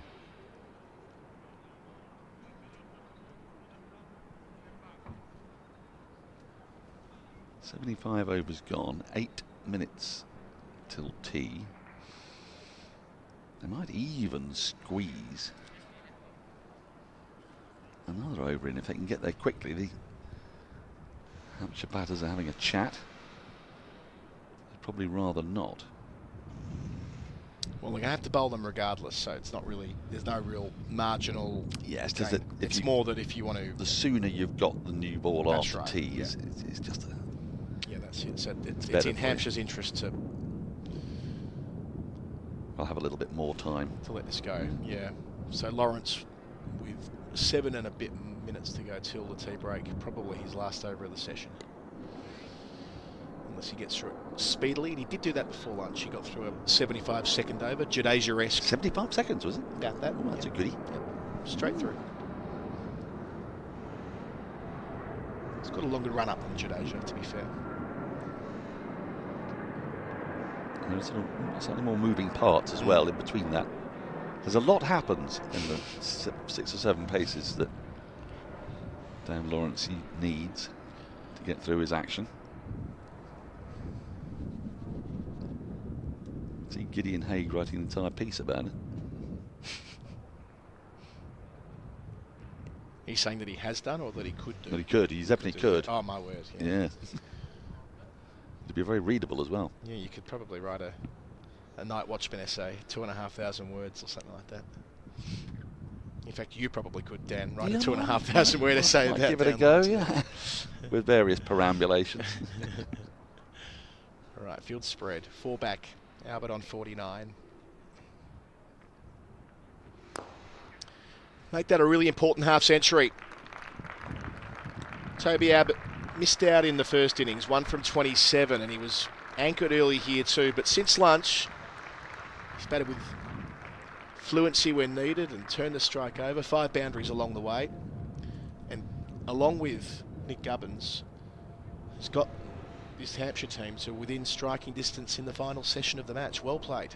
Unspectacular, but solid, secure.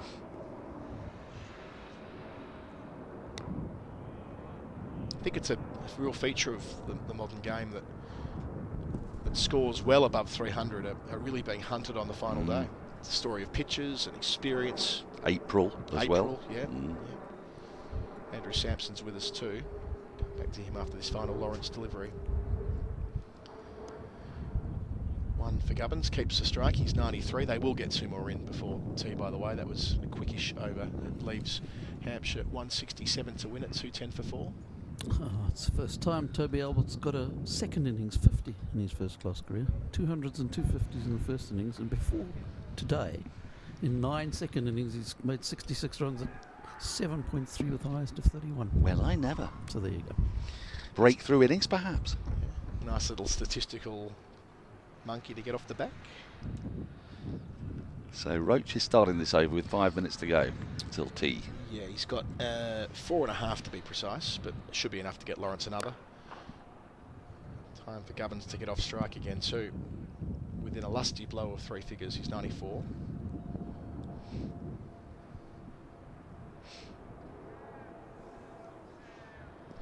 So as you identified when we came together, Daniel, just drifting a bit for Surrey here. It is.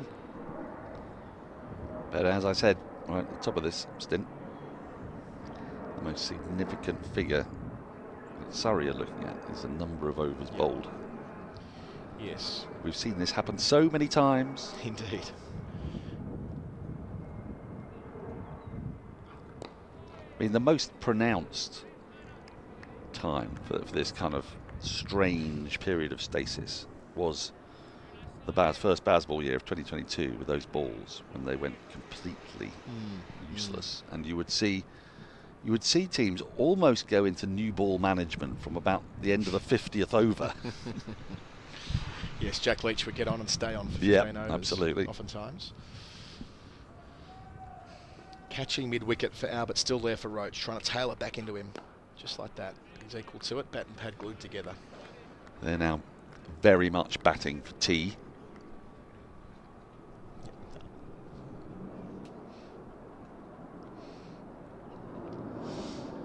So it'll be 34 overs in the final session, because you can be fairly confident rather in Lawrence getting through for another. So it's going to be, who knows, could be anything. And you're right about the second Newey.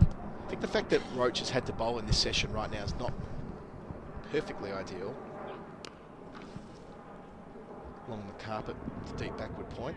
It means that, I mean, there would have been a world where he could have rocked up after tea and has got 1 over to get into his groove Exactly. and goes again. I think that's what they would ideally have liked. But they realised that they needed to make a shift with Fisher having bowled that longish spell. Jordan Clark's the other, who we've seen bowl with the new ball for Surrey quite a bit over the years. And how many overs has Clark bowled, Samo? I suspect not loads. 13 from this ball so far, and he won't bowl again with the old ball, you would think, with Lawrence operating at one end. So that's the beauty of having this multi-pronged seam attack, that someone as dynamic as Jordan Clark will be relatively fresh. Of course, day 4 of a match and so on. But he's bowled 11 overs today, hasn't he? Yeah. Did he bowl 2 last night? Bowled 3 last night, I think. 3, was it? Right, so he's bowled 10 today. So it's not loads. No. Roach's last ball of the session. In behind it. Good batting again. So 213 for 4, 1 more over until the short break. 35 left in the match. Ignore that run rate required. It's a bit different to that because the calculation is on 39 overs, not 35. What is the required rate at the moment, Samo? 4.82. 4.82. It could be almost exactly 340 as well for Samo, and then that's the kind of tea break he likes. You know, they put the sandwiches out bang on 3:30 downstairs. Do they? I've been doing my research. The 12:30 for the main meal. Coronation chicken and cheese and tomato. And the sort of the ploughman's thing. Yeah. Yeah. The pickle. Yeah. Why am I still here? Must be downstairs. Dan Lawrence, last over before tea. Can he find something? So the field for Gubbins, they're keeping that gap on the, well, I say gap, there's a ring on the offside, mid-off cover, backward point, all on the 1. The slip, Burns catching. 2 back on the leg side rope, the short boundary, and mid-on goes back a few metres. They're giving him the single there if he wishes to take it. Gubbins instead takes a single to cover point. Well played. Have you detected anything in the way of turn? I've not seen much. Only with the newer ball. Yeah. I think that the older the ball's got, the less there's been there for Lawrence. And the pitch is, with the exception of a couple of balls that have misbehaved, it's hardly ragging. Indeed.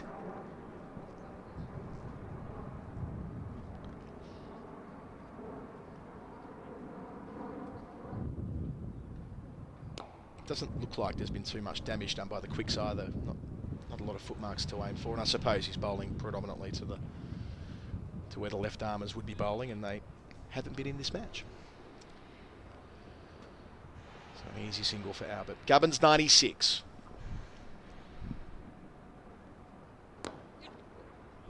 Plays nicely to mid-off to move to 97.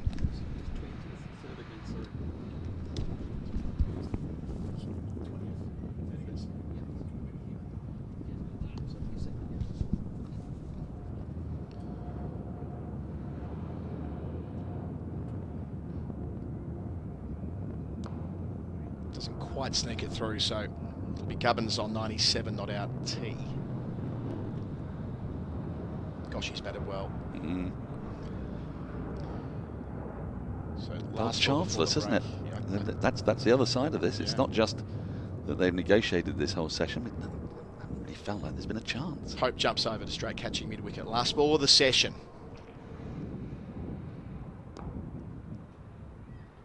Albert happy, knocking it on the head to mid-wicket. So that will be the end of the penultimate session of this match, where Surrey have gone wicketless.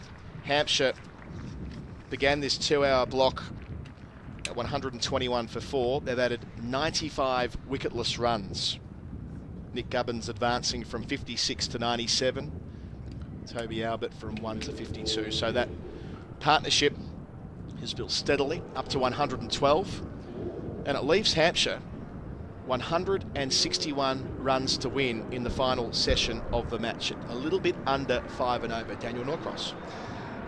It's absolutely thrillingly poised, isn't it? It's perfect time to get yourself down here for what could be a fabulous session of cricket, weather permitting. As Colo said, all 4 results possible. I'm not even sure which one's the most likely at the moment. So much is going to hinge on what happens when that second new ball is taken. Just 2 overs away. Probably be an over of Lawrence, or maybe actually an over of Worrell and an over of Roach as a warm-up. We'll see. You'd imagine that 34 overs to be bowled. If it goes all the way, most of those overs will be bowled by Surrey seamers, and it will be with a hard, newer ball. And we've seen that on this pitch, a harder, newer ball, well, it has been a bit of a handful. It was a bit of a handful this morning, and Hampshire did really, really well, especially Nick Gubbins, to ride out that early storm, having lost only the 1 wicket across the 2 sessions. We're in for a corker. Make sure you get back to us. 161 runs from, it says 38 overs. It's 34 minimum overs remaining. Gubbins 3 away from a ton.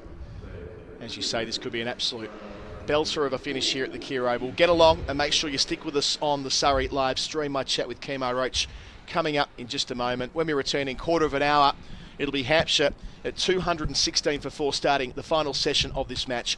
161 to win for the visitors, or for Surrey, 6 wickets needed for them to take full points. You're back in the side for that magnificent come from behind win at Leeds in 2017, Shy Hope and the Twin Tons and all the rest of it. So and of course you go out and take a fifer the next week at Lords as well, so you enjoy individual success at a ground where you had a bit of fun back in 2012 we referred to earlier. So I mean, it's not as though West Indies cricket are lacking in moments or lacking in occasionally a very high ceiling, right? Like, you know what it's like to be in dressing rooms where special stuff's happened. Yeah, of course it does. And we cherish those moments because obviously they come very rarely, but the consistency isn't there. It's just not there. We have one good test match, but then the second test match isn't well. And it goes back to our preparation, the systems that we provide at home, the infrastructure at home. And if you can get those things right, I promise you, we turn those 1 great test matches, 1 great days of test cricket into 2, into 3. Then we're winning series, and then we're competing for the mid-table, and then we're pushing for the top of the table. It happens in a step and in the process, but you need to put the infrastructure and the systems in place first before you even get to that stage.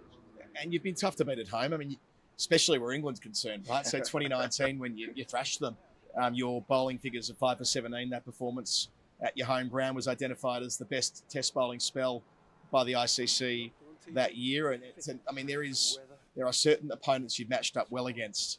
And then we kind of hit the pandemic, right? Yeah. Which, I mean, maybe we do one bit and the other, like how you've, as a country, been able to consistently do well against England when they're visiting. At home, yeah, I think the conditions play in our favour. Obviously, it's very hot. England coming over there is part of their bodies. Obviously, it's very hot conditions. And then the pitches aren't nice and green as it is in England. It's a little bit slower. And on different days, the pitches react differently. And obviously, we play at home, so we know the conditions are the best. So, for playing England at home is obviously our biggest series, 3-match series, and all the Barmy Army comes over. Yeah. And the atmosphere of the cricket is amazing. It's actually one of the best series to be in. And the cricket is obviously massive. And the rivalry between England and West Indies has gone back years and decades. So we always wanted to keep that going. They've never beaten us at home. We've drawn against them, but they've never beaten us at home. And I think it's about 50 years that they've never beaten us at home. That's a massive, massive achievement for us. We've got to hold on to something. That's got to be it. So that's what we look forward to that series for. Back in the 70s and 80s, there was a big thing about the Windies doing well against England and the colonial history, right? Yeah, and some comments that clearly fired up West Indian cricketers at the time, infamously Tony Gregg.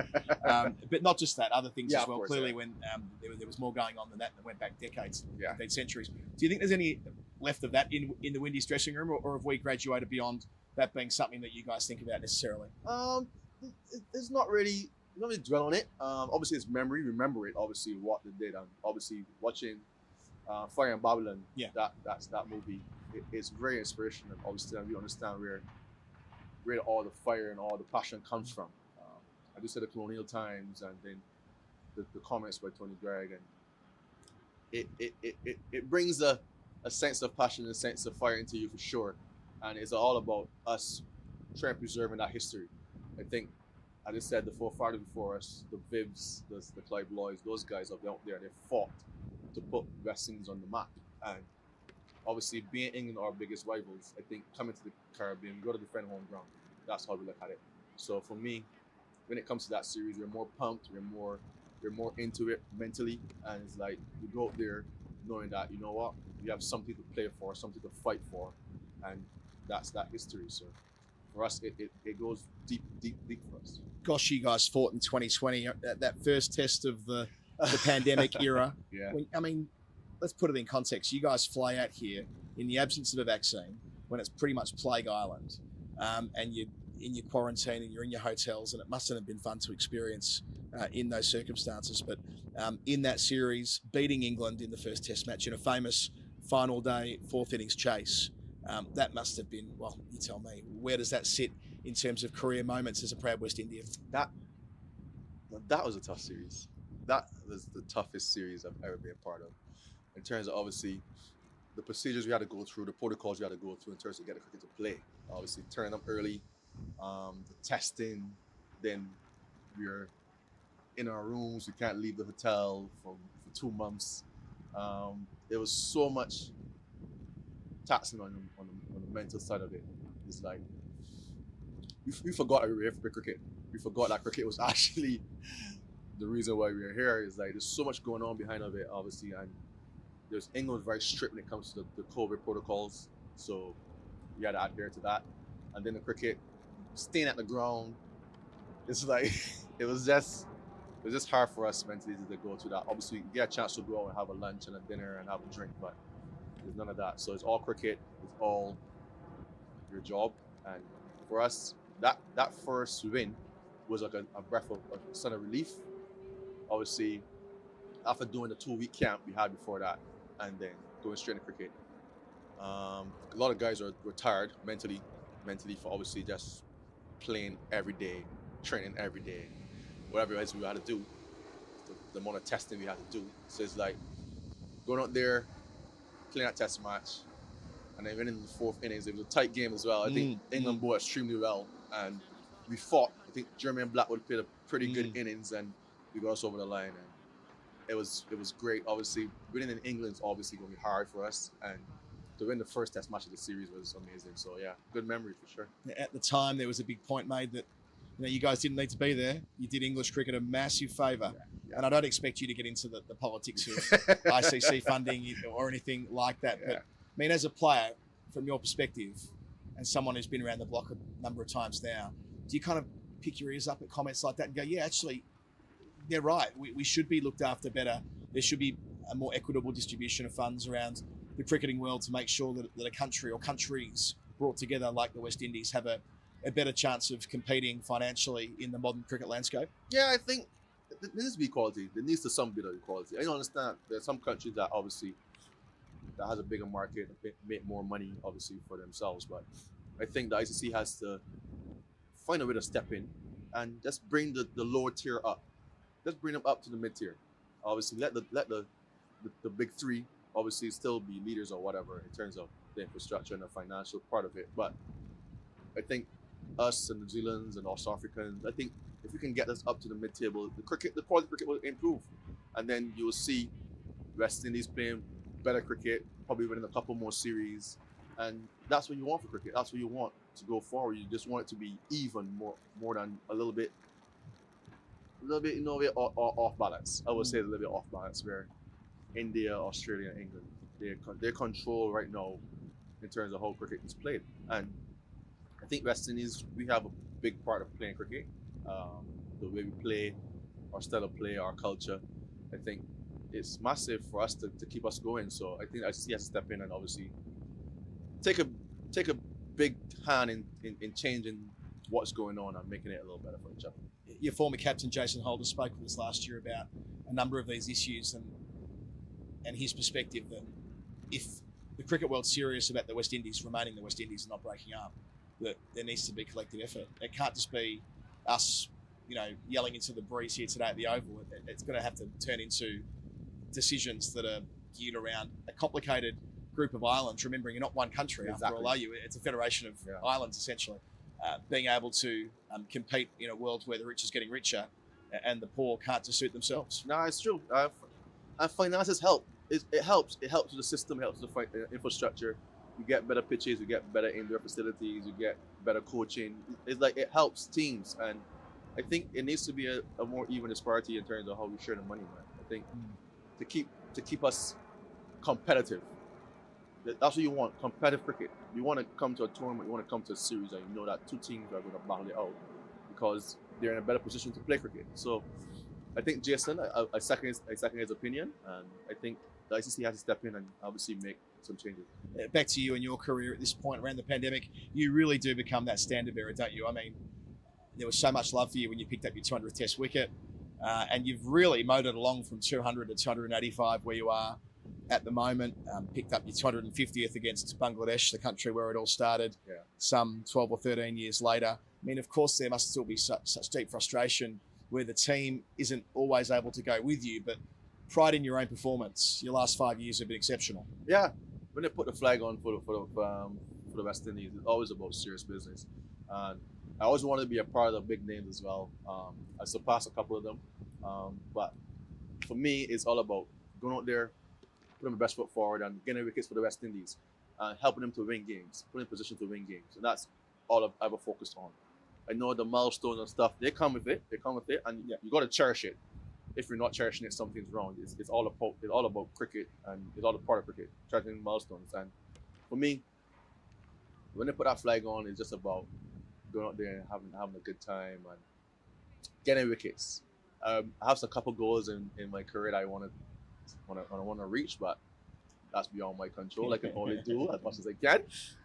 But I make myself available. I turn up and I be professional about it, and that's it. That's all I can do, and I control what I can control. And ultimately, it's 11 cricketers against 11 cricketers, right? I mean, that day at the Gabba last year, early in 2024, when Kemar Joseph, with a near-on broken foot, can't walk, steps out, takes 7 for bowls as quickly as you probably did when you were there in 09, 010. Or indeed, maybe quicker. I mean, there are these moments of inspiration. And again, for you to be part of that, a little bit like as it was when you beat England in 2020 or that Leeds chase in 2017 or other moments along the way, knowing that you were there, you were part of something so special for Caribbean cricket. Yeah, and that's the reason why I play rubber cricket, man. There's like moments like that. That Test match that's going to go down in history. That was one of the best spells in a decade, easily. And to believe that he wasn't even going to bowl that day. He came to the ground with crutches, didn't have his clothes. He was not going to go on the field, and something about the physio at the time said, you know what, I can get you out there for one spell. And he did it. And it goes down in history as one of the greatest spells in the last decade. And to be a part of that series, I thought, barring the first Test in Adelaide, I thought we played decent cricket up until that Gabba Test. And then going into the Gabba Test on a green pitch, pink ball game, we all know Australia at home against Pima cricket is very hard to beat. But I think we were up for it. We were up for the fight. And it's just the belief we had in ourselves to go out there, give it our best shot, have some fun, and see where it takes us. To come out with a win and to draw a series like that is a massive, massive achievement. And we were grateful for it. Start of a new World Test Championship cycle around the corner. Nobody really knows what the WTC will look like 2 years from now. I suspect it'll look a lot different. Whether the West Indies are there, indeed, it's all feels like it's all up for grabs right now, right? Yeah. You can't control that. All you can control is running in and doing your thing. Exactly. 15 away from 100 Test matches, 15 wickets away from 300 in Test cricket. I mean, do you now look at it in sort of those 2 year cycles? If you can keep going over the next couple of years, you'll give yourself a chance to get up towards some numbers that not many West Indians have ever posted. Look, I take it day by day. Honestly, I would love to play 100 tests. I would love to get 300 test wickets, but as I said, it's beyond my control. I turn up to work and make myself available, and whoever's in charge at the time makes the decisions, and I live with it. I have no choice, to be honest. So for me, I keep myself fit. That's why I come up with the Surrey, to keep refining my game, to keep myself fresh, to get good coaching, and to keep myself competitive. So that's why I'm here at Surrey, obviously, to keep myself in good shape. And when the rest teams calls me, I'm ready. I'm ready to go, and always giving it my all for the Maroons. So and ready to run through another Australian team when they rock up in. Well, I guess the first test is in Barbados, isn't it? So it could be on your home ground in the. I think it'll be maybe the middle or late June, near enough to it that you could be there with the new ball at your preferred end, running in at another generation of Australians all those years later. Something special about that. I would love that. Playing at home, it's always a great experience. I haven't played at home in a bit. I think the last time I played at home was against England, a game draw. So I haven't played at home in a bit. So playing at home is always a great experience. Your family, your friends are there to give you that added support. But let's see how that goes when it comes to June. First things first, games to win for Surrey here, which I'm sure you'll enjoy giving it your absolute all for. You've been an absolutely tremendous guest, Kemar Roach. Thanks for everything you've done across a long career, and all the best for what's around the corner. Thank you very much. Cheers.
So, strap yourself in, viewers. Here we go. 34 overs to be bowled. Just a little note on our scorecard at the bottom, because a little gremlin in the system, it thinks there are 38 overs to be bowled. So that run rate required is slightly misleading. 4.73 is the correct required run rate. And there's another number to look at, which is correct, which is 78 overs have been bowled. 2 more to the new ball, and then, well, we will discover. Jordan Clark is warming up vigorously in the distance. The first over will be from the pavilion end. You can see there 161 runs to win. It's not a huge ask, and it's 6 wickets in hand, but it's the 6 of the stronger wickets in hand, because 2 of those 4 were night watchers yesterday. Brad Wheel and Sonny Baker, 2 and 2 from Jordan Clark, who's getting the ball now. You would imagine that means he's going to take the new ball. Katya Witney is alongside me, so not Kemar Roach, but, well, it could be Kemar Roach, but Well, we shall wait and see. But with 2 overs to go, assuming Surrey take the new ball, and I am assuming that, you think that's fair? Yeah, you would think they'd take the new ball. There's been so little in this. They'll be desperate to get everything they can out of that. First ball after tee is nicely guided away for a single. Nick Gubbins on to 98. He's batted really, really well today. And I'm delighted that I'm alongside Captain Katya. Captain, oh yeah. Captain Katya, who this time yesterday was going, "Come on, get on with it, declare. Yeah, Declare." exactly. Game would be over by now. I stand by it. Do you? I do in some ways stand by it, that my logic behind it was that you would need a lot of time to bowl out Hampshire on this deck. I didn't quite get the runs equation absolutely correct.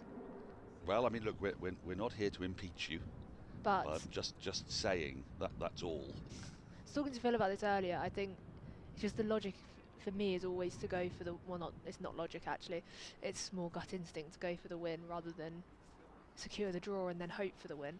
Yeah, you're very Ben Stokes. You're a woman of the age, whereas I'm just a man of age.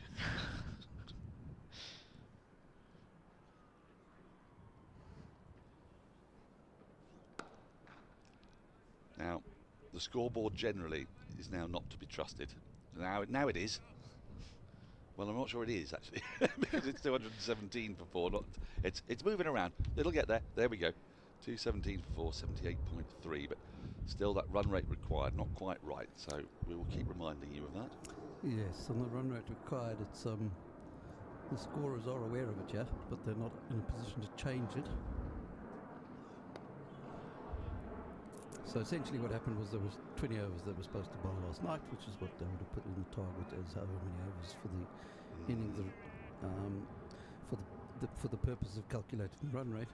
And of course they only bowled 16 overs, and it seems rather more complicated to fix it than you might have thought. Yes, it might be something that needs to be looked at generally, because rain and bad light are perennial distractions in this part of the world. The target's always a moving target. Well, not the target. Well, the overs. The overs. The target's a moving target when there's duck with lures, but we don't have that in county championship games, thank goodness. We don't, mercifully. So it's nothing that can be done here on site. It's a software issue.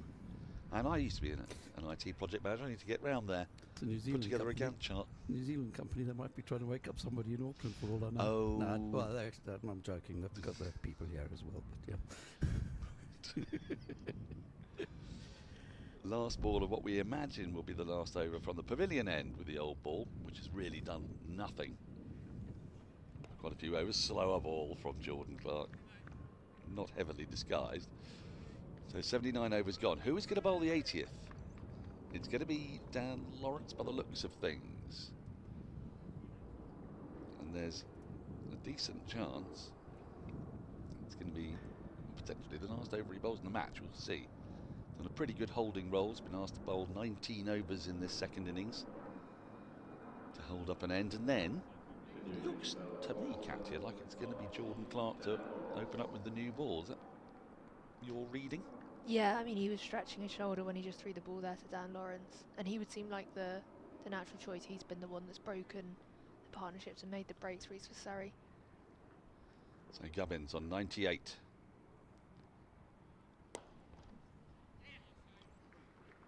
Well, he might have got his 100 there, were it not for a terrific intervention of extra cover. Yeah, and if you were Nick Gubbins, you'll be wanting to get back on strike before they take that new ball. You would rather, wouldn't you? The last thing you want is suddenly that harder, faster ball just suddenly jagging off a proud, tall seam. There's plenty of space for Albert to get a single into the offside.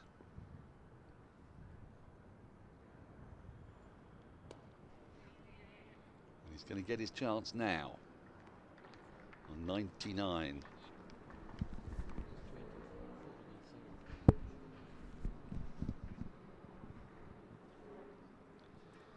Let's take a look at this field. There's a slip, extra cover, backward point, mid-off. Gubbins on 99.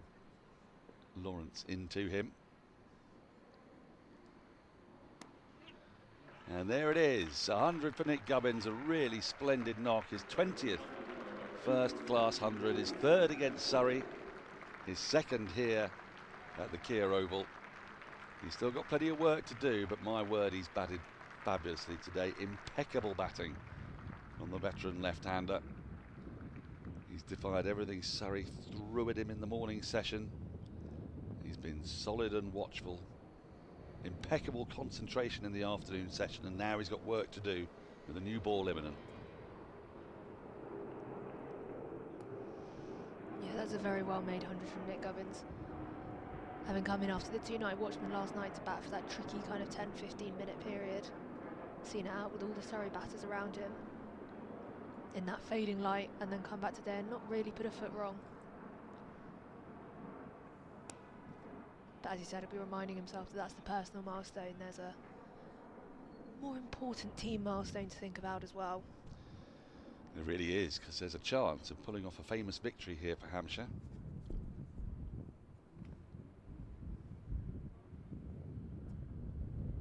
Avenging their defeat at the Oval last year. Right, that's the end of the 80th over. Andrew Sampson. It's the first time there's been 100 for Hampshire in a championship match at the Oval since 2018. 5 matches without one. Last one was Sam Northeast, who made 129 in 2018. Sam Northeast, holder of the highest score at Lords. Yep, 335 not out last year, which is only his second highest first-class score. This is the moment Nick Gubbins went to his 100, just chopping it into the offside, and it's a relatively muted celebration because, as Katya Witney has just said, he's got plenty of work still to do when it comes off. But now, with the new ball taken, Jordan Clark has it. We'd imagine Dan Worrell will take it from the Vauxhall end. This is the meaty and rather salacious part of the day. Yeah, this feels like the game. Surrey get a couple of breakthroughs with the new ball. Suddenly it's a completely different equation. Oh, it's almost a wicket straight away as Gubbins goes after one in the channel, just bouncing a little bit more than the older ball has. That adjustment, it's tricky to make these adjustments because you've been batting all day, concentrating really hard. You take a look at this one here. It's just a little underneath it, and so easily you've got a little feather through. 2 slips. There is a sweeper on the offside. It's a deep third. 2 in the ring on the onside, and a wide long leg.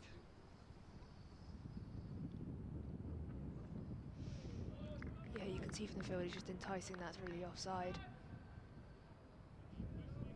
So that line from Clark is encouraging Nick Gubbins to go at it, but that was a loose shot a couple of balls ago. Yes, he's got the one bit of protection, deep cover, well in front of square. He's just working into his spell here, Jordan Clark.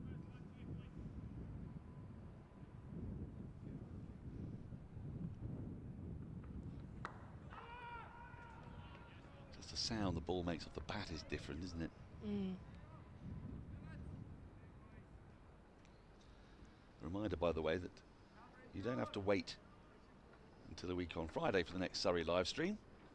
Katya and Cameron Ponsonby and I will be back a week on Wednesday at Beckenham for Surrey Women's first match in the new era. Very much looking forward to that 50 over game.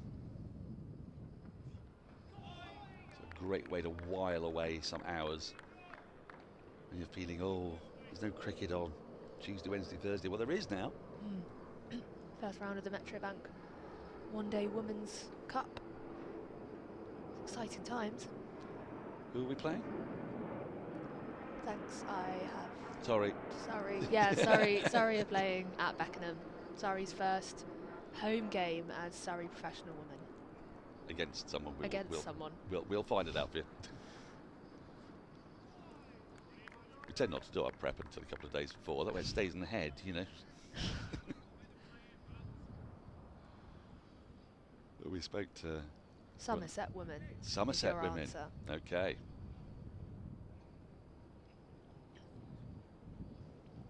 We established the other day, on Friday, that it we're trying to create rivalries. You know, when you start a new competition, a new era. So some of the rivalries that have been there in the past now got to be reformed, reshaped for our imaginations. This could be tight. Oh, it was tight. Little dab and go from Gubbins. End of the over, the first with the new ball.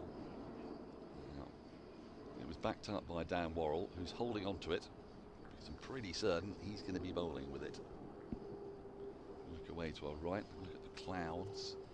They're quite high at the moment. The lights kind of fluctuated today. It was getting quite dark at points in that middle session, but it's brightened up slightly, you'd say now? I think so, yes. I think so. There's certainly no imminent threat. There was a moment when the umpires called, I think, for the floodlights. There was a chat through to the on the walkie-talkies. So it is going to be Dan Worrell.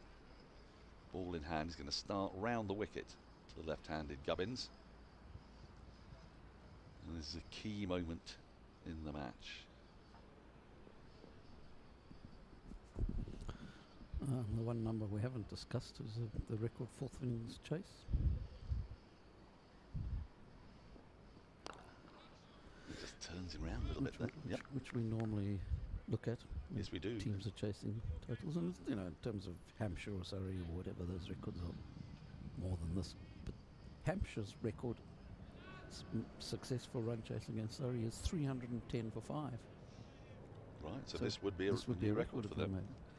That was back in 1961. What are highest fourth innings chases at the Oval generally? I'll give you that as well.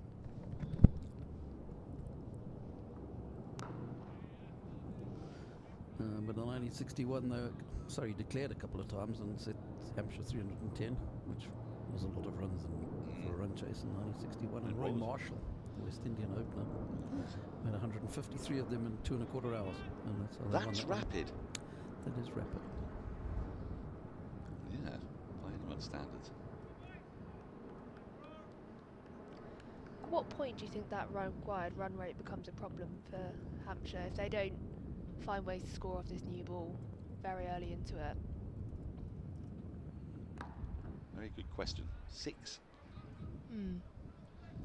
At the moment, just to keep reminding you that run rate required you see on your screen isn't quite right, because there are 30.3 overs left, so the actual required run rate has just gone over 5, not far beyond 5, but just over 5, which feels a bit different from 4.5. Now Worrell gets the bowl at the right-hander.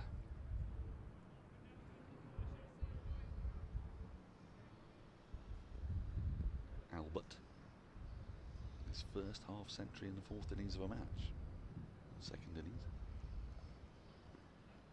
Oh, that's a lovely carry through to folks. It's sort of carry we haven't seen through pretty much the entirety of the afternoon session with the older ball. It's in second innings generally, is it? So in the first or third innings of a match. That's his first 50. In the third or fourth innings. Sorry, yes. Third or fourth, yes. Yeah, that's what it is, yeah. Milky Sun poking through now as well. Speaking to Katya's point about the light being fine.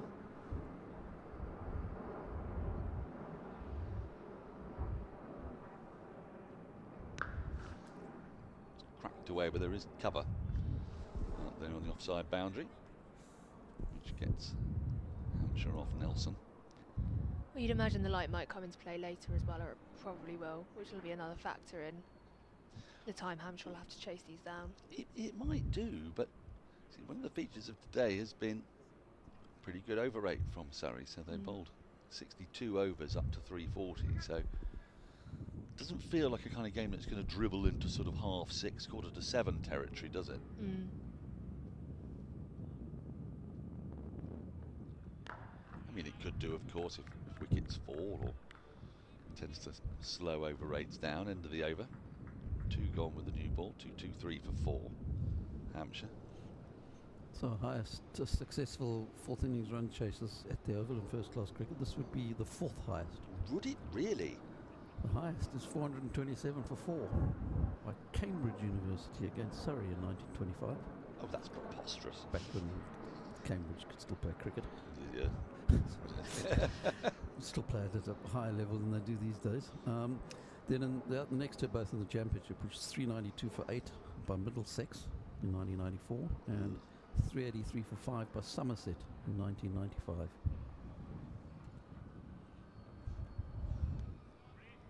A little bit of shape, just a hint of shape there from Jordan Clark. Going through quite low. So folks, so for the 4th highest successful run chase in the Oval's storied history. What a time to be around this would be, Katya. Could be witnessing history. I think you are. I think you might be witnessing it now, whatever happens. Being the nature of history,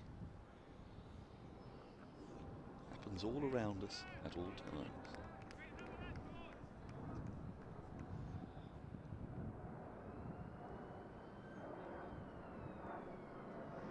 Waiting for the lacquer to come off that ball. Surrey as well tend to find that more extravagant movement will happen when that ball's a little bit more biddable, sort of 4 or 5 overs old. It's beautifully set up, this game. Yeah, it's really kind of come into its own a bit. Yes, yesterday was a sort of tricky day, wasn't it? Wasn't helped by the weather and the sort of setting up of the game. And I think that weather really came to Hampshire's aid, that 2 hours taken out of the game, because Surrey were going along very comfortably. Had they hadn't had the interruption, you'd imagine the field would still have been, broadly speaking, up. Surrey would have gone beyond a 400 lead, and that might have just batted Hampshire out of the game. But actually, in their urgency to get Hampshire into bat before close of play, the innings rather fell away. Now, Rory Burns was clearly happy enough with the equation because he didn't need to declare, but he did. So he felt that 377 was very defendable. Yeah, and you look back to the crucial moments of the game. If you look back to day 1 when 2 wickets went down for Surrey in the first 10 overs and then Dom Sibley came in and scored that 100. Hampshire conceding a lead in the first innings to bring this game back to a point where they could force a win. Crucial moment. Well, it really does speak to why they will have genuine belief that they can pull off victory in the county championship this year. They won their first game convincingly. They're battling really, really well here against the champions. And you go back to that wicket last night of Jamie Smith shortly after they came on from the interval and the delay. That feels like a key moment, because if you had, half an hour of Smith and Lawrence together, they were easily going at 5s in that period. Yes, you wonder if just missed a little bit of a trick with the urgency with which they went after the ball, with the field all out, 9 on the boundary. There was sort of 6 over there for the taking, with a bit more with the occasional 2, but instead in trying to get the boundaries. But then we must also take our hats off to Sonny Baker, who bowled fantastically in that spell, unleashing Yorkers from round the wicket, castling a couple of Surrey batters. 225 for 4. So the required runs now 152, 29 overs left. So that run rate, not 4.61s. We will keep reminding you, it's a little bit over 5 and over. It's the Romanesque Dan Worrell. Prepares to come into Nick Gubbins.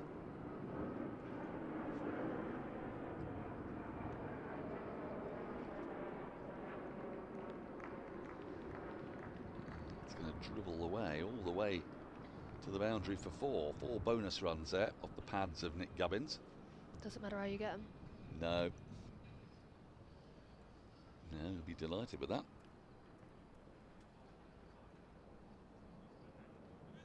Just straying slightly onto the pads. Worrell shifted his line from over and round the wicket. He's currently going over the wicket. Seen too much in the way of swing yet with the new ball, but that's not that unusual when it's absolutely brand new. you might say is it feels a little cool for swing, doesn't it? It's one of the things we sort of notice in April. It's actually a bit more extravagant swing when you get into May and the ground heats up a little bit, creating that slight current between the ground and the air. You've also got the breeze across the ground today, which I think is the strongest it's been over the last 4 days. Makes it hard to control.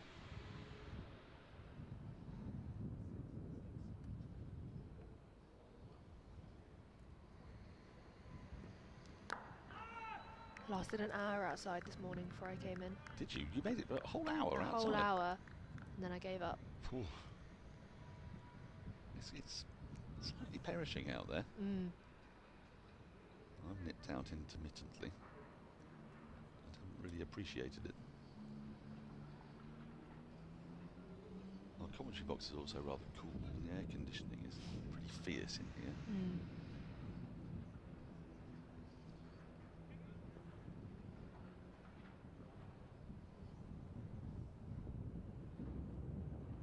Oh, wow, has he got an edge to that? Or was it just bad on pad? It might have been bad on pad. Wasn't as much excitement from Ben Folkes, and normally, if there's an edge, you really do notice it, because Ben Folkes will go bouncing up and down, a bit like Zebedee. Yeah, Gubbins was fairly unmoved. I think he's bad, has brushed his front pad there and made a noise, which is, you can see the little movement on the front pad. Actually, Folkes was bouncing up and down, in fairness to him. Gubbins doesn't have that telltale reaction of looking round. No, it's a terrific ball. Genuinely beat the bat of a man who's been there for 231 balls. That's what the new ball can do.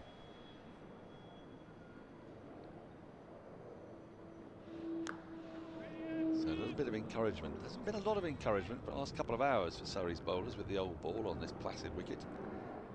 Yeah, it feels like a good line to duck Gubbins though, pushing it across him. Just a bit tight to take that edge. So you think this is the right line of attack to come over the wicket rather than round? Yeah, I think so. I think it looks like it. I think just bringing that line a bit tighter.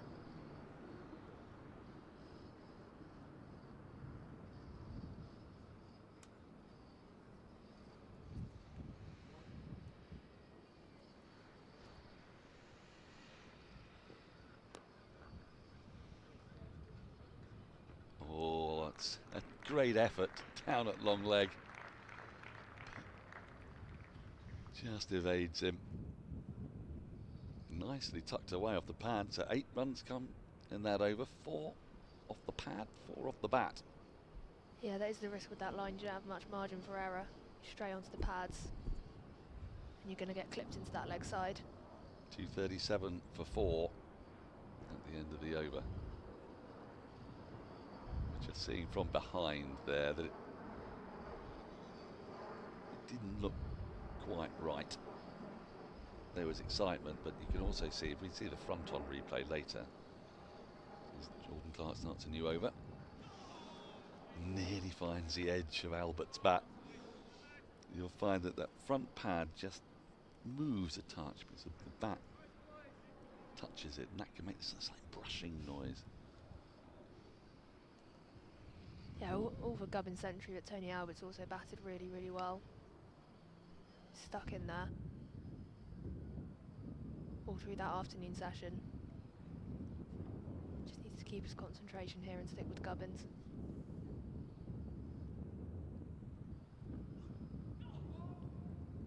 That's a decent leave.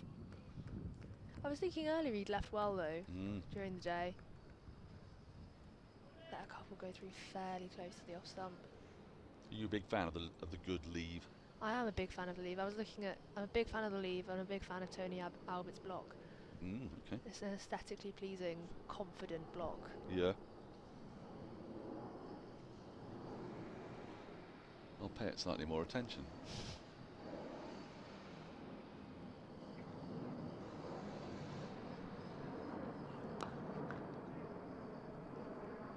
Nice firm push as well, still finding the middle of his bat.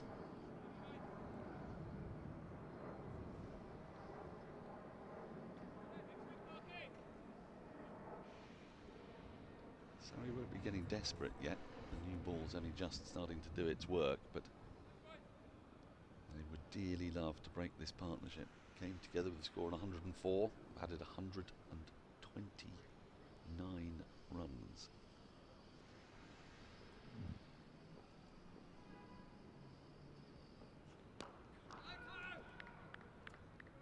So chopping down on that one. It's a stabby shot.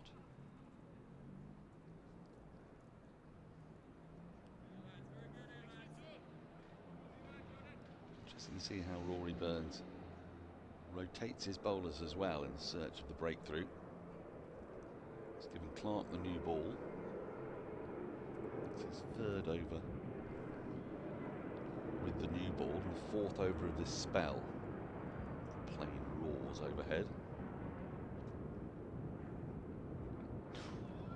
Oh, false shot from Albert. There have been precious few of those today. But again, slightly surprised perhaps by the bounce. Yeah, it's testing stuff from Jordan Clark, this. Just flirts with it. That's a funny angle. Yeah, he's surprised by the bounce as much as anything else, isn't he? And he's not a way you want to get out. No, and I guess he's been looking out for those ones that keep low all day. And now you've got this new ball. And you're adjusting what you expect it to do. Maiden over, 233 for 4. 85 gone. 27 overs remain today. 144 Hampshire to win. 6 wickets for Surrey to win. So that rate, what are we up to now? About 5.28 or something? 5.33. Oh. Pretty close. Close, almost. Yeah. Let myself down. Let the Yeah. family down. 48 divided by 9. Or 16 divided by 3 if you reduce it to that. Yeah. It would have been much better, wouldn't it? Like being on countdown.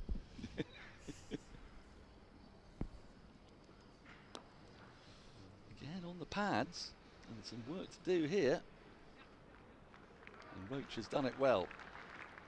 Keeps the score into 2, saves 2 runs there. Worrell's just not quite got the line consistently right to Gubbins, just straight onto the pads a couple of times. And Gubbins doesn't mind it there, like so many left-handers. I mean, it's a beautiful line to the right-hander, that ball. But Worrell, well, he had to bowl the entirety of the last over to the left-handed Gubbins. I don't think he wouldn't mind giving away a single, having a go at Albert.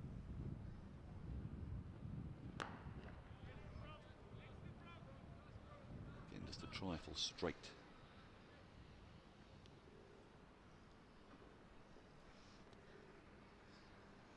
Maybe give it a couple more overs, but I'd be interested to see what Matt Fisher could do with this new ball while it's still fairly new. Bowled really well in the match, hasn't he? Got the most movement this morning out of the Surrey bowlers. Might be time for a bit of Matt Fisher. Try and break this partnership. Well, Rory Burns is happy to make bowling changes. We had plenty of them last night in search of wickets with the lights on. That will be a single, which will bring Albert on to strike. Partnership 132. And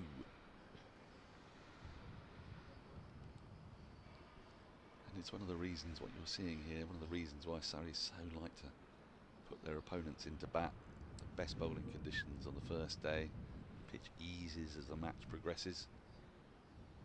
Very much Ben Stokes' view as well, isn't it? In test matches. I've heard him say, yeah, we're going to chase. Yeah, we'll have a chase.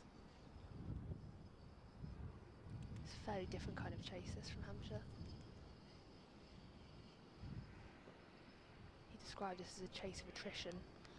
Yes. Sort of stalking its prey, really, isn't it? It's yesterday we were talking about Surrey when Dom Sibley and Jamie Smith were batting together, almost sapping the life out of Hampshire, and you can feel like that's what Hampshire are trying to do here.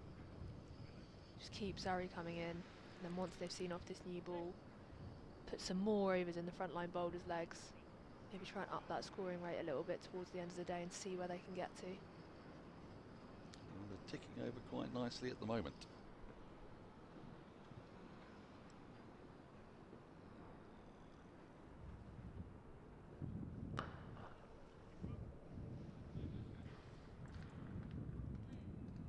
but this ball's never going to be really old before the end of this game.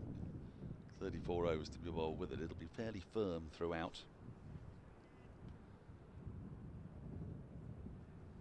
But put against that, Surrey's bowlers would have been out in the field all day. It's not hot and sapping conditions, but you know, it's early season. You're getting your match fitness back. Feels like there's been a lot of cricket played in the last few days as well. Does rather. Mm. Yes, have you found I've needed to get my county championship match fitness going as well. I feel like I've had to get my nose for it again. Yes. Where's your nose been for the last few weeks? My nose has been... Oh, absolute ripper. And that is what can happen. Dan Worrell plus new ball equals making things happen. 237 for 4. We've had 6 overs with that new ball. Let's take a look at this once again. And that's climbed, it's bounced, it's moved away. It's discombobulated a man who's been there all day. Oh, I say. It's almost too difficult to get an edge on that. I'm wondering, is it, you know, you just moving away from the rhythms of T20 or... Yeah, my nose has been bridge deep in IPL cricket for the week or so before deep. that. Yeah. Dare I ask, do you have a team that you support? I've often wondered this about myself in IPL. Do I support a team? I wouldn't say I have a team I support. I think I have teams I have soft spots for. Notably Rajasthan Royals, but I think that's more because they had the most England players in. Joss Buttler, Jofra Archer. Well, they don't have Joss Buttler no, anymore. He's now gone to the Gujarat Titans, which I've been used to. Used to Andrew Sampson. Didn't know he was even at Rajasthan. That's kept a little low. So we've had one that's just gone through and one that's just gone under. Are those the blue ones, or the green ones, or the yellow ones? That's sort of pinkish. Pinkish. They have a pinkish hue, as pinkish hue. Yeah, as George from Seinfeld asked about a prospective date. Does she have a pinkish hue? Good old George. Yeah, we're all George really at heart. Well, that's probably true. Yeah. I think you and I definitely identify with George. Yeah. Costanza. It's left by Albert. I think we can safely say he's tucked his bat inside the line there. What I do think is when the season starts, I feel like I've got my soul back slightly. Yes. I feel like there's more kind of to get your teeth into a little bit, and you can take your time a bit and pace yourself, and then by the end of the second round, which we're now at, you feel like you're much more calm and relaxed into it, and you're not trying to get it in and get it in. 18 games under your belt. Yeah, I know what you mean. That's carved away. But stopped out there on the boundary by Ryan Patel. Keeps the scoring to 2. Bit of width. Yeah, lovely looking shot that. Clark. Wasn't it? Been impressed by Albert.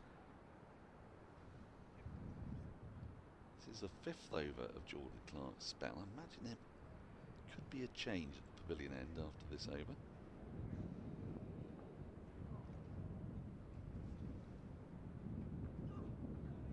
Dan Worrell's just bowled the 3 because Lawrence bowled the first over after tea. Yeah, that's another one of those leaves from Albert. Well judged.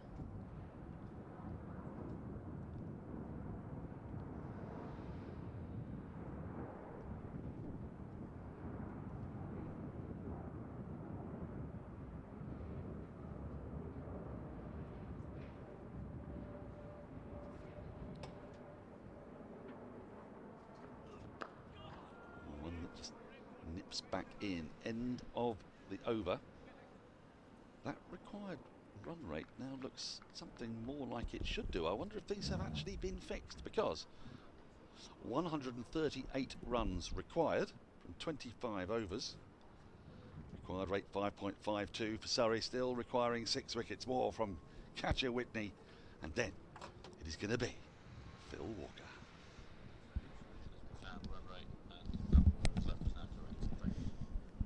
that run rate just creeping up ever so slowly. Won't be of too much concern yet, but it's one to keep an eye on. And talking of keeping an eye on the run rate, that graphic is now correct, folks. So 5.5 is the accurate run rate required. We will keep reminding you of the overs left to bowl at the end of each one. I think it's useful to keep that in mind. 25 to go.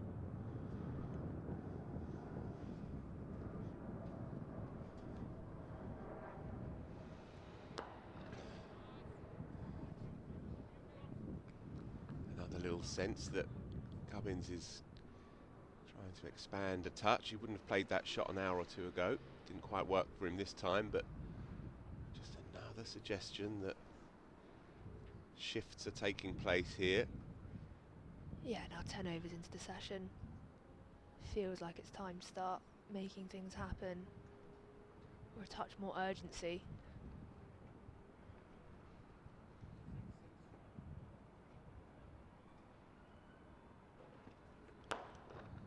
That'll be 4. Turns his back on the ball. Does Nick Gubbins. He knows that's been crunched through straightish mid-on. No fieldsman there. In fact, just one fieldsman in front of square on the leg side. Surrey's fieldsmen look pretty disconsolate at the moment. There's not been any purchase at all with the new ball that has deviated or swerved at all, really. 7.2 into the second new ball. Worrell now going round the wicket, changing the angle. Yeah, there was just a conversation before starting this over between Dan Worrell and Rory Burns, and I thought that might start the change of angle there. But after that 4, that conversation's happened again, and they've decided yes, now is the time to change that angle. Hasn't quite got it right to Gubbins. Could have been a productive line, but straying onto those pads has brought him some runs. Back on the money this time, probing outside off stump on that 4th stump line. But Gubbins has been a feature all day. He smothers that forward defensive, really enjoying his work. You can see that. He means business. There was barely any celebration when he got to his 100. Removed the helmet, but quick acknowledgement, and then back to the more pressing matters of how this game is going to fall. More runs this time. Nathan Barnwell is on as sub-fielder, so just a single. What would you put the percentages at if you're Winviz? Okay, if I'm taking the spectre of bad light out of the equation, and I really hope it doesn't kibosh this cricket match, and if it does, then forgive me if I show a little emotion. Taking that out of the equation, Hampshire 40%, Surrey 20%, the draw 40%. The reason why I say that is because the ball is still new, and we've seen time after time that Surrey have this innate ability to shift gears at the crucial juncture. Now the pitch looks utterly unresponsive, but stranger things have happened, and especially if Hampshire are expanding their ambitions over the next hour to an hour and a half. Maybe 20 is slightly high, perhaps.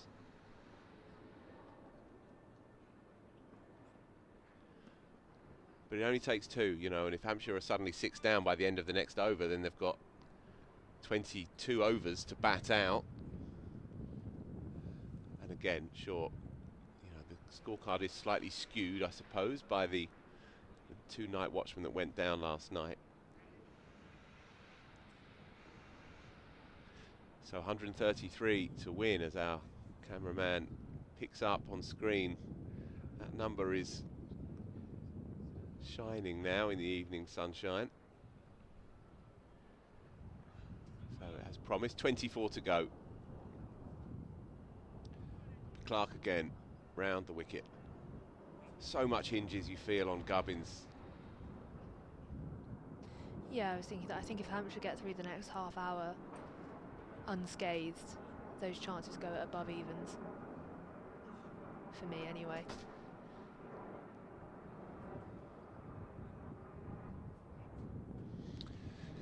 Yeah, as we were saying before the break, they're all front foot players to follow. They're all attacking players, really. Ben Brown's the skipper. Fine player Tom Press will be carded to come in before him. Expansive, brilliant stroke maker, stroke creator Liam Dawson knows his way around a run chase. And they go up for it, but nothing doing by Jordan Clark. So another one passes the outside edge. These tiny quarter chances are just not going Surrey's way at the moment. And then you've got the two bowling hitters at the end in Brett Hampton and Kyle Abbott. Now, Brett Hampton is an interesting proposition. If they are serious about this run chase, and they should be now, for sure they should be now, then he is a very interesting option. More runs, beautifully driven, but Boundary Rider does his job, so just a single. Brett Hampton is a 6-hitting specialist. The maestro Andrew Sampson was telling us in the first innings, I think it's something like 22% of his career runs have come with maximums. Yeah, 21.39, Yeah. I think it was. Not too long ago, he smashed a 80 odd ball, 120 odd. 121 of 86 with 9 4s and 9 6s. There you go. And he showed that he fancies a bit of long handle action in the first innings, where he played usefully and enterprisingly. What price, if a wicket were to fall now, throwing him in there? I think Hampton's an interesting one. I don't think at this stage they'll be looking to, when you've got Liam Dawson and Tom Press still in, and the game still in the dressing room, and this game is as it is. I feel like Hampshire will be pretty pleased with their work up until now, and bringing someone in whose explicit job is to go out there and rattle off a few sixes. It could just change that momentum, and it could make the game seem a bit more frenetic, and I think that's when Hampshire are at risk of inducing that collapse that ruins. I hear that, but I would say the counterpoint would be that you're looking at the track and feeling like it's pretty docile, and so if you were to suddenly lose 2 or 3 and then you're 7 down and you've got 15 overs to negotiate, then I wouldn't want Brett Hampton anywhere near that situation. No. But I would want one or both of Brown or Dawson or Prest. Absolutely, but for me, I think if you're going to make that decision to promote, even at this stage, I'd rather have Liam Dawson in there. Yeah, okay, yep. And then you can maybe see where you are with Hampton at the point where the next wicket falls, but I don't think the game is quite there yet to bring in someone like Brett Hampton. For me, it's if that run rate keeps climbing and climbs even further, and then you lose a wicket and you're looking at your last gasp attempt to bring it back to you. Decisions. 23 to go. Lights are not on here, which is a good sign. Change of bowling then. Powered by SSE Energy Solutions. Been with us throughout this game. Your business energy partner, meeting you where you are on your sustainability journey. Matt Fisher bowled well this morning. Picked up the only wicket to fall today. Who had that on their bingo card, Adam, at 5 to 11 this morning? Not me. Where's your win-viz, Maestro? Where's your win-viz instincts? You've sat here for the best part of 4 days and soaked it all up. You've seen more cricket than Adam and I combined, our adventure. Well, I doubt that, but I have seen quite a bit, yeah. Well, the weather's the one thing that worries me, which is why I would probably say the favourite's a draw, but if the weather doesn't come into play, I think Hampshire's still got a pretty good chance of winning this. It'd be pretty difficult for Surrey to win from here, I think. Do you want some numbers or not? Should I give you some numbers? Well, you are the king well, I mean, of numbers. Numbers in terms of, I would say, assuming it doesn't rain, it's probably maybe something like 50% Hampshire, 10% Surrey. Yep. But for the benefit of Adam, I don't know if Adam was listening when we were talking about highest run chases. This would be a record for Hampshire against Surrey. Yeah. 310 for 5 in 1961. And it would be the 4th highest in first class cricket and the 3rd highest in a championship game at the Oval.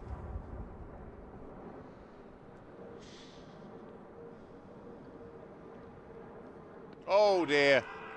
Yeah. Plum. And this is what happens. As soon as you start to shift gear discernibly, obviously, you telegraph your plans, you miss a straight one, the scales tilt again. Gubbins, brilliant knock. Top class knock.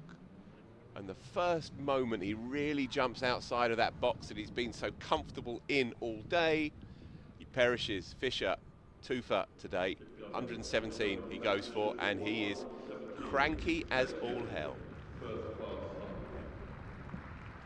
Terrific innings, 20th first class ton. Provided himself, I think, with the right to have a crack in that way. The set man needing to go at 5.7 runs and over. That's the other thing to note here. Run a ball, receives that recognition as he makes his way up to those famous beds to stand steps, and seeing it back here. Fisher has been lively and likely throughout, and that was an easy decision upon returning to the attack with that newish ball. But I mean, he'll of course be frustrated, as you point out, Phil, but he was within his rights to go, right, this is my time to have a dart at this. They have got more than enough batting. Remember, it's a deceptive scoreline with 2 of the 5 to fall being night watchmen. More than enough batting to shut up shop if they need to at some stage. But if they don't live a little here, if they don't have a dart at this, I think they'd live to regret it. Acknowledging that, yeah, weather might get in the way or circumstances might prevail with bad light or whatever. But as of right now, I think fair play. And obviously a job extremely well done, a partnership of 143 with Albert, who now becomes a set man, and young Prest walks in at 7, a man who's got a lot of ability as well. So here we go. 2 slips, new man. And by the way, you were going through your win viz and Samo said 10%. I was about to jump down his throat then too and say, I was only at a test match about 5 minutes ago where 7 wickets fell in the final hour and a half. Oh, absolutely. Look, and Katya and I were spitballing and throwing some numbers around, and I said around 40 hands, 20 Surrey, and this is it. The thing is, it happens quick. The reason I think that, again, if you almost have to put weather aside, this could have been 2 and 2, I hasten to add. Look at the movement here with the second newie. That's his natural arc. He's bowled beautifully this week. Yeah. If Hampshire's win number goes up by dint of that, I think so does Surrey's. And that Melbourne test this year is one of many examples of where when a team starts to really have a dart at it, wickets fall, and we've seen it 2 balls ago. So I'd be far more, I still think I think both teams are as likely to win as the other. So I might have it at 35-35-30. In fact, 35-35, 29-1, because God loves a tie. There's been 68 of them in first class history, Samo, something like that. What a day for it to be the 69th. Presume you haven't been at one, like me. You've been at one? No, so I presume you haven't been at one. Yeah. No, exactly. It would mean the world to me to be at one. Exactly. Tight test. Imagine that. Oh, playing a miss. Echoes of this time last year. Tom Prest bagged the first baller with an airy drive all the way back April last year. But he played very nicely in the first innings, and he looked in good nick, I thought. And this is the issue when the required rate's 5.7 and over. You're walking out and asking a guy against the second year ball in gloomy conditions, with still plenty of runs to get, to have to try and make something of nothing, or let balls go. That's the right channel for Fisher to be in. It's also a sign of how Prest is going to want to play.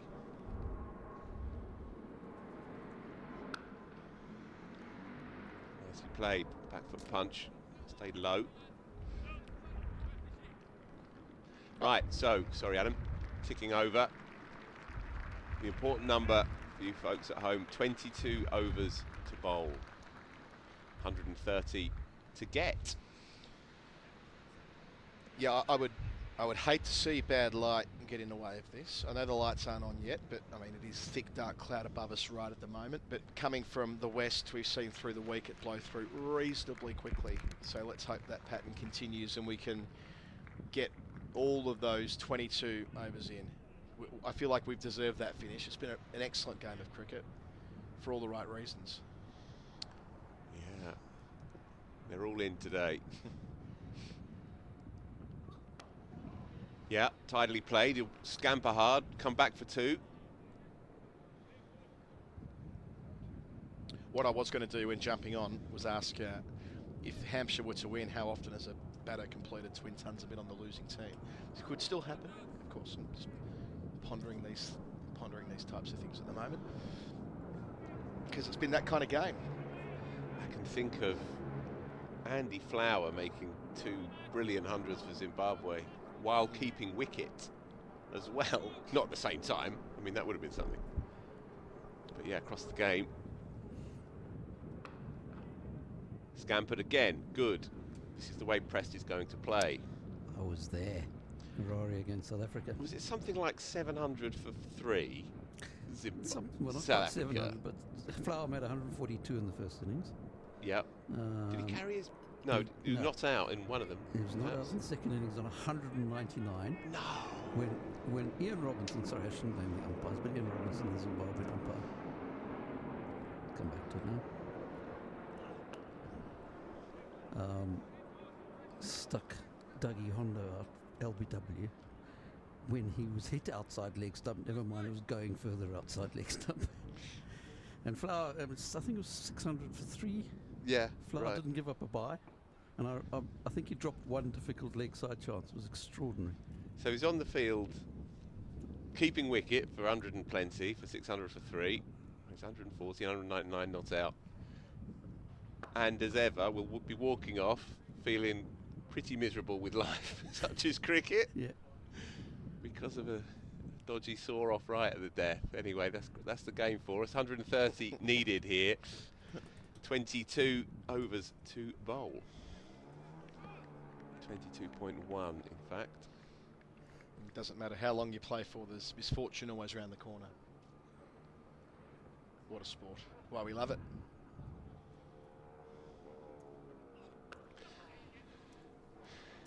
Good model, I think, this over. Scampering hard, hitting the gaps, playing risk-free cricket, but ticking over at a run of ball. Yeah, who would have had them managing the game around Albert a couple of hours ago?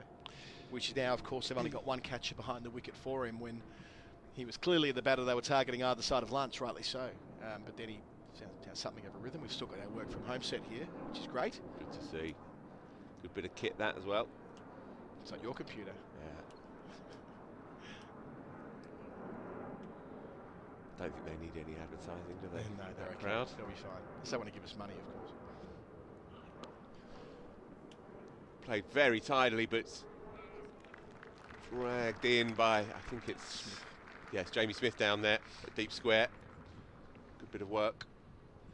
But another single to finish.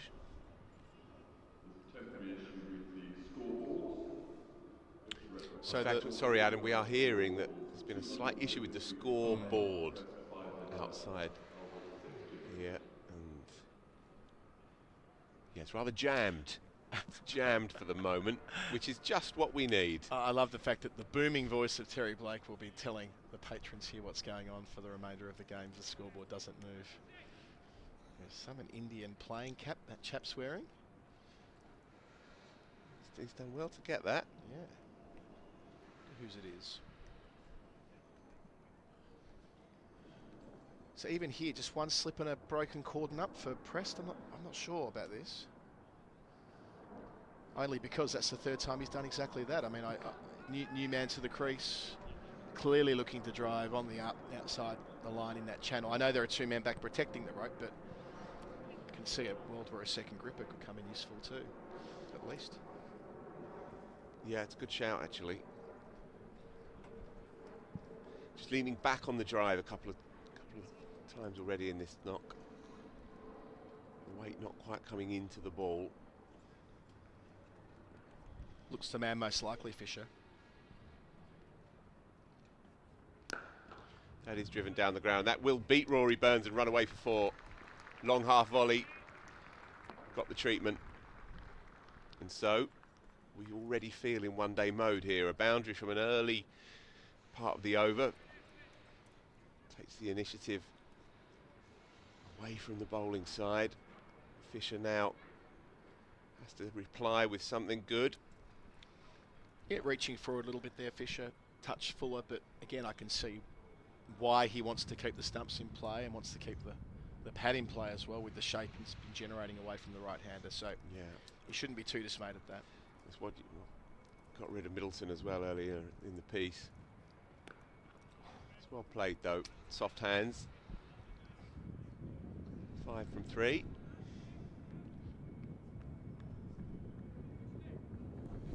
Looking at results when players have scored 2 centuries in a match. Colin Ackerman's last weekend, you like this number, was the 1,107th time that had happened, which is should be a familiar number to cricket fans. Yes, the score made by Victoria against New South Wales. Yep, most of those have been draws. As in, it's the 1,107th occasion of twin hundreds. Of twin hundreds. Oh, right. That was the. You look at the scorecard there, and a pretty good bowler called Arthur Maley went for about 250 in that. 4 for 362, if I remember. Even more, 4 for 362. Only one of the greatest spinners ever. Well, he famously said afterwards it would have been much better if the bloke in the third row of the top stand had taken those 3 catches. 55% of the games where players have got 200s have been draws. 33% won, 11.8% lost, and there have been 2 ties. Okay. So not as rare as I thought, about 100 times.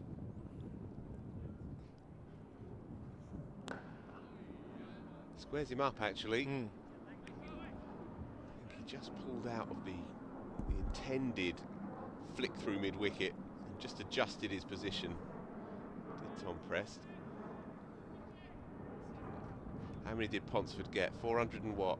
Was that the 450? No, No, 429. 429. 429, yeah. 2-9. And he betted that. Yeah, a couple of quadruples Yeah. in your back pocket. Well bowled again. Come back well here, isn't he? Giving it his all. And as Adam says rightly, he's been the most likely today. So, another one goes. 20 now, as the scoreboard is back in play for us. So it's all but a run of ball. Yeah. If you want to reduce it back to 20 over cricket, and they so often do when you hear teams talk about chasing in 4-day cricket. Of course, there so many variables are different, but if you want to keep it simple, this is something that they have got an understanding of how this computes. What does a runner ball feel like in a 20 over game? They all know that. The challenge, of course, is that Kemar Roach has got a ball that's 12 overs old that should still be talking for him. Field spread where it needs to be. Yeah, it's day 4 pitch, sluggish as well, not easy to time it, and of course no restrictions, so Surrey can play around with their field. Question for me, Adam, is whether Toby Albert has that other gear. 61 from 155, played the secondary hand to Nick Gubbins, who was more fluent, but he's grown into his innings. Yeah, it's one of those where,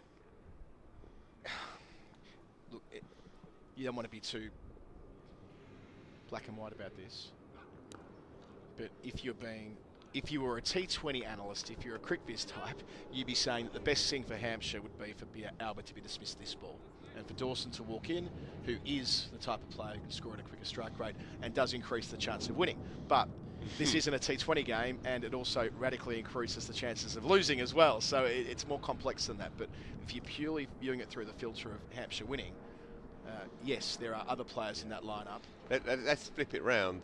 Surrey would take that wicket very much. Thank you very much. They would be more than happy, as he punches one up to mid-off, to see the back of Toby Albert, even if it nominally brings in a more attacking player. And that's what, as I came to commentary before and said, that the closer that Hampshire get to the promised land of victory, it therefore means it's closer for Surrey too. So if Albert was to fall here, the game would have a very different dimension to it, as presumably Dawson before Brown would have to find a way to get into the groove, which won't be that easy. It's dark here. Or dark enough at least. Couple more, I would venture. Yeah. Jamie Smith rather does very well.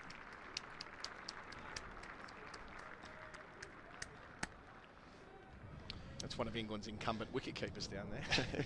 Yeah, diving around, doing a terrific job. He saved two a couple of overs ago across the square. That was motoring across the practice pitches, and he had the presence to get the dive perfectly nailed and save a couple of runs. So a dependable sweeper, Jamie Smith. It all counts at this point.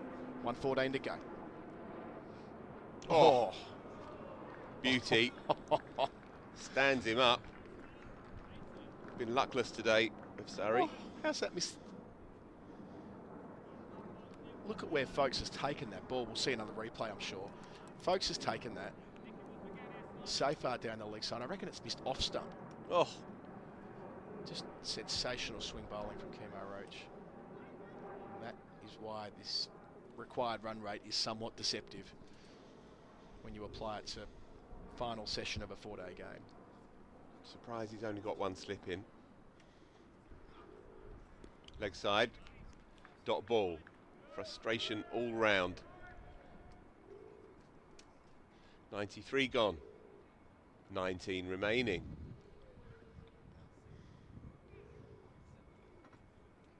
And the run rate required is exactly now a run a ball. Love it. Yeah, the difference with the test at Melbourne, which was stunning, by the way, 85,000 people there on the final day, was wild at the G. The difference there was the India shut-up shop. So Australia, that is, were able to put 9 men around the bat. We're not in that situation or even close to it. Beautiful shot there back to the city.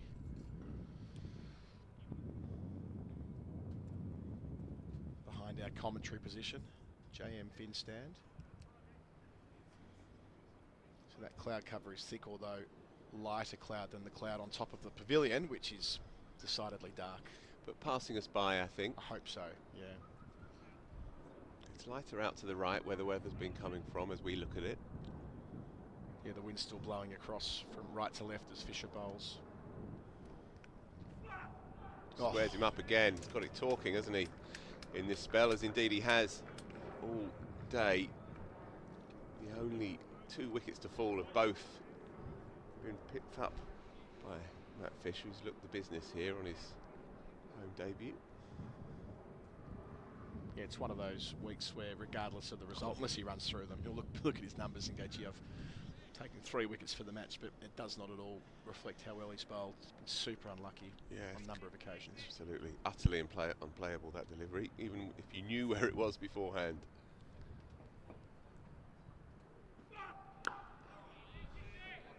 Press content to get in behind it, respecting Fisher's quality at the moment. Not trying anything too funky. Can't do much with a delivery which is so insistent and doing things off the pitch and in the air. May just have to ride out this spell.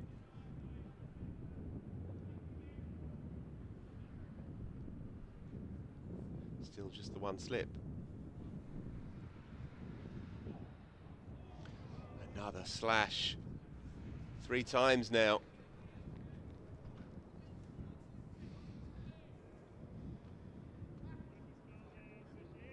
The intent is there. That is the short rope.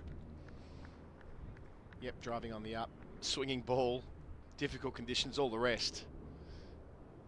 But admire the fact that Prest is clearly still thinking about that victory target. He's a man on a mission. Can he get into his groove?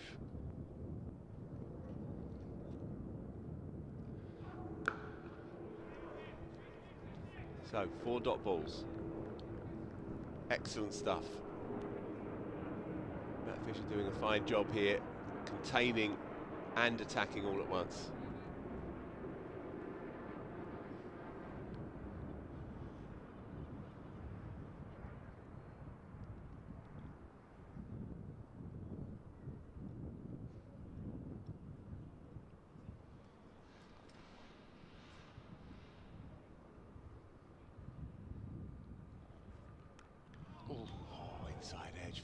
past his off stump and well gathered by Ben Folkes. Another dot. So that's the one that holds its line. Not sure if it's hard to tell from the angles we got here whether that was a wobble seam attempt. He's bowled a few of those through the match, but instead of swinging away, and that's ultimately what Prest was playing for, the movement off the surface, which never really came. Not quite got going yet. Yeah. A lot of endeavour.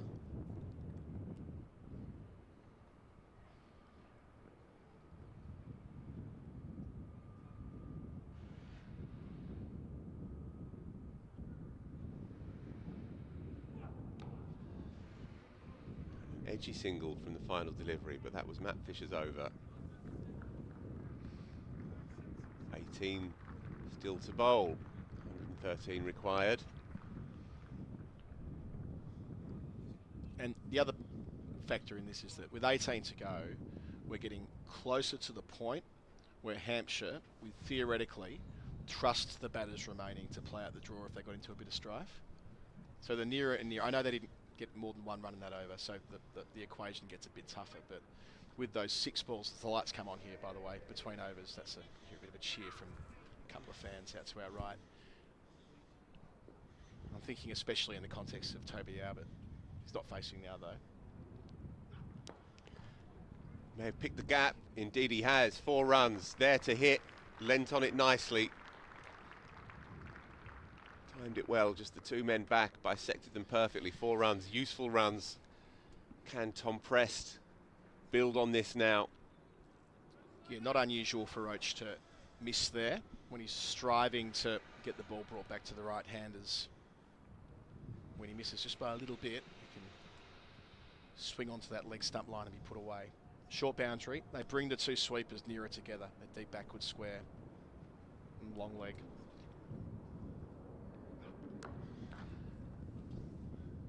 Yeah, coming back to Albert, I think as we get closer to the end, to the singularity, when they shake hands eventually, one way or the other, I think this is where Albert could make some calculated punts. I'm not sure what his T20 game's like. I'm not sure what his areas are, but to start considering when the right time for that might be, knowing full well that it could be at the expense of his wicket, but accepting that getting Liam Dawson in could be so important here. Yeah, he's got a fair amount of experience in the colour clothing of Hampshire. He's played 39 T20s, 22 list days as well. There's a strike rate of 124 in T20, which is passable.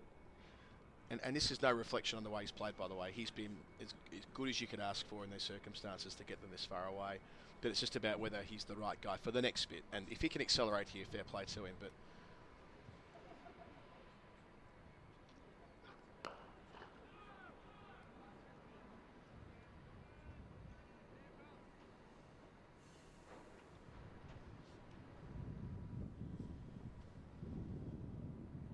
so they've left open for him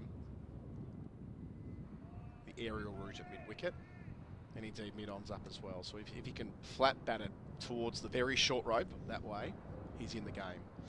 Yeah, One man to clear. He got himself going with a couple of good pull shots earlier on against Worrell.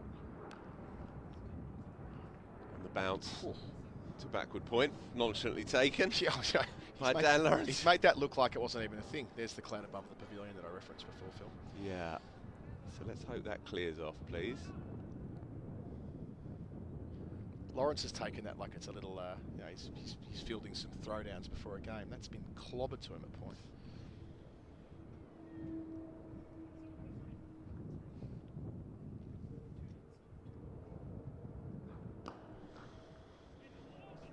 Reasonably well timed, but straight to Nathan Barwell at straightish mid-wicket. So another dot. So a good start to the over for Hans, but it fell away somewhat after that. 17 still to bowl with a fair wind.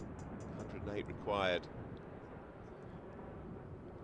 Just to add on that cloud that has been passing behind the pavilion, and there is some reasonably decent stuff coming from right to left as we look at it. So we remain very hopeful here.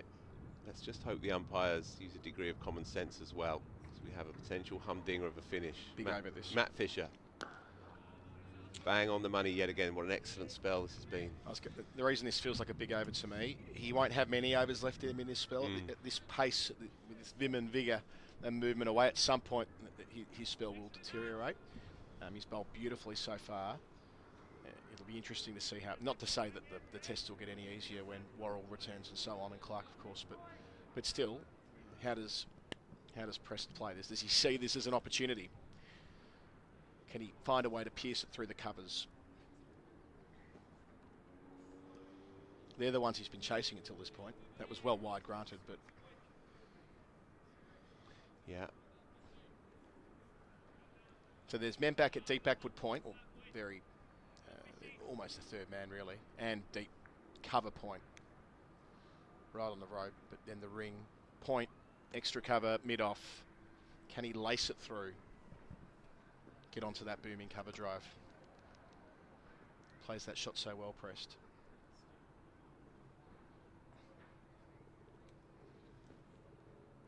Oh, and another fresh air shot and another beautiful late swinging banana ball by Matt Fisher, who's really got it talking, shouting, swearing. Look, a ball that he'd be in ordinary circumstances leaving. So that's not a pretty replay for him, but he'd be letting that go if this were 20 past 11 on morning one. The circumstances of the game means that he's throwing his hands and following that. But it's a good example of just what Hampshire are up against here. Exactly. This is not a T20 equation really, or rather it may be an equation, but it's not that reality. That was Fuller, and he's content just to punch it, not trying anything too expansive. Couple of deliveries for Matt Fisher left in this over.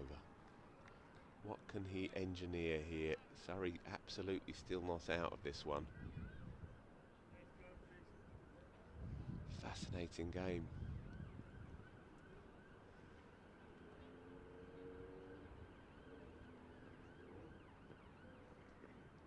So 2 left, and again, mindful this is Albert. Will he look to do something resourceful? There are 4 men back. Just, again, I'm repeating myself to an extent, but we're 2 overs on, right? 16.1 overs left. Not for a second playing down Albert's contribution. That stand of 143 with Gubbins was absolutely essential to getting Hampshire to this point. But if we're talking about this in 3 or 4 overs time, that required rate will be well beyond 7, possibly 8, if the trends continue. Yeah. So this is where some calculated risks are required for the greater good, especially, I can't stress this enough, especially with Dawson next in. Such great nick. Picks up an easy enough single, and so he'll retain the strike. 16 to go. Daniel Norcross for his final contribution of this game. He's got other places to be later on. He may have to miss the finale to this one, but he may not want to see it either. Thank you, Phil. Yes, I'm scheduled to depart after this stint as well to go and put my kids to bed, but do I tell a white lie to try and watch the end? Yes, of course you do. You can. Yet again, I've been scuppered by lords.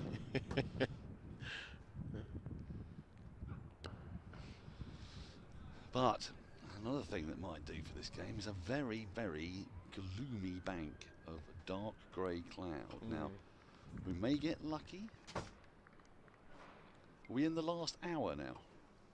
We will be ringing that bell. I neglected to mention that. I didn't even look down at the umpires before. They touch watches these days, don't they? They don't ring bells in quite the same way. I think that will have happened. Yeah. We're also at the ball's remaining stage, I notice. Oh, landing just in front of a diving Pope. There you can see that bank of cloud. It's menacing. I don't know if it's rain bearing, but it's dark bearing, that's for sure. Now, we may just get the angle of it, might help us out here. But any time lost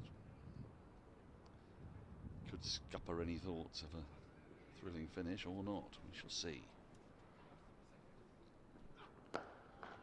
Shot. Fine shot from Prest. He's played and missed at plenty, but he's got that right out of the middle of the bat. Yeah, looks better suited to attacking Roach at the moment, Prest. He got one away behind square in the previous over. And then here, full and straight and not swinging away. And he gets to unfurl that drive, which is so attractive. A couple of members of the Hampshire support staff beneath us here. I said this earlier. They've gone left instead of right. Right for runs, guys. They're breaking the core rule of lapping. Right for runs and left for wickets. They've gone very much left. But only 2 wickets today. Oh, rapid delivery from Roach. Couldn't quite catch up with it. The lights are on. The clouds are gathering. They're looming. And I have got to go to Lord's. There are worse fates going to Lord's, Daniel. Don't talk it down. Well, I've got to get my tie out, but I've got a Surrey tie. I always wear my Surrey tie when I'm in the long room. Okay. Just a little reminder of the pecking order.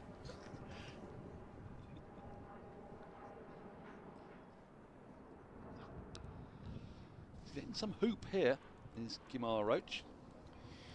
Just got a feeling we might be seeing Jordan Clark from that end soon. I can see Dan Worrell's warming up away to our right with the number 8 on his shirt.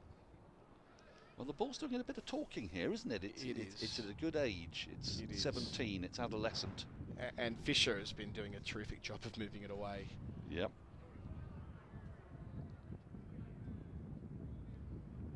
They'll get the chance to pull that rein with Worrell. That's nicely played by Albert. He's definitely been playing within himself here. 2 runs off the last ball of the over, 8 off the over, and the target is below 100, 98 now to win. Good result for Hampshire. They're getting 2, not 3 off the last ball. I don't want to keep coming back to this, but Albert's game has to evolve here quite quickly. I just feel like Hampshire having the benefit of 2 blokes who can go, and really thinking about Dawson here. 15 overs to go. There's ample time for that, but you can't expect that. There's Clark off the ground at the moment, so it won't be long before he's back. But you can't expect that Dawson will walk in and from ball 1 be able to strike at 120. You'll need to give him a chance to build into that. Acknowledging how challenging the conditions are, lights on, ball swinging. Let me run something sacrilegious by you. Oh, I've already said it. Retired out. I said it earlier that if this were a T20 game, they'd be considering this. It's not a T20 game, so that won't be in the frame. But if you were purely viewing it through the prism of the best chance for Hampshire to win, you would. The problem, of course, there is that it increases the chance of Surrey winning, and we don't live in a binary world in multi-day cricket. It's not wins or losses. There's a draw or indeed a tie in the offing too. So that's why it won't happen. But yeah, Prest near enough at the asking rate. He'll make up that gap the longer he's there. Bit harder for Albert.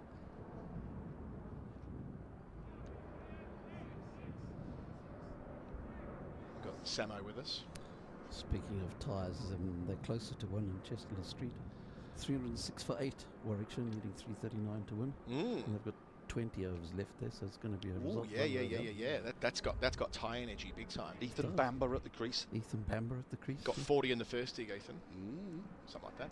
Hit a 6 as well, I saw, which is unusual for my old next door neighbour. The forward press and picked out point. And he didn't open the face of the bat. This time, he did. Benefits accordingly. Very deliberate. Yeah. Beautifully played, because there is a man just behind square, point inside the ring, if you like. And I mean, he's not even a deep third. He's more like a backward point. Is Kemar Roach. The cover is about 15 yards in front of square.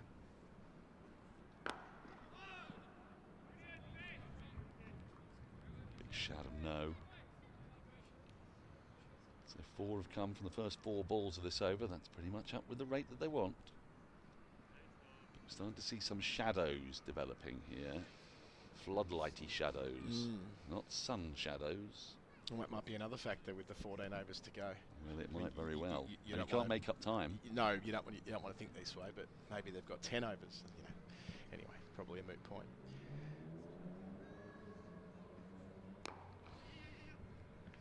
Nice little dab and go. He's looking in good. Battle here is Tom Prest. I'm really interested in this ongoing Surrey to Albert.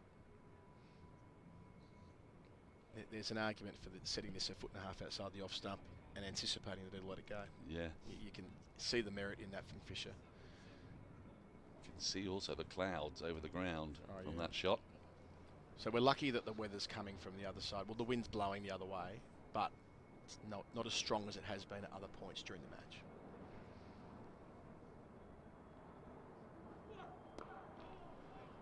Just guided away for a single. That'll keep Albert on strike. 6 from the over. Pretty much what's required. 92 to win. 84 balls remain. Albert's been there for a long, long time. 169 balls. And now in increasing gloom. As we see some cranes operating in the gas holder. Bad light's not stopping play over there. No, it absolutely isn't. Fancy a flat in there? An iconic apartment, perhaps? What do you think of penthouse? Yeah, the would higher suit the you better. more. The higher the better. For a Yep. situation. Now, I always quite like the apartments to our left here, which I think are Airbnb these days, aren't they? During a test match. Yeah. Which were quite famous in the 05 Ashes when people were sat upon the roof and watching the game. Roach continues. Every vantage point was being sought out. Yes, it's quite the thing. And you go out on the debenture balcony away to our left during a test match, and you see, especially if it's warm, lots of people just out there. It's never quite as good as you'll think it will be, though. I think at the Gaul Fort, where I've done a few test matches. Oh yeah, it was there people earlier this year. Love that, don't they? It's great to go up on the fort. It's terrific, but you're still, it is across the road from the ground. Right. You're not like in the ground, as such. They didn't quite get the atmos. Yeah, it's Oh, that's slashed away for 4. False shot from Albert, slips gone. Takes him into the 70s. A little bit of good fortune there. This is the thing with them getting under 100. It's that that would have gone straight, wouldn't it? To second slip, probably. Well, this is to the credit of, you go back to the start of play, this is to the credit of Middleton, Gubbins, playing their role earlier on in making sure that this wasn't about just the occupation of the crease. By continuing to score, we've got this deep into the game, and Surrey haven't been able to do the 7 or 8 men round the bat, and they probably won't be able to unless they take 2 or 3 in a quick hurry here. Oh, flirting again is Albert. So 88 runs away. They're desperate for the wickets, but yet they've got 1, 2, 3, 4 men set back, no one in the cordon, with a new ball that is doing plenty for the quicks. So this is to the credit of the guys that have come before who are out there right now. Certainly is. Nick Gubbins, 117 he made before being pinned by Matt Fisher.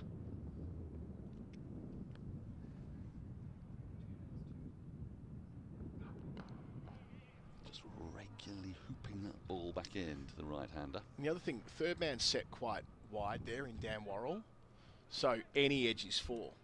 Like you would need to steer to get to Worrell, so there'd be an argument if you're saving runs in that position to have him over about 10 or 15 yards to do more than one job. So these are the considerations. You don't want to be thinking about these things if you're Rory Burns, right? You want to be thinking about how quickly you can turn the screws and see a couple of new batters.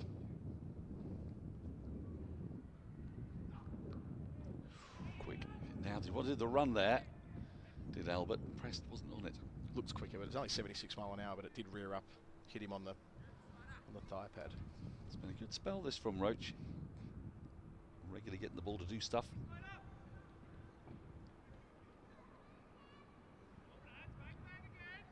Streaky boundary. Single. That's been it. That's over so far. Last ball coming up. How much longer can he continue? Dan Worrell is running up from deep third. Let's see, is it going to be he or is it going to be Fisher again? The other man I saw warming up in that over. No, it's going to be Worrell. And I don't really know what the context was. He might have just been staying warm, but I saw Dan Lawrence doing a few limbering up exercises as well. So yes, I wondered if that was limbering up or it's perishing out here. He's a man and a jumper, isn't he? Used to be Dan Worrell. It's just got a little bit darker in the last 4 or 5 minutes, I would say. Well, it's unusual for Dan Worrell to have 18 overs sent down in an innings at the Oval without claiming a wicket, so you could say he's due. And he'll embrace this challenge, that's for sure. 100th over of the innings coming up. At most a 7-over spell for him.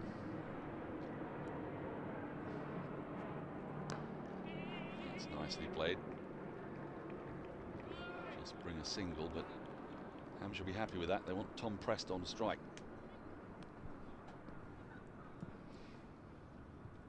I think I was asked a question about Toms. Is it Sussex who have a superfluity of Toms? I had this sent to me as well. I sent it to Samo a couple of nights ago. Is it the most number of Toms or any one Christian name in the same game or team or something like that? Yeah. I did have a look at that actually. So there's 6 Toms in that game. 6 Toms? Yeah. Oh, plays and misses, just Prest. A little bit of a way hoop from Dan Worrell. There's been some 9s back in the day. Jacks, Johns? Johns, 9 Johns, 9 Williams. Mohammeds? 9 Mohammeds. 9 Mohammeds. I'm not sure it qualifies as a Christian name, but the first name certainly. I think that's a fair caveat. But there were definitely some 9s. Some 9s, right. Yep. And as I say, a lot of them were late, 19th century and stuff. Yeah. Oh, and he beats him again. Worrell. Prest's footwork is noticeably more uncertain against Worrell.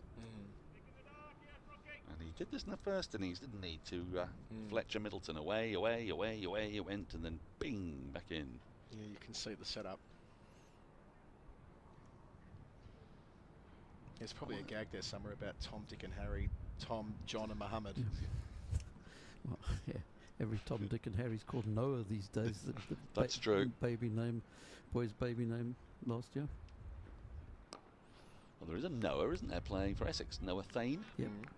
Lots of Ollies about too, isn't there? Oh, again, a superfluity of Ollies. And there's Are you allowed to be called Oliver anymore, or is there a law that you need to be abbreviated to Ollie in 2025? Well, Ollie Rayner was some time ago, so he got the Ollies going early. Well, it's a bloke out there right now. Yeah, there's Ollie Pope. There's Ollie Sykes. Ollie Sykes. On the Surrey staff. Very exciting young player. Got hunted last week in the 2s? Yeah, I saw some footage of that on socials. Yeah. Batted really well. I think he was skippering the 2s. And that's the one that comes back in. He came back into Albert. So it's almost like the set-up ball for Prest, but Prest managed to get off strike. There would have been a time when there were several Alberts in a team. First name of that, not so much these days. Yeah. Is this you done? Well, I've got a decision to make. Do I stay the course, or do I get the tube and catch the end of the game? I don't know what to do here. Yeah, yes, it's a burst water main. That's always works. Burst water main on. Is my wife watching the stream? Road. Probably not. Almost certainly not. She's got kids to look after. End of the over. The 100th over of the innings. There are 12 remaining. There are 85 balls to win. The rate has ticked up above 7. The clouds are encroaching, Colo. Either way, I'm off. It's been a pleasure, Daniel. Enjoy it, Samo. It's your kind of afternoon, I reckon, big fella. It is, yes. I'm hoping to be able to leave before I miss my train as well, so there's that too. Cam Ponsonby is going to have the joy of seeing you through to the end. Oh, he's doing some work, is he, today? Nice to see. Cheers, Colo. It's been great having you alongside us all this week. And the band back together, getting back on the horse. Feels quite dark to me, Cam. Does it feeling darker to you? I'm actually hoping it's going to be as light as possible and we get 12 more overs of fantastic cricket. Well, it's not the hope that I'm thinking of here. I'm just thinking about the reality, because those shadows are becoming more defined, I suppose you might say. No, you are correct, and on the stream you can see as Ben Folkes is just walking away from the camera. You do have those 4 shadows, which is always the telltale sign of when the umpires get a little bit twitchy. Yes, and they were twitchy quite early on day 1, weren't they? Bring an early close to proceedings. We're in the final hour.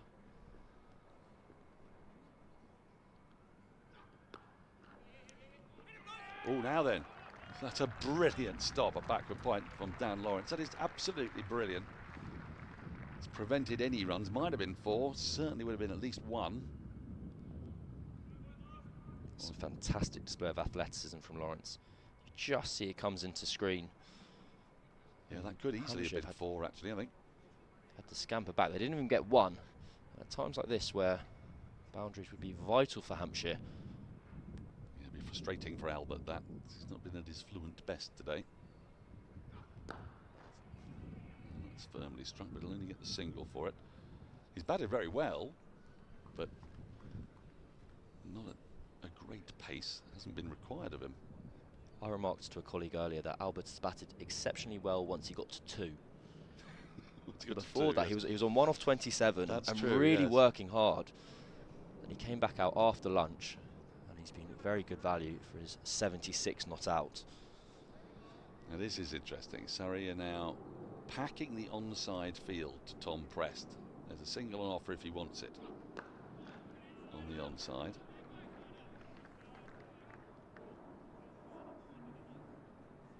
No, they have gone for 3 fielders out on the boundary on that shorter leg side. Roach was still full in that delivery, but I do like this from Surrey. There's a bit of risk reward at play here. If Hampshire get a couple away, they'll be intrigued to try and chase down the total, or they might just make the breakthrough thereafter. Again, Lawrence is very sharp on that, fielding in a key position at backward point, sprawling away to his left. I'm surprised Roach is staying full with those 3 fielders out on the leg side. The field would suggest he's going to go short, but maybe it's a bluff. That's the bluff, isn't it? It's the bluff, and it's famously not the double bluff. Famously Daniel. not the double bluff. I'm not having a double bluff. I'm glad you picked up on my bête noire, one of my bête noires.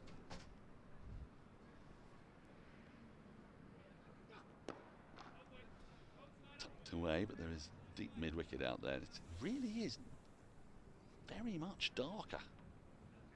You can see all these shadows. Surrey are rushing to get round. Out comes the Megatron. But Martin Sackett says, that'll do me, fine. Thumbs up, it's okay.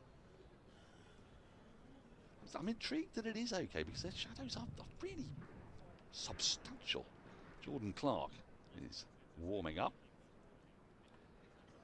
There's going to be a change, you'd think, before long. 11 overs left to be bowled. Dan Worrell's only 1 over into a new spell, is that right? Thank you. Yes. Starting in again.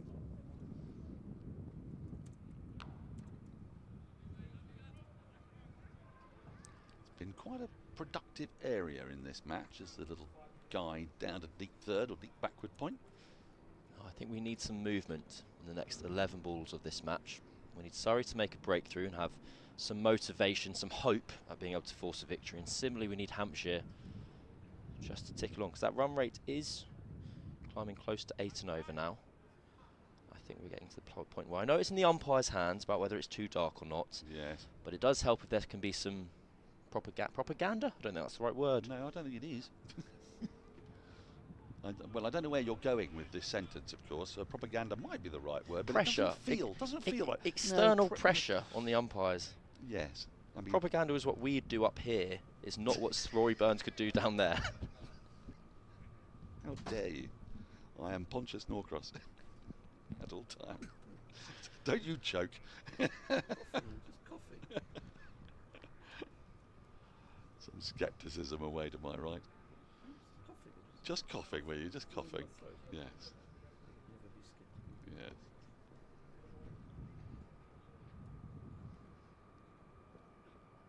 Oh my goodness. Very late on that was Albert. Not quite sure what the shot was. It could easily have gotten inside edge back onto his stumps. Just wonder if Dan Worrell has rolled his fingers back over this one.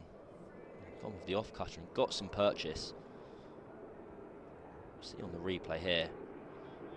Oh, not at all. It's nipped away, but it's nipped away from Albert, but it's still beaten him on the inside edge.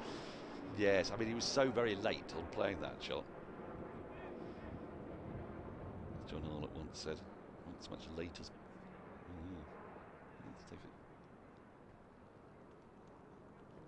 Let's take another look at it shortly. That's nicely guided away, but it'll still only be the single. Frustrating fielder out there for Hampshire. This we might be able to see. Tee up the replay, previous delivery. Just potentially stayed a little bit low on Albert there. Yeah, sometimes you're never quite sure if it has stayed low or whether the action of sticking the bat down on the ground, you know what I mean? That's a sort of classic batter's ooh. But I know what you mean. It didn't carry brilliantly through to folks.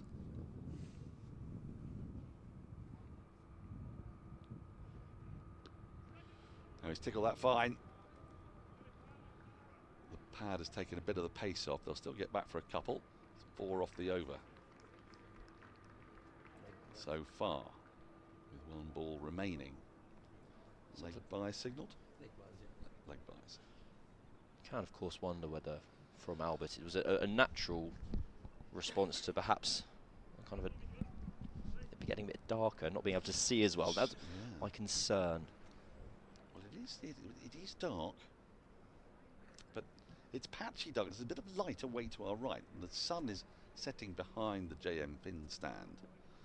So actually you can sometimes get a curious situation where the bad light comes in after you expect it to come in. End of the over. 10 remain, 78 left to win, 5 wickets Surrey need. Because there is light. There's a light-bearing source behind us, away to our right, the opposite side of the pavilion. Right? So the clouds that are above us don't necessarily create the darkness until the clouds move. But umpires are checking. Now he's coming. Oh, this is worrying. If he comes to the other end, this was the end when things went wrong. Off come the bails. On comes the Megatron. I think that means it's okay. And didn't they look happy about it? Well, I don't know. What's he saying?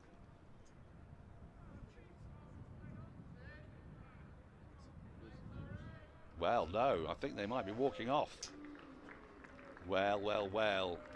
And this could be a problem for this game now, because we can't make up time, can we, on the last day? So any time that's lost now, any overs that are lost now, we also need to keep an eye on the actual time. It's 22, so I don't think Surrey we're ever going to get more than 16 overs in the last hour. So time itself won't be significant so much as the time they're off. So, rough calculation, every 4 minutes or so that's lost, we'll lose an over. Or 1 over, 4 minutes. Beg your pardon. So if they're gone for 10 minutes, that'll be, would they round it up to 3 overs or round down to 2? So 10 minutes would take 3 overs off, and then suddenly 78 to win from 10 overs with 78 to win off 7. So this looks rather concerning for the fate of this game, you would have to say. Well, you'd conclude from kind of Surrey players' high fives and vague handshakes as they are walking off. They have a pretty solid thinking of what this means for the result of this game, and it's frustrating to have what was it was in the process of being a very fine cricket match. It was beautifully teed up. What we've seen is a similar kind of pattern of plays. One of the reasons why a side wants to bowl first at the Oval is that there's the most life and juice in the pitch on that first day, and then they look to score big in the second innings and chase whatever they need on the last day. And it's harder to winkle out those wickets, as we've seen. Surrey's very fine bowling attack have put in 102 overs of toil. They've picked up 2 lower order wickets, night watchers yesterday, and only 3 top order batters. A great knock from Nick Gubbins, 117, 42 from Fletcha Middleton. At times he looked really good. He was pinned by Fisher, one of 3 LBWs to fall. Gubbins himself being the other today, only 2 wickets falling. And then Albert It's 181 balls he's lasted for those 77 runs. Was really watchful.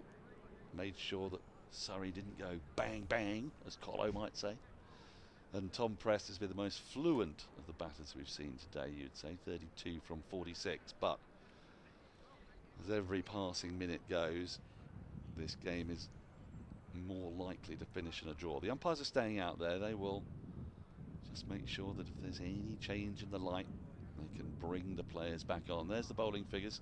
A couple of wickets apiece for Jordan Clark and Matt Fisher, who's bowled really well on his oval debut for Surrey. Roach with the other wicket, 1 for 75. Rare to find Dan Worrell not getting a wicket.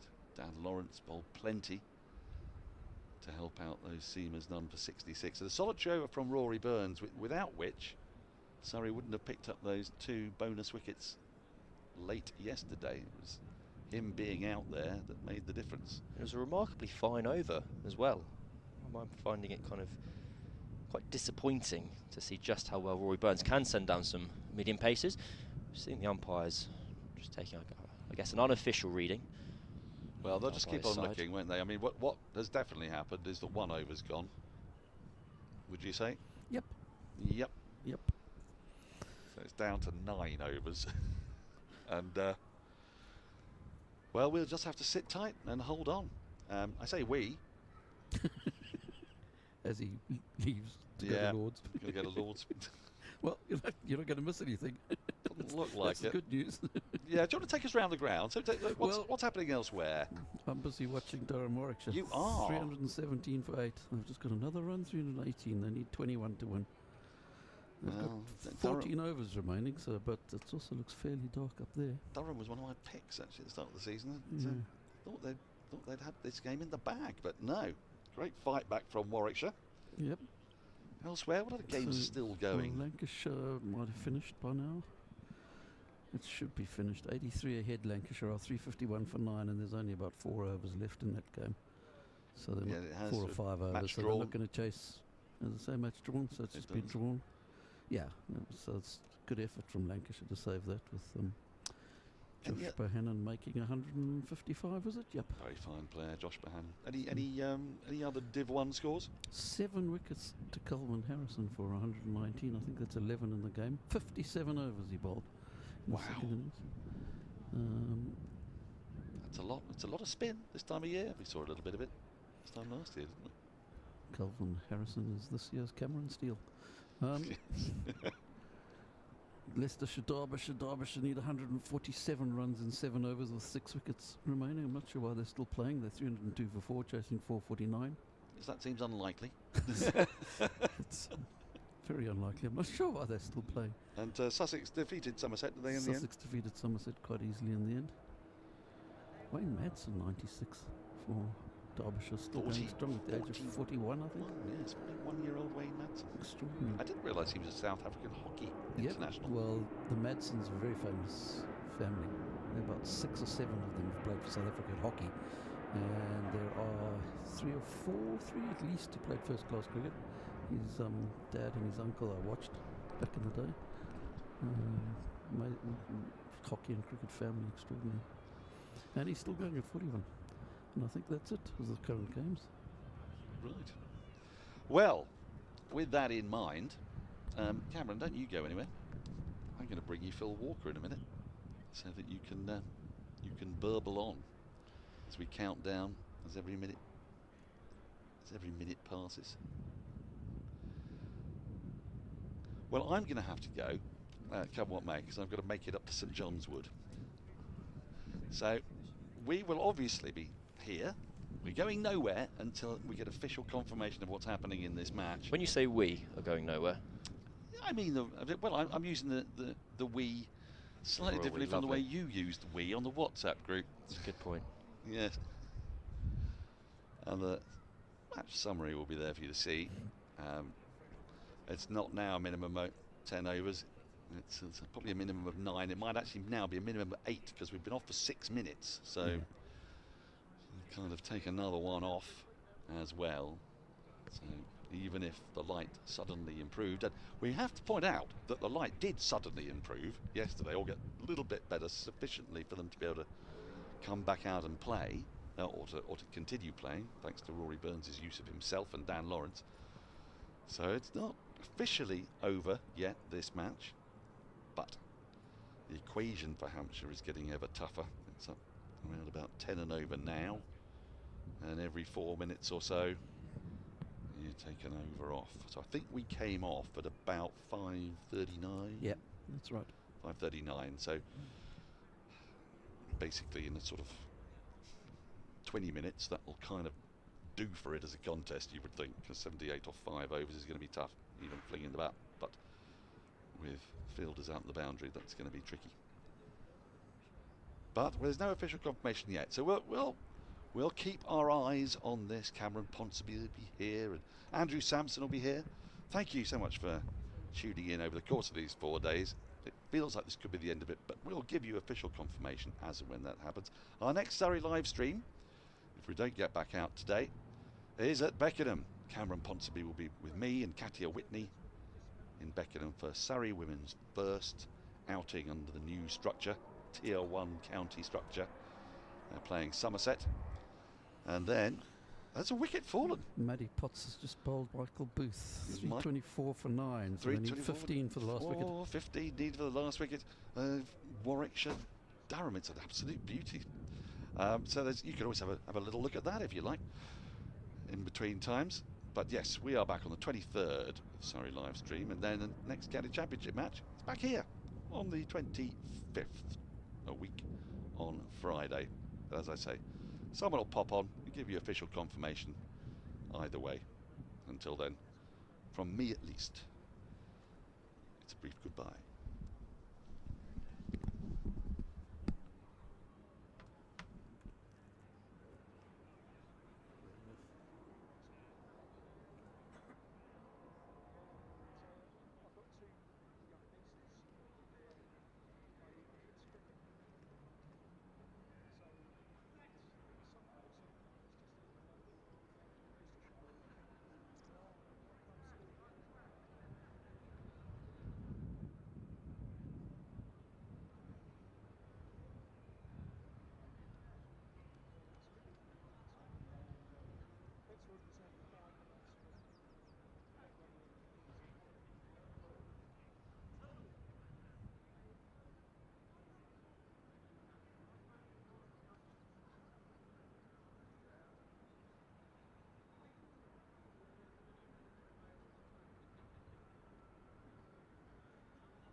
Hello and welcome back to the Kia Oval, where we are going to have some more cricket. We left the field at 17:39. 13 minutes has passed. We suspect we've lost around 5 overs. We're just waiting for confirmation. Realistically, the chances of finding a positive result one way or another for a Surrey or Hampshire win have reduced dramatically. Hampshire still requires 78. But if they've only got 4 or 5 overs to go, and they've got 5 wickets in hand, there's every chance they may throw a bat at a delivery or 2. 7 overs. 7 overs remaining. So, 7 overs remaining, just a smidge over 11 runs and over required. We've seen stranger things happen in various forms of the game. I'm joined once again by Phil Walker. Are you hopeful? No. Of some excitement? I'm afraid not, no. Goodness me. I'm worried we're 2 poor personalities to have together at the moment, because I think we're both equally frustrated the idea that we're not going to finish this match. But have hope, Phil. Have hope. Yeah. I just feel like there's an absence of common sense at times. We are trying our best here to produce something memorable and special and watchable. And we had interesting simmering final session, and now, well, you never know, we might see something spectacular and we can move on, and it can all be forgotten for a night or two. But I feel like the people who have been following this on the streams and in the ground and around the world, I can't help feeling like we've been slightly sawn off. Still, 7 overs to go, 78 to win. The players are back out there.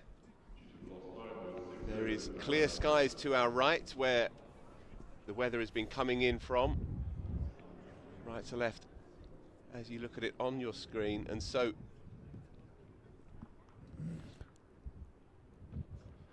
and because we took a few minutes to get out there, we've lost another over. So it's now 6 overs to go, 78 needed.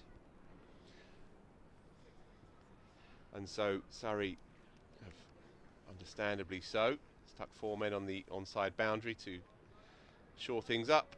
And there's a fine-ish deep third and a square boundary rider on the offside. No slips, no gully.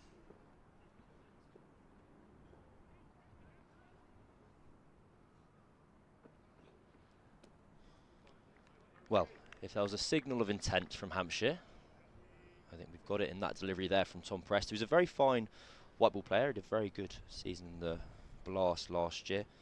Averaged just under 30, striking them at 135. But in terms of shots I didn't want to see at this time, the leave was one of them. And they're now having a chat, shaking hands, and there we go. Both teams figured that they couldn't get a result, which was known before they walked out there. We see a farcical delivery, 2 of them in fact. They won't live on. And so a general sense of anticlimax is hard to ignore at this particular juncture, Cameron. But I guess the bigger picture, when the dust settles, in no doubt the evening sunshine, will be a very, very hard-fought draw. And from Hampshire's perspective, well, as they head back to the south coast this evening, they'll be feeling like there was a golden opportunity at one point, I would say today, to really press home an unlikely advantage. If you take yourself back to halfway through day 2, they were staring down the barrel a little bit. Their tail wagged sufficiently well, but even at the halfway point, it was looking like a long haul to get anything out of this game. Surrey, of course, almost impregnable here at Fortress Oval, and so Hampshire can think of a job well done. Surrey can be philosophical that they've come up now twice this year already against a reasonably unresponsive pitch. It was a flat one at Chelmsford last week, and this one here lost a bit of life towards the end and made Winkling out 10 wickets at a hard hard job for them on the final day. And so as they drift off for the final time, having shaken hands, Hampshire 300 for 5, tantalisingly close to being in a position to have a final dart. And Surrey will also feel that had one or two chances gone to hand and a number of playing and missing across the afternoon thrown up something more profitable for them, that they could have also been forcing a win. As it is, points will be shared.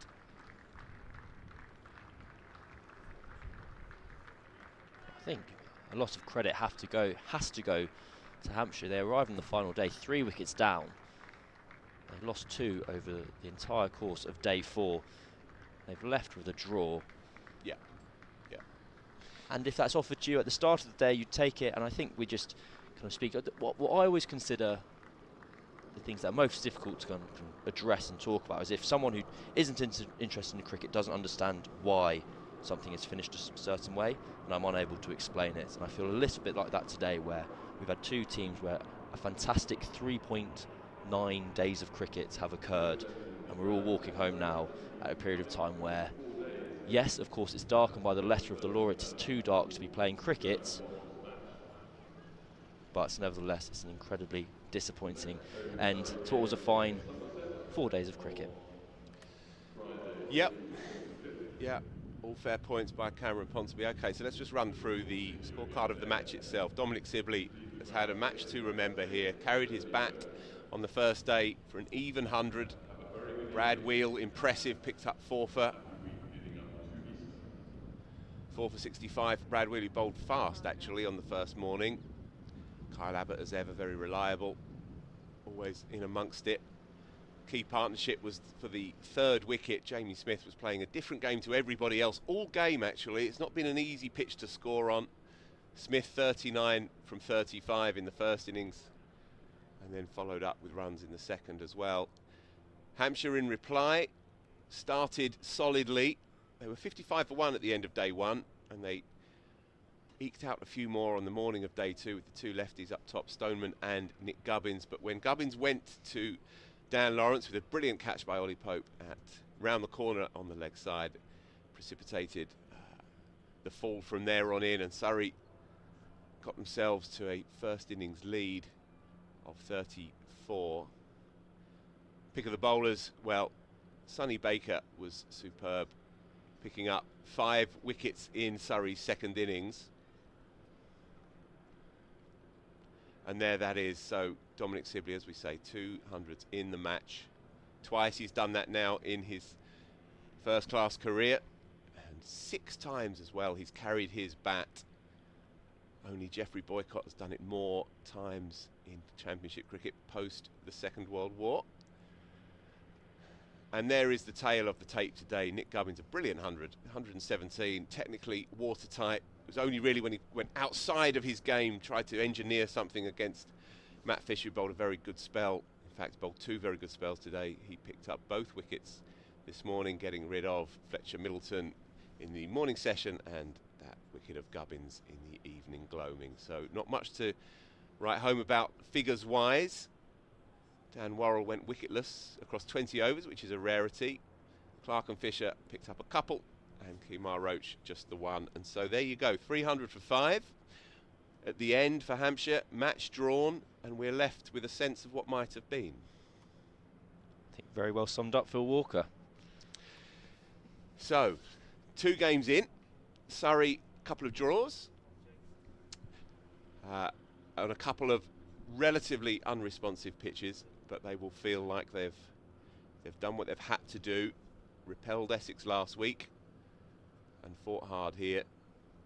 Hampshire picked up a win last week against Yorkshire even, and fought tooth and nail to be pretty satisfied, I would say, to be walking away with parity in this one.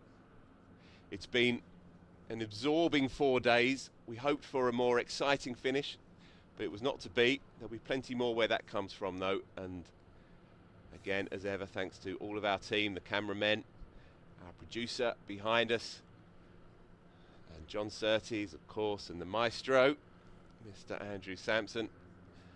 And Cameron and myself and all our team, it's good night from the Kia Oval.